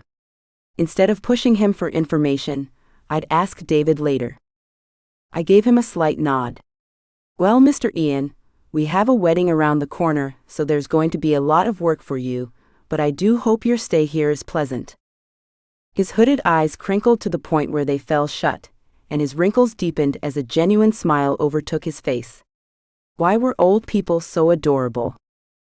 Thank you, ma'am. I'll leave you both to it. He tipped his chin at us and went up the stairs of the mansion. Noel chuckled as he watched him go. You have no idea how funny all of this is to me. You have no idea how troublesome all of this is to me. His laughter grew at the befuddled look on my face. No, seriously. I was broken in New York, and now I have butlers and maids and whatnot. It's crazy. My whole life is crazy. He sobered up at that. If it's any comfort, you're handling everything pretty well. I don't know, Noel, I mumbled and shook my head trying to form the right words. I freak out about something for a second, then something else happens for me to freak out over, and I don't. I ran my hands through my hair and went 2 paces to the left, then back to the right, while Noel regarded me silently. Do you want to see a therapist? I stopped. What? Dr. J. You remember her from the hospital? She has a very good team. I can ask her if you... No, I interjected quickly. Noel, thank you, but I'm sure this is just a phase. I'm fine. That didn't sound fine to me. His words were softened by his gentle tone. It's okay if you need time to process. But Isla, after everything that's happened since you came to Provence, no one would be surprised if you did seek professional help. You were just getting better after the whole Helena mess, and I know you had anxiety from that. I would too. It's nothing to be ashamed of. I threw my jacket down on the nearby bench, before plopping next to it and dropping my face into my hands. My wrists were sore, my jaw ached, my neck felt swollen and sore, and every now and then my stomach cramped in pain because of the phantom wound. Noel wrapped his arm around me, and like a ticking time bomb I exploded. The first tear dropped and opened the gates for the rest. Soon his shirt was a mess, but he didn't let me go and patted my back, shushing me like I was a little child. I cried for everything I couldn't control, cried for reasons unknown, and cried until my tears dried up. What felt like hours later, I leaned out of Noel's hold. "I'm sorry for ruining your shirt." I wiped my face with my sleeves. Not everyone carried handkerchiefs in their pocket. "It's okay." He shrugged. "I was thinking of cutting it into a napkin anyways." The watery laugh that echoed in the summer air couldn't have been mine. Just a few minutes ago I had been crying, and now I was laughing. But maybe it was because I was with Noel. "Thanks for this."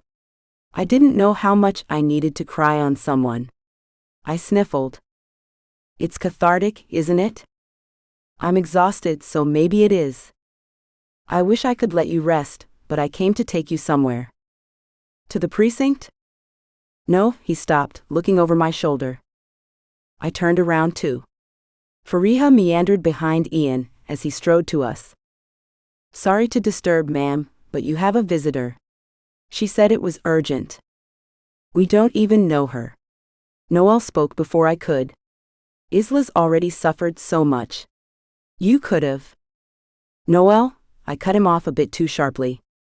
"I do know her and he's doing his job. Take it easy."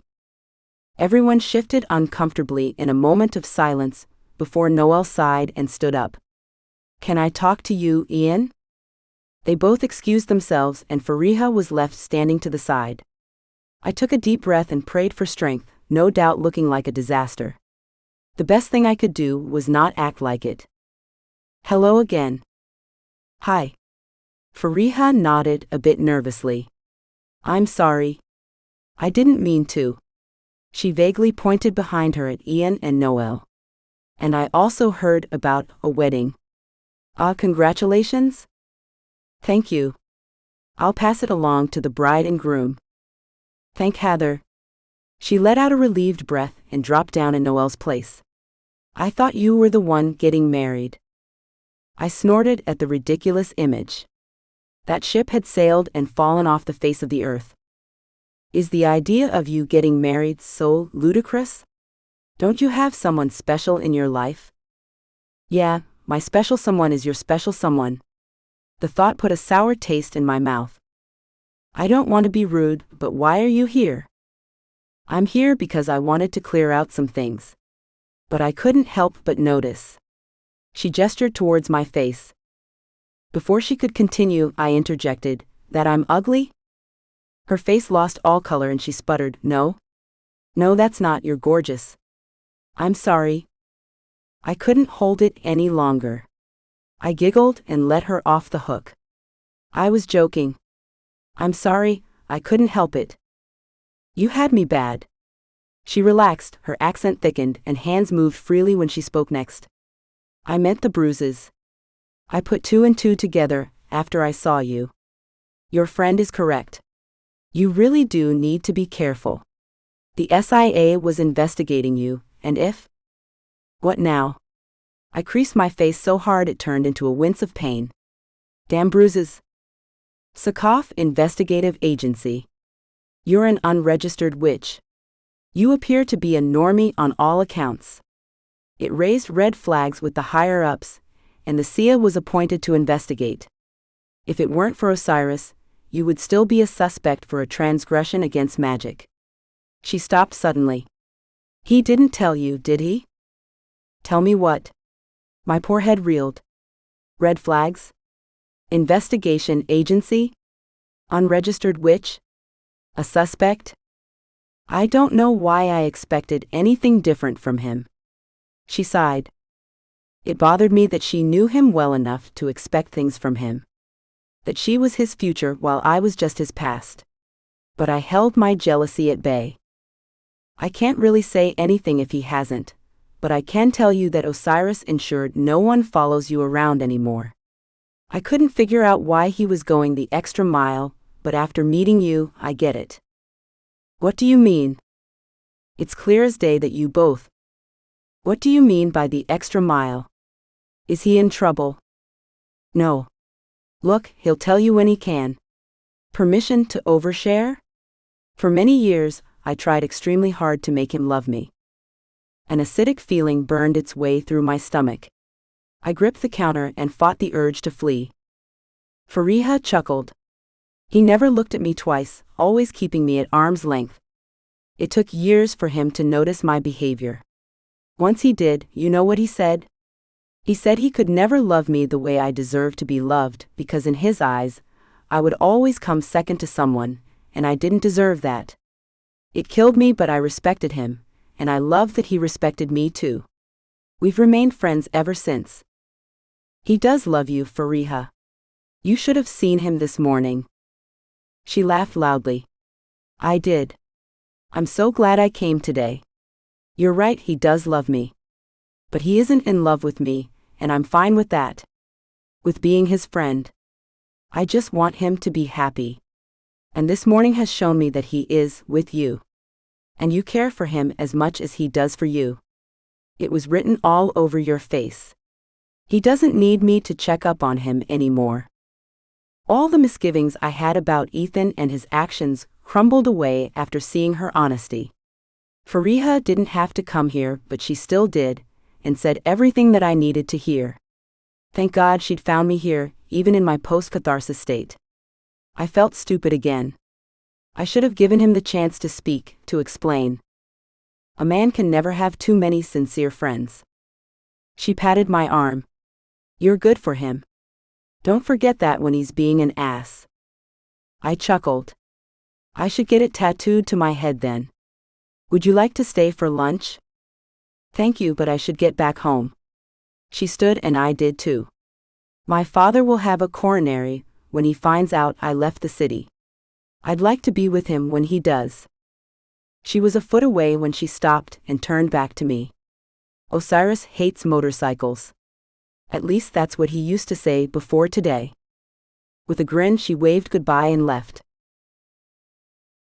Chapter 18. Come on now. Noel unclipped his seatbelt and opened the car door. With a pout, because Noel had given me barely enough time to shower and change before insisting I get in the car, I reluctantly did the same and followed him into the library. On my last visit, I'd nearly bitten Kai's head off for not telling me about knowing Mama.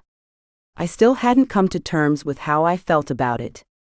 As we entered the library, I saw Kai standing next to the reception desk, dwarfed by the man standing next to her. Ethan. What are you doing here? His presence in the library threw me. He had showered too, his still wet hair curling across his collarbones. He's going to carry out a séance for you. Kai's shrill voice cut through the silence. What? My own shrillness matched hers. We haven't actually agreed to that yet, Kai. Ethan gave her a pointed glare. Kai wasn't one to back down. She needs to see her mother. She must be willing to. Don't teach me the rules of a séance, boy. Is anyone sane here? I rubbed my forehead, conflicting emotions bubbling inside me. I'm tired and I want to sleep. I certainly don't want to visit dead land right now. I turned and faced Noel. And I want you to drop me off at Walia's instead of the mansion. We're giving you your memories back. Kai took a step toward me. But first you need to see your mother. I stopped dead in my tracks. My memories. See my mother. I swallowed, my throat thick. I turned around as slowly as I could, wanting to change nothing in the moment around me.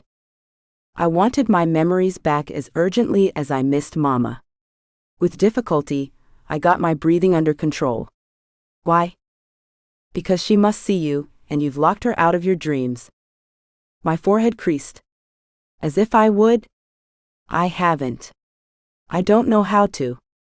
Your obliviousness to your own powers is dangerous, child. Ethan neared and gripped my forearms. You want her but don't want to see her. I do miss her. I've wanted her to pull me in like she did before, so many times. But you don't want to see her. I shook my head, not even trying to hide my misery. Moisture gathered behind my eyes and tears threatened. What kind of a daughter dreaded seeing their dead mother again? I shook my head again. Not really. Ethan nodded in a there you have it manner. Kai sighed and walked up to me. She understands. But I don't, and I say it's time that you see her again. I glanced at Ethan. You'll do it? Just like last time. His soft smile reassured me, and I let him lead me to the back of the library, to a secluded area. Ethan found a small table, just big enough for two and with two chairs facing one another. He sat and lay his upturned palms on the table. Without a thought, I sat opposite him and placed my hands in his. His large hands enveloped mine completely, not that mine were small by any scale, but his were even bigger. Why the hell am I thinking about our hand sizes? Because you're nervous. Don't be. You're safe and sound. Minerva's voice in my helped to quiet the nerves. Ready? His deep voice calmed me and I nodded. Close your eyes. Imagine the plane and our souls. I did and recalled the last time we did this. It had been so dark. I opened my eyes as soon as I felt myself being pulled somewhere. This time was no different from the last. I could only see 3 feet into the distance, thanks to the light radiating from our forms.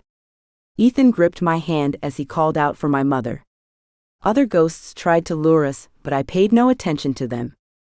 I couldn't take my gaze away from Ethan. His eyes were their natural color in here. I leaned closer. His irises were a deep pine on the edges, and gradually lightened towards the pupil in a mint green. Pure greens, not a hint of the browns and goldens I'd always seen in green eyes. If I'd thought green eyes on young Ethan were beautiful, they were otherworldly on him all grown up. Oh. My baby girl. Mama's voice drew me back to the reality of this plane. I turned towards her. Her form here hadn't changed. She was still in her bloodied clothes. I don't know why I had thought that would be different after her killer was caught. Isla, I'm so sorry. I shook my head. It wasn't my intention to lock you out. I'm sorry your subconscious made it so. Mama, I understand that you don't want to tell me who my father is, but I also want you to understand that I won't stop wondering about it. Isla, baby girl, it's for the best. You need to let it go. My fingers rubbed together as I felt irritation rise at her words again. Is this the only reason why you wanted to see me again? No. You may have wondered why you can't remember anything before New York. It's because she knows I took her memories. Ethan spoke quickly, cutting her off. They shared a look and Mama sighed. Your memories of the island are bound to the cuff Kai will give you. You must wear it once, and you'll remember everything. How do you know so much about it?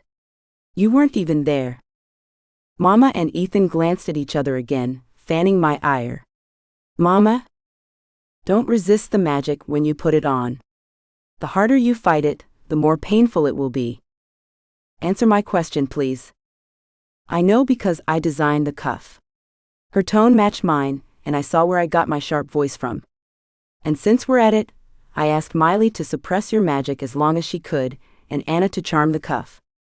Ethan had nothing to do with it. I want to go back. She softened at my words. Isla, everything I did after your birth was for your safety.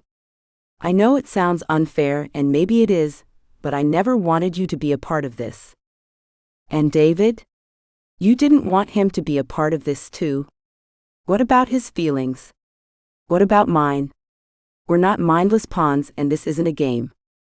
Bab? Don't? My voice echoed in the silence and I turned to Ethan. Take me back. He did. The library was a welcome reprieve from the place we'd been. I stood up and pointed at Ethan. You lied to me. No. You said you took my memories. I did. He nodded calmly, still seated. Because she wanted you to. She didn't want me to. Go to hell.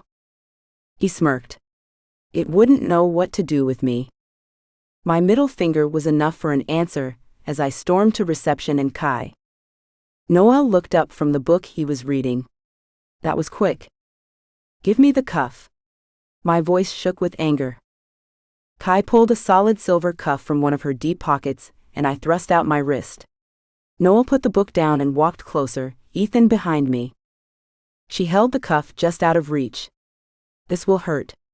Don't fight it. Just do it. She muttered 3 long sentences and snapped the cuff on my wrist. For a second, nothing happened. I glanced at her, about to tell her that it didn't work, and immediately choked on air. If magic leaving my body gave relief as if I was pulling a needle out, magic entering my body jammed the needle back in. Multiple times.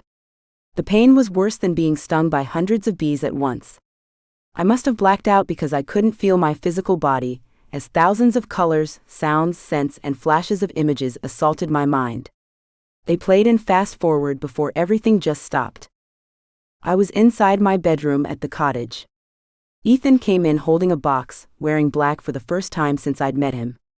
My black dress that was painted with colorful flowers that I'd painted on myself. It was the only black thing I could find in my closet for Mama's funeral. He plopped down on the floor beside me. Your clothes really bring out your eyes. I tried to point out something good, like Mama always taught me. He smiled, but his dimples remained hidden. At 7, there was too much I didn't know. But I did know him. He was being secretive. Your aunt is taking you to New York, he said after a minute of silence. I didn't miss a beat. I'm not going. You must do as she says. She's your guardian. I don't want her. I want you. I hugged my arms around my chest. I'm not old enough to be your guardian. Okay, I'll wait till you are, but I'm not going with her. You won't go? No. Even if it's dangerous here? No. He nodded and held out the box to me. I moved to take it. Bobcat. He still gripped the box, making me look up. You know I love you, right? I nodded, a dopey smile forming. Dimples, you know I love you. His eyes watered, and a lone tear trickled down his cheek. I'm so sorry. What? Something clasped my arm. A wide silver bracelet that Ethan placed on me. The burn started a second later. It traveled from my arm straight to my head. Ethan, what's happening? I saw him crying as Aunt Miley and Anna ran inside. Ethan, come with me. Anna took his hand. Mom, he sobbed but let Anna lead him out of my room. When I opened my eyes, I was on the library floor with my head on Noel's lap. Kai handed me some tissues. Your nose is bleeding. I remembered all the times I'd met her before. She was the one who tried to merge my powers with Ethan's. He had risked it all for me, only to send me away. I glanced around the library, searching for him. He left when you started screaming. Noel answered my unspoken question. I crumbled the tissue in my fist. Chapter 19. I stormed to the cottage. The salty breeze did nothing to turn my temper down a notch. I saw Ethan standing on the cobbled pathway in the garden, and my body lit up as rage burned its way out of me. The glow must have caught his eye, because he looked away from the ocean as I strode past the fence. I reached him, put my hands on his chest and shoved him. My magic must have been active because he stumbled a few steps back. Not giving an inch, I stomped forward and pushed him again. You fucking coward. His face hardened. Quick as lightning, he picked me up like a rag doll and carried me inside the cottage. He put me down when the door slammed shut behind us. I huffed and squeezed my fists to curb the itch to obliterate. The walls in the cottage rumbled, as they would during a thunderstorm. He glanced around, his onyx eyes glossy, no doubt in fear of the cottage crumbling down. Breathe, Isla. I'll explain everything. Fuck you and your fucking explanation. My muscles tensed as heat flushed through my body. Nothing you say will make this okay. Limited choices. I did what I thought was right. Newsflash. It's my life. No one has the right to make decisions for me. You had no right. No right? Look at me and say that again. Now that my memories were returned, every time Ethan looked out for me, every time he cared for me, flashed through my mind. We were kids, for crying out loud. I didn't ask you to take responsibility for me. It's done, Isla. You can't change what happened. You robbed me. All of you did. I could have stayed here. We could have stuck together through everything. Together forever. Wasn't that what you promised me, or does my memory fail me? I spat the last words out, but my throat thickened uncomfortably. His shoulders fell. It was too dangerous for you here. And it's not now? Was it safe when Helena tried to kill me? When Xylena nearly did? Or just last night when you got stabbed because of me? There's so much at play here, I don't even know the half of it. And it's all because the people that I loved forced me to live a fucking lie. Not everything was a lie. He studied the floor. Wasn't it? From the night that my mother decided to sacrifice herself until this very minute, have I ever been told the full truth? I have never lied to you. You never told me all the truth either. When he lowered his head, I turned to leave, but stopped as a thought occurred to me. Does Walia know? His head whipped up at his sister's name. No. And she never will. My mouth fell open in shock. You don't regret it at all, do you? If you did, you wouldn't repeat the same mistake by keeping her in the dark. She deserves to know that her parents didn't abandon her. She deserves to know the truth about you. She deserves to be happy and safe, and she is. Keep telling yourself that. Maybe it'll help you sleep better. I marched to the door and yanked it open. With my back to him, I bared my heart. You know the worst part, Ethan? You fucking had me. Despite everything I'd been through, I fell in love with you. I fell in love with Osiris before I even realized who you were. I really should have known better. I spent the rest of that day and the next on my own, looking for peace, but didn't find it.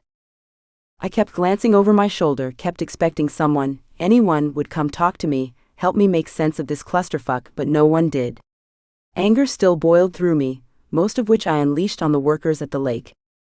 They showed surprise at my bad mood, but instead of calling me out, they focused on wrapping everything up for the wedding.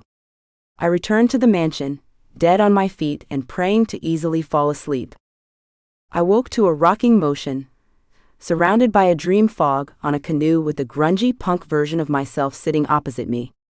For a short time, I dyed my hair tips with every possible color I could find at the local pharmacy, aiming for an artistic appearance or just rebelling against my aunt. Hard to remember now. Other than that, I had never thought about changing my hair color. I liked my black hair now, and was grateful I hadn't mucked around with it. Although the studded black leather jacket the punk version of me wore was pretty cool. You look sick, I blurted out because it was the truth. Thanks. Her voice was raspier than mine, for reasons I didn't want to know. That wasn't, never mind.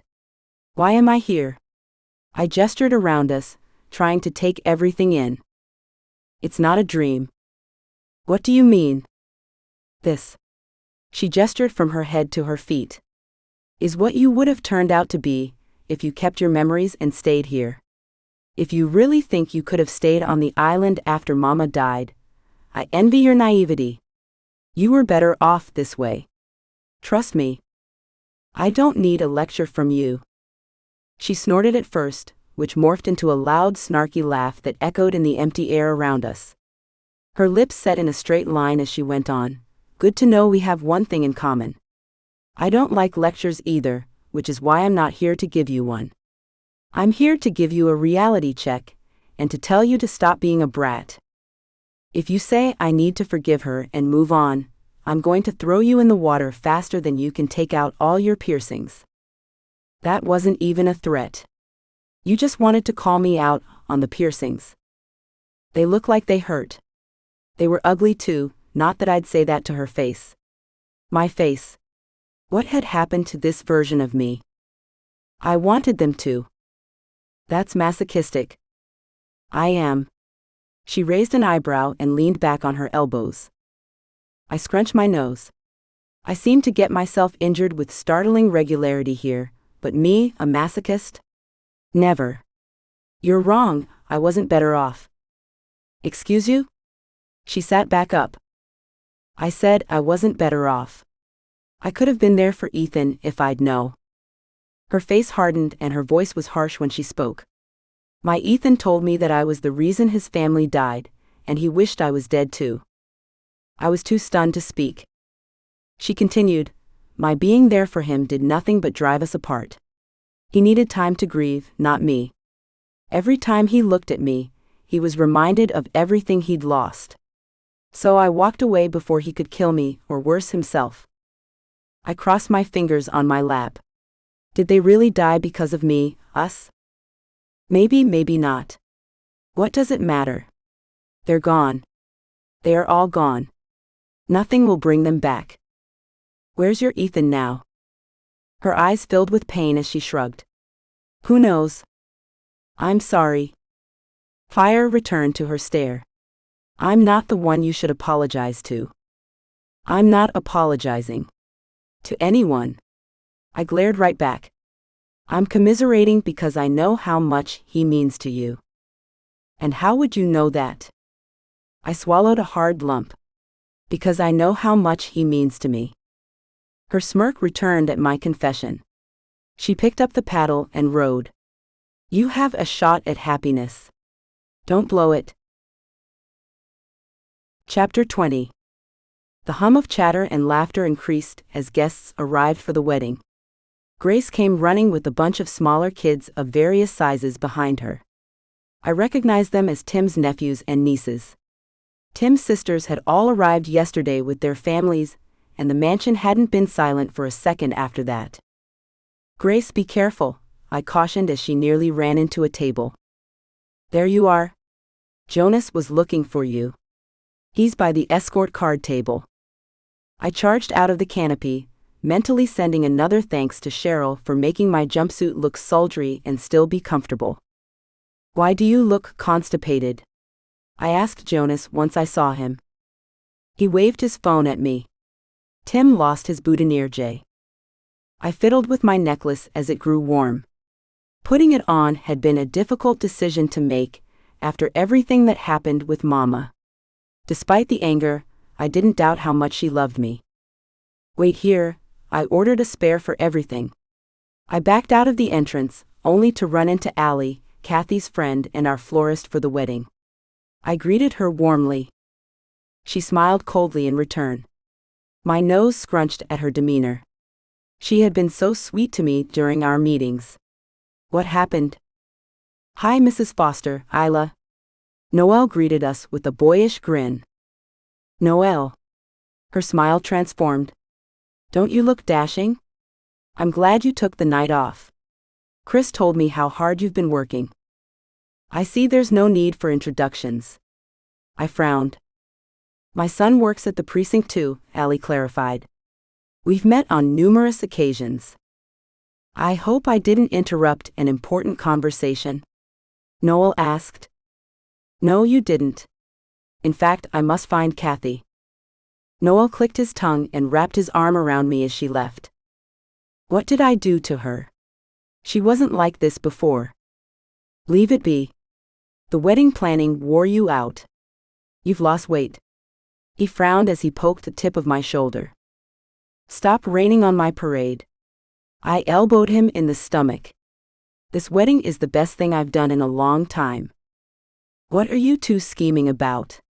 Walia approached us with Cheryl and Zoe in tow. I ducked underneath Noel's arm and bounced over to them. Cheryl? I hugged her. You're a genius.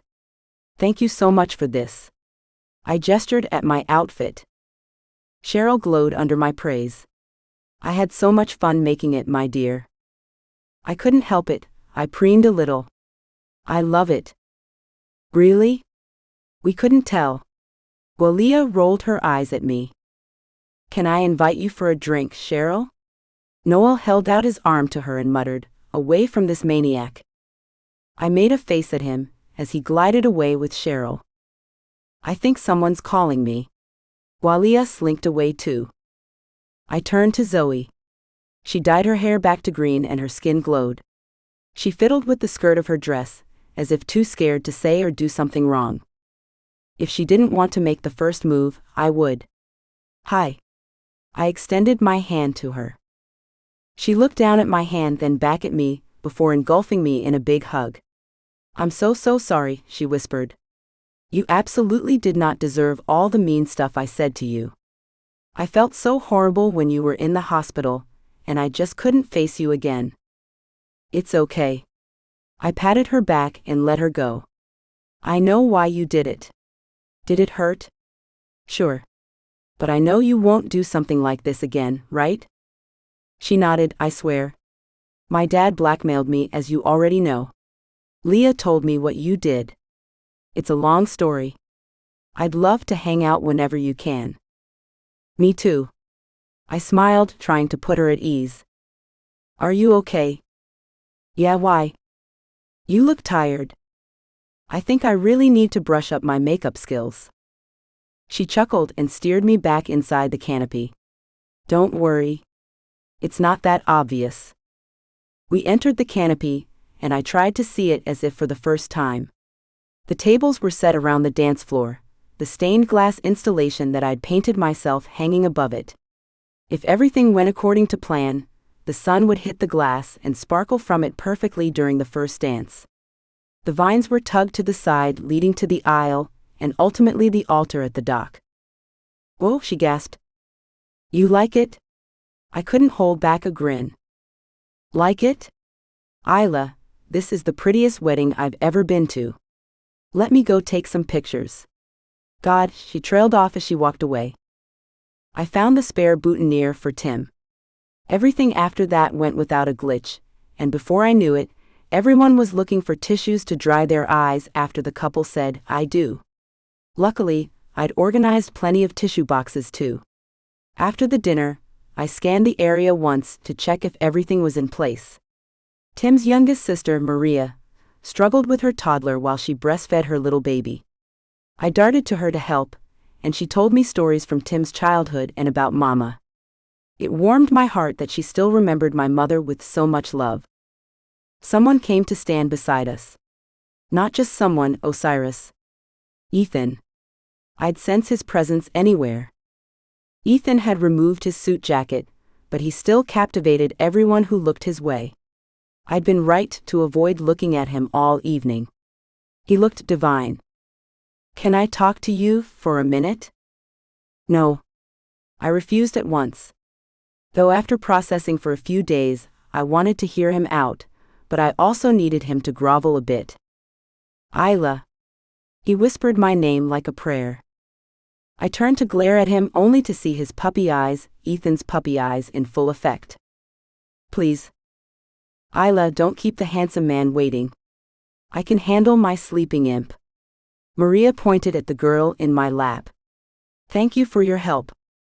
I stood and said nothing as I walked past him, closer to the lake and away from the canopy so no one would hear if I yelled at him when I yelled at him, knowing me and my temper. The water twinkled, winking back at the decorative fairy lights and the stars that appeared closer than ever before. The light illuminated his profile when he faced me, when we stopped at the edge of the lake.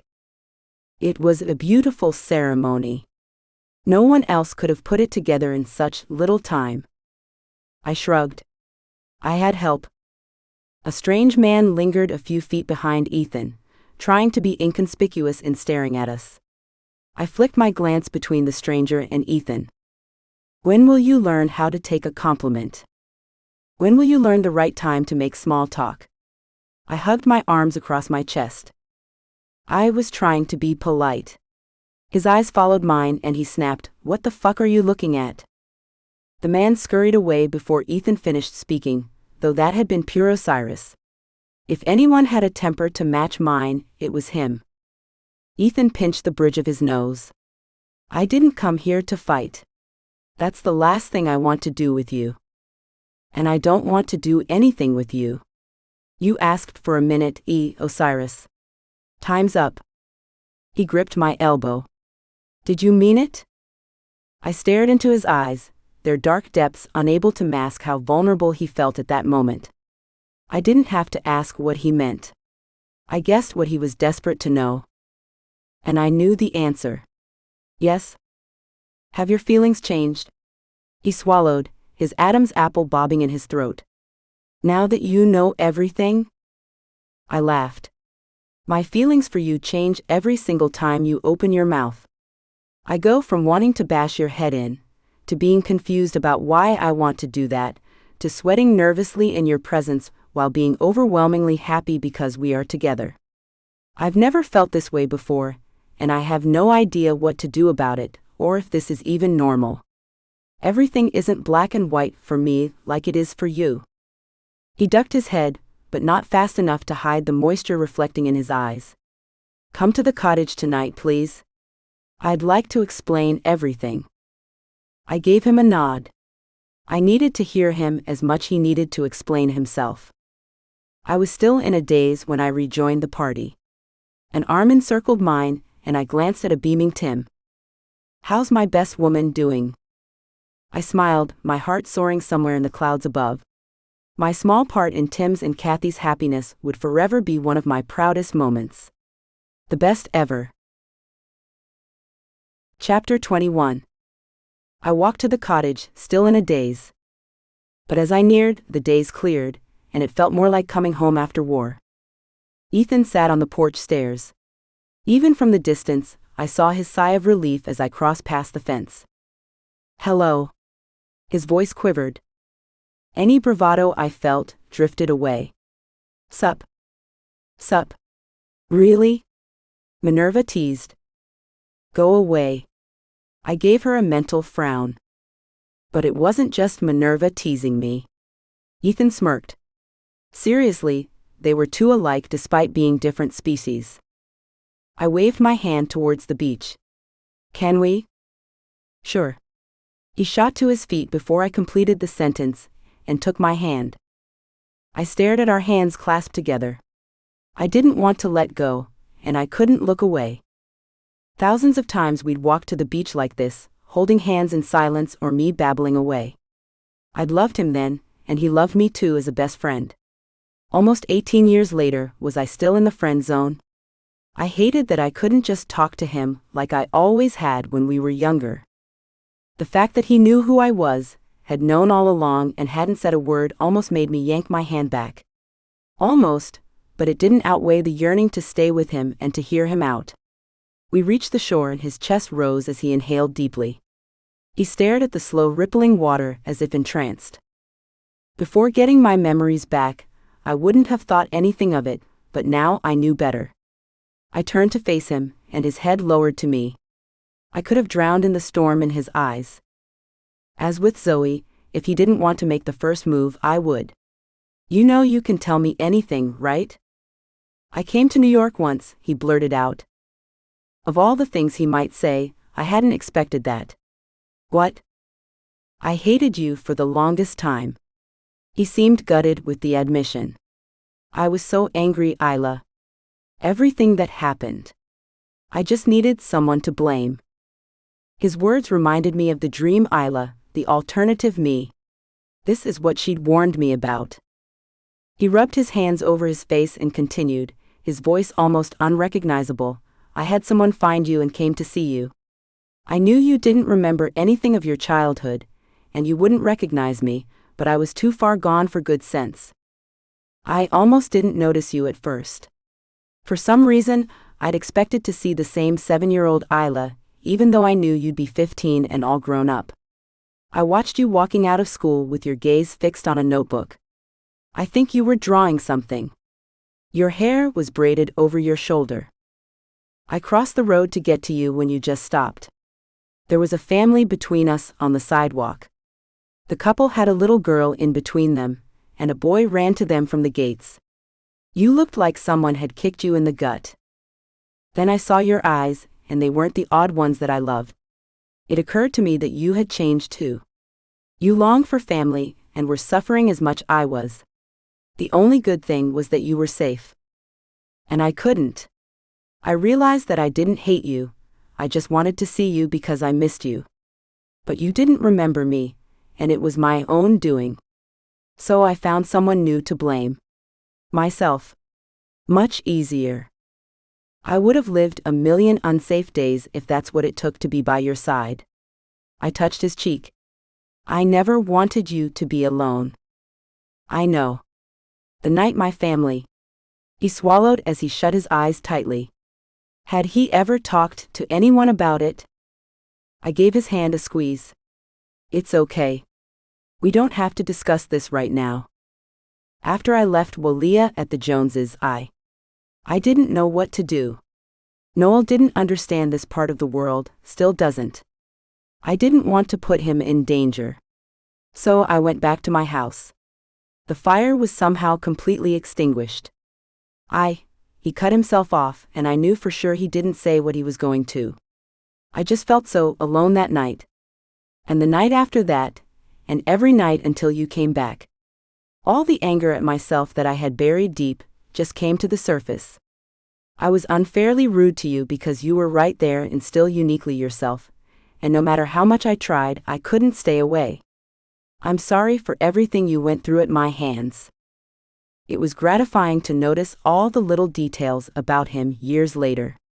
He still apologized like young Ethan, eyes locked, back straight, breath held. Like always, my heart melted. I'm not as mad at you as I should be. You were older than me, but still a kid too. As for the rudeness, I smirked. I wasn't an angel myself. He grinned, exhibiting why I used to call him Dimples. Downright devilish. I stuck my tongue out at him and turned to the ocean. It was always beautiful this time of the night. Our sunsets and most of the time afterwards were mostly spent here. We spent most of our days at our tree. It was time to show him what I'd painted in the cottage. I completed the mural while you were Mia. Want to see? Instead of answering, he took my hand and pulled me towards the cottage. I made him face the other way as I untaped the walls and checked if everything was as I had left it. All right, turn around. His dark eyes came to me first, traveling down to my thumb, rubbing against my finger, and finally to the painting. My heart throbbed when his eyes widened. How? He took in every inch of the mural. Our oak tree in all its glory, leaves fluttering in the breeze. When did you complete this? I rocked on my tiptoes. It mattered to me that he didn't answer right away, not that he could have gotten away with lying. The day you came back. Do you like it? It's beautiful. He smiled, his eyes glittering. Did you enjoy painting it? Every day, I waited for the time I could come here and paint. I was so scared to try again that I didn't realize how much I missed it. Thank you for making me do this. How did you remember the tree? It was a loaded question. I had two answers, and went with the easy one. I had a recurring dream about this tree after we made the deal. It just wouldn't leave me alone, so I drew it. The more I painted, the more it felt right. Not just right, perfect. He kept staring at the huge wall, and then at the corner where I'd extended the painting to the small window. I know you said only one wall, but I thought the corner would look barren if I left it empty. Also, I felt really good about the whole thing, so I thought, why not? But if you don't like it, I can get rid of it by. I didn't get to tell him how because his lips mashed against mine. His lips were on mine. I was too stunned to move. The only thing that worked was my sight. I gazed at everything, his closed eyes, his long eyelashes fanning below, my hand in the air with the other sandwiched between us. And then I felt it, the hint of smile against my lips. He was still smiling as he straightened, detaching our lips but keeping his hands on my waist. Well, that's one way to shut you up. I swallowed, feeling my heart in my throat as it threatened to jump out of my body. I wanted to do this right. Wrong would not be tolerable, not with him. I took a step back from him. His face fell, and he rubbed the back of his neck. I couldn't. We need time, Ethan. I don't think. I swallowed and somehow found the restraint to stop from throwing myself at him. We're not ready for this. I'm not ready. There's too much unsaid and unsorted. Whatever you want. He nodded, his face tight and emotionless. That is exactly what I mean. I gestured between us as my voice rose with every word. What do you mean, whatever I want? You're not obligated to do whatever I say. Don't you think you have a say in this too? What do you want? What do I want? He walked a few steps away, running his hands through his hair, before turning back, his eyes lit up. You want to know what I want? I want to spend every single second of every single day with you. I want to see you smile, laugh, cry, eat, sleep, dream, paint, have visions, ride your fucking motorcycle. Whatever you do, I want to be there with you. I want to make up for all the time that we've lost. I want you to realize that I would gladly walk into the ocean if that's what you wanted. I might not be obligated to, but that's exactly what I would do if it meant that you'd be happy. How's that for unsaid and unsorted? It took me a long minute to form words in the loud silence between us. I must know, I said, my voice weak. Are you seeing someone? All the tension left him, and he cupped my cheeks, softly wiping away the tears. I'm not seeing anyone. I could never. I kissed him. With my hands on his collar, I pulled myself up and kissed him with all the love I felt for him. He wrapped his arms around the back of my head and waist, pulled me close and deepened the kiss. It was better than anything I'd ever imagined. My heart pumped, warmth spread through my body while my breath left me and became his. My life wasn't perfect, but I knew that as long as I had Ethan, it could be. Chapter 22. Ethan's Point of View. Isla gripped my hand where it lay on my thigh as I drove her to David Ambrose's home. Against her mother's advice, she was determined to find out who'd fathered her. Her leg bounced, and she fidgeted with her hair so much she twisted it into tangles. She was as eager as she was nervous to find out the result of the paternity test. I parked at the mansion, and she pushed a slightly crumpled envelope into my hand. Open it when you're back at the cottage, okay? I raised his eyebrows at the strange demand. I know it's silly. Her tone was adamant. I need you to be as far as possible from me when you open it. She leaned over to kiss my cheek, seemingly comfortable in my space and my heart. I stopped Isla before she got out of the car and pecked her on the lips to reassure myself that this was real. She'd forgiven me, and we had a future.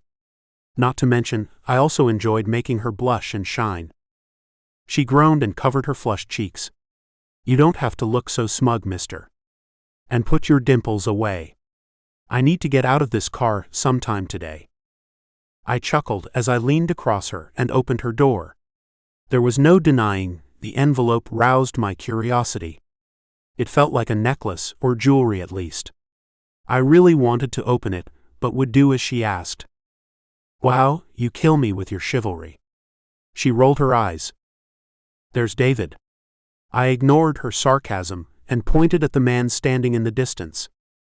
Isla's smile retreated as she gazed at David. My heart lurched. I knew how much this meant to her, even if she tried to downplay it. Do you want me to come with you? Her eyes were wide as they came back to him. Having you meet Tim unprepared was hard enough. I'm not having you meet David without a whole rehearsal. He wouldn't be as easy on you as Tim was. I'm not afraid of him. I know. She smiled at me even through the apprehension in her eyes. I'll see you at dinner. She walked away with her back straight and head held high, brave and confident despite everything. I understood her need to do this alone, but couldn't bear the thought of her facing the news by herself. I searched for Minerva but couldn't see her. Since their bond had strengthened, Minerva didn't use her spiritual form near Isla unless she needed her. Minerva's absence had to mean Isla was safe, right? I told myself she was in no danger, but as I drove away, it felt as if I was leaving half of myself behind. At the cottage, I slumped onto the sofa. The mural Isla had painted was so perfect, my breath hitched. The proud oak, its leaves drifting in the air, brought back so many memories. Like the first time I saw her in town. The air had chilled my skin as I jogged to Cinnamon that day. One of my informants told me Walia was eating there with her friends, and I hoped to see her before she left. No one understood how heartening it was to know she often visited my restaurant and enjoyed the food. It was, after all, created for her. I trained the staff myself and drilled them with each of our parents' recipes, wanting her to know her roots. Not that she was aware of it. She, like the whole town, only recognized me as Osiris. It was one of the many forever aches that I'd chosen to live with. I sighed as a pair of odd-colored eyes flashed in my mind. All worth it as long as my sister and Isla were safe and happy. I hauled the door open and someone crashed into me. The woman dropped her parcel and almost fell to her knees. I caught her, and at the same time, a whiff of lemon and goosebumps rippled over my skin. It transported me back in time to summer days, our oak tree and overflowing lemonade. I shook my head to get rid of the trip down memory lane. The woman stepped out of my arms and bent to pick up her things. "Are you okay?" I waited for her to stand before finding Walia. I would say yes, as I didn't splatter on the pavement like an ice cream sea. I froze at her voice, my eyes widening and my gaze whipping to her face. Framed by red locks, her blue eyes still disguised brown like the last time I saw her, but I knew it was Isla. She was babbling, apparently some things never changed, and I probably should have listened but couldn't stop staring at her. God, she still smiled with her eyes. That's all I'd ever wanted for her. Then why the fuck had her lack of recognition hurt so much? The torrent of words stopped as she stared at me. Do we know each other? I shook my head and silently cursed my traitorous clenched heart as I walked away from her for the third time in his life. I stood and shook myself free of the past. The past was over. Isla was here now and knew everything. I opened the envelope she'd given me and removed a necklace and a single piece of paper. A laugh fell from my lips when I saw it was only half a page, because she still had the same microscopic handwriting that she did when we were children. Dear Dimples, this is the 13th letter I'm writing to you, though you'll never see the first 12 because they're sitting crumpled in my wastebasket. The shit is so hard.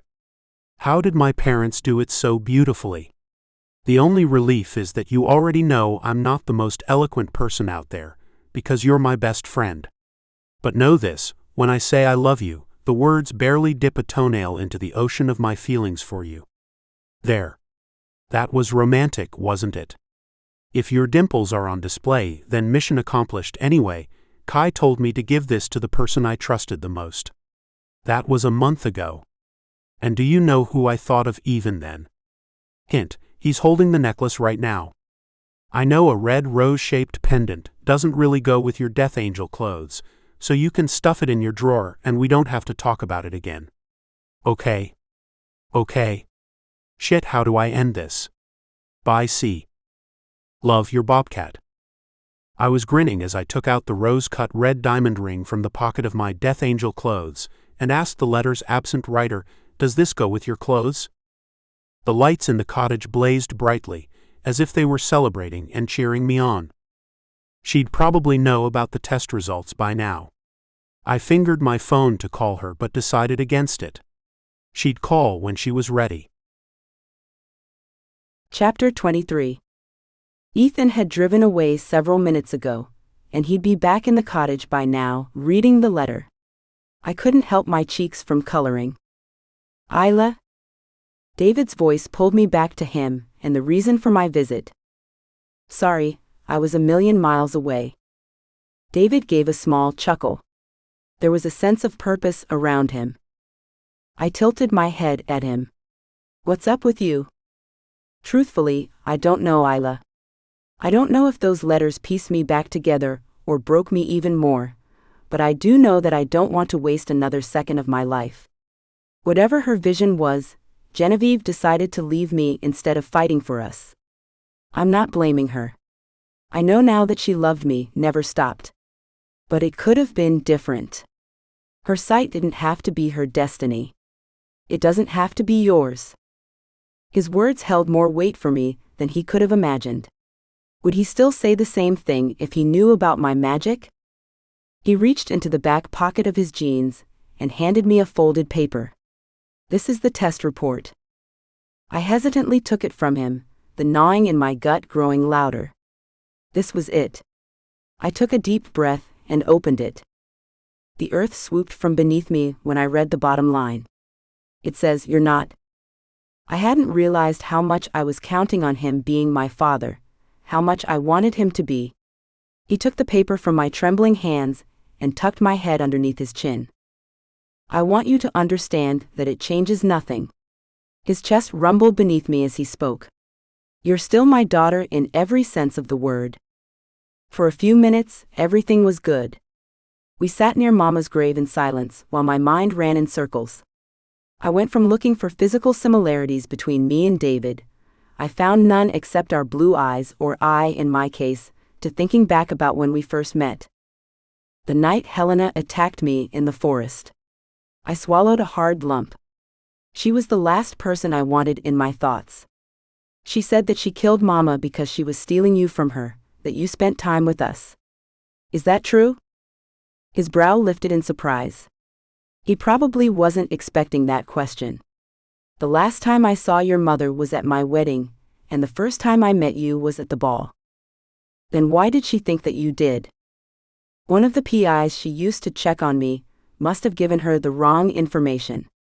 He shrugged like it was a normal thing for people to hire investigators and spy on others. PIs. As in plural.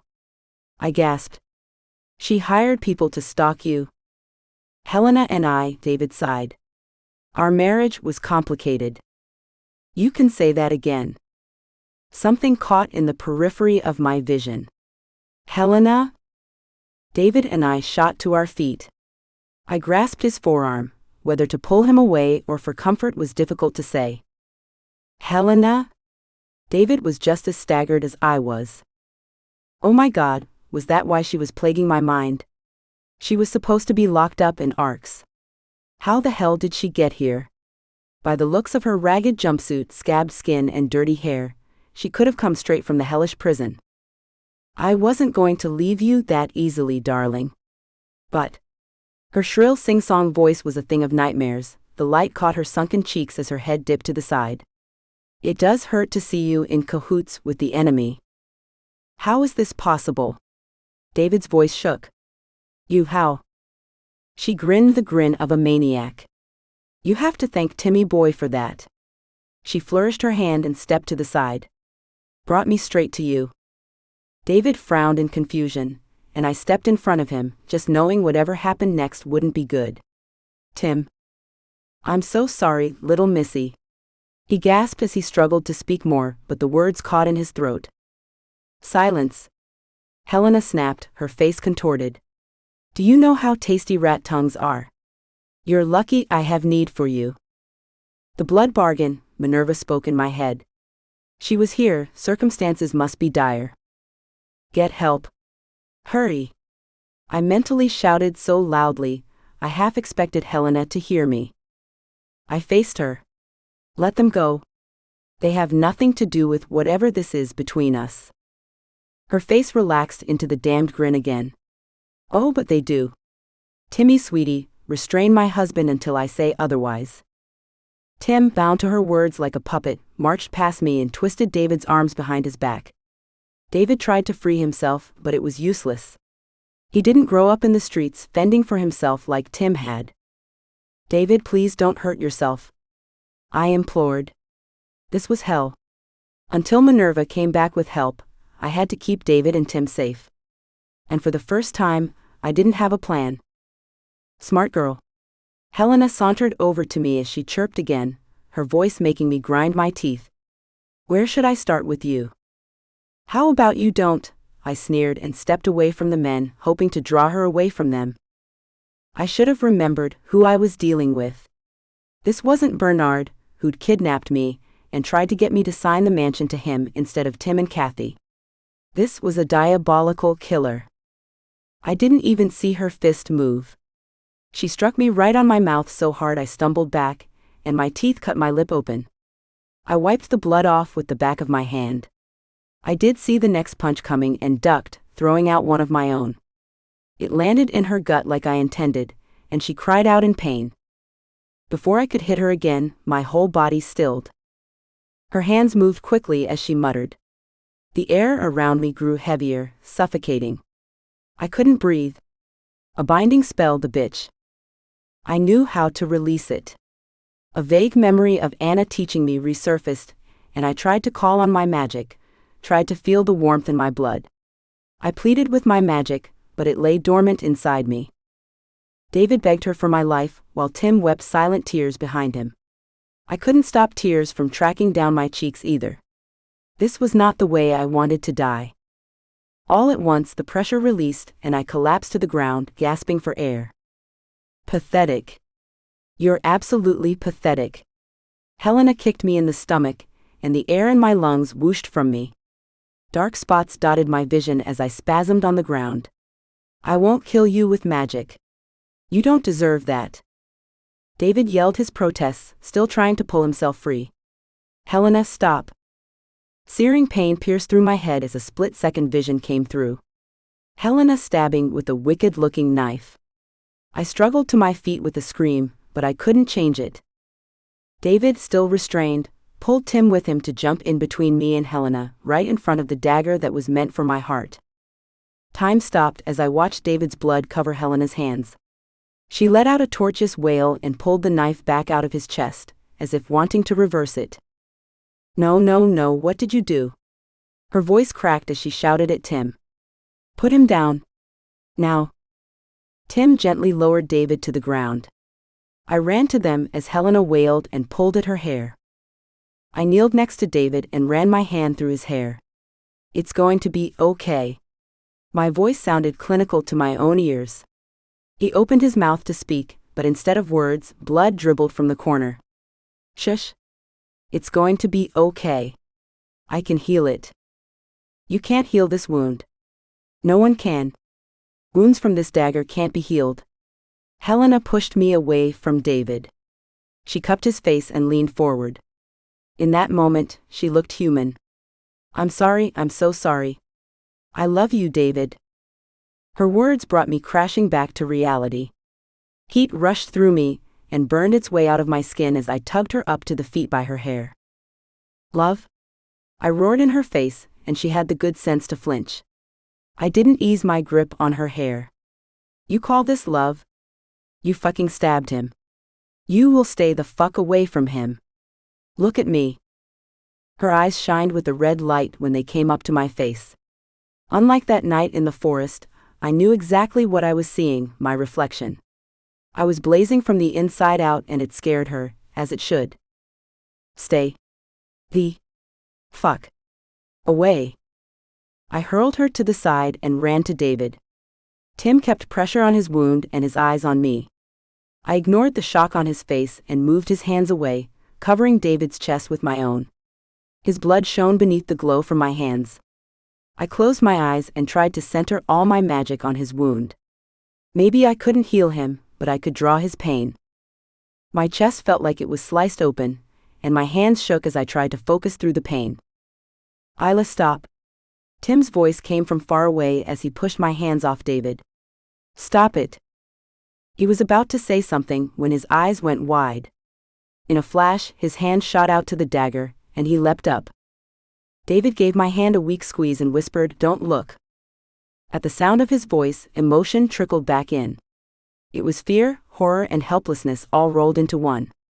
I squeezed his hand back. Please fight it, I whimpered, not because of the pain I was in, but because I knew he suffered more. He's not. He gasped out the words. Your fault. A sob fell from my lips as tears fell down my chin. How'd you pick up on it? It was a pleasure knowing you. He smiled. I'm glad we met. You'll always be my dad. Thank the moon and stars I was lucky enough to get to tell him that. His smile grew and eyes fell shut. I clutched onto his limp hands, feeling like he took my breath along with him. My chest caved into hollowness. I bit my bleeding lip to keep the bubbling scream in. An anguished scream tore my gaze to where Tim struggled with Helena, a little distance away. He dropped the dagger, and was holding his own despite the pact that let Helena control him. But she'd use her magic again. I had to get to them. Kill me. Do it. I command you, she screeched at him. Tim was helpless against the pact that tied them together. He picked up the fallen dagger and plunged it into her chest. She fell limp to the ground and Tim followed. Pact no longer controlling him, he stared at his hands in horror. She was dead, it was over. Except it wasn't, was it? I slumped back to the ground. David was dead, Tim traumatized. I still didn't know who my father was. Ethan was Osiris and Osiris was Ethan, but only Kai and me knew it. So many questions, so many secrets, still so much left that could come undone. But not Ethan and me. I wouldn't let him get away again. The end of Book 3. Pre-order Book 4 now, here.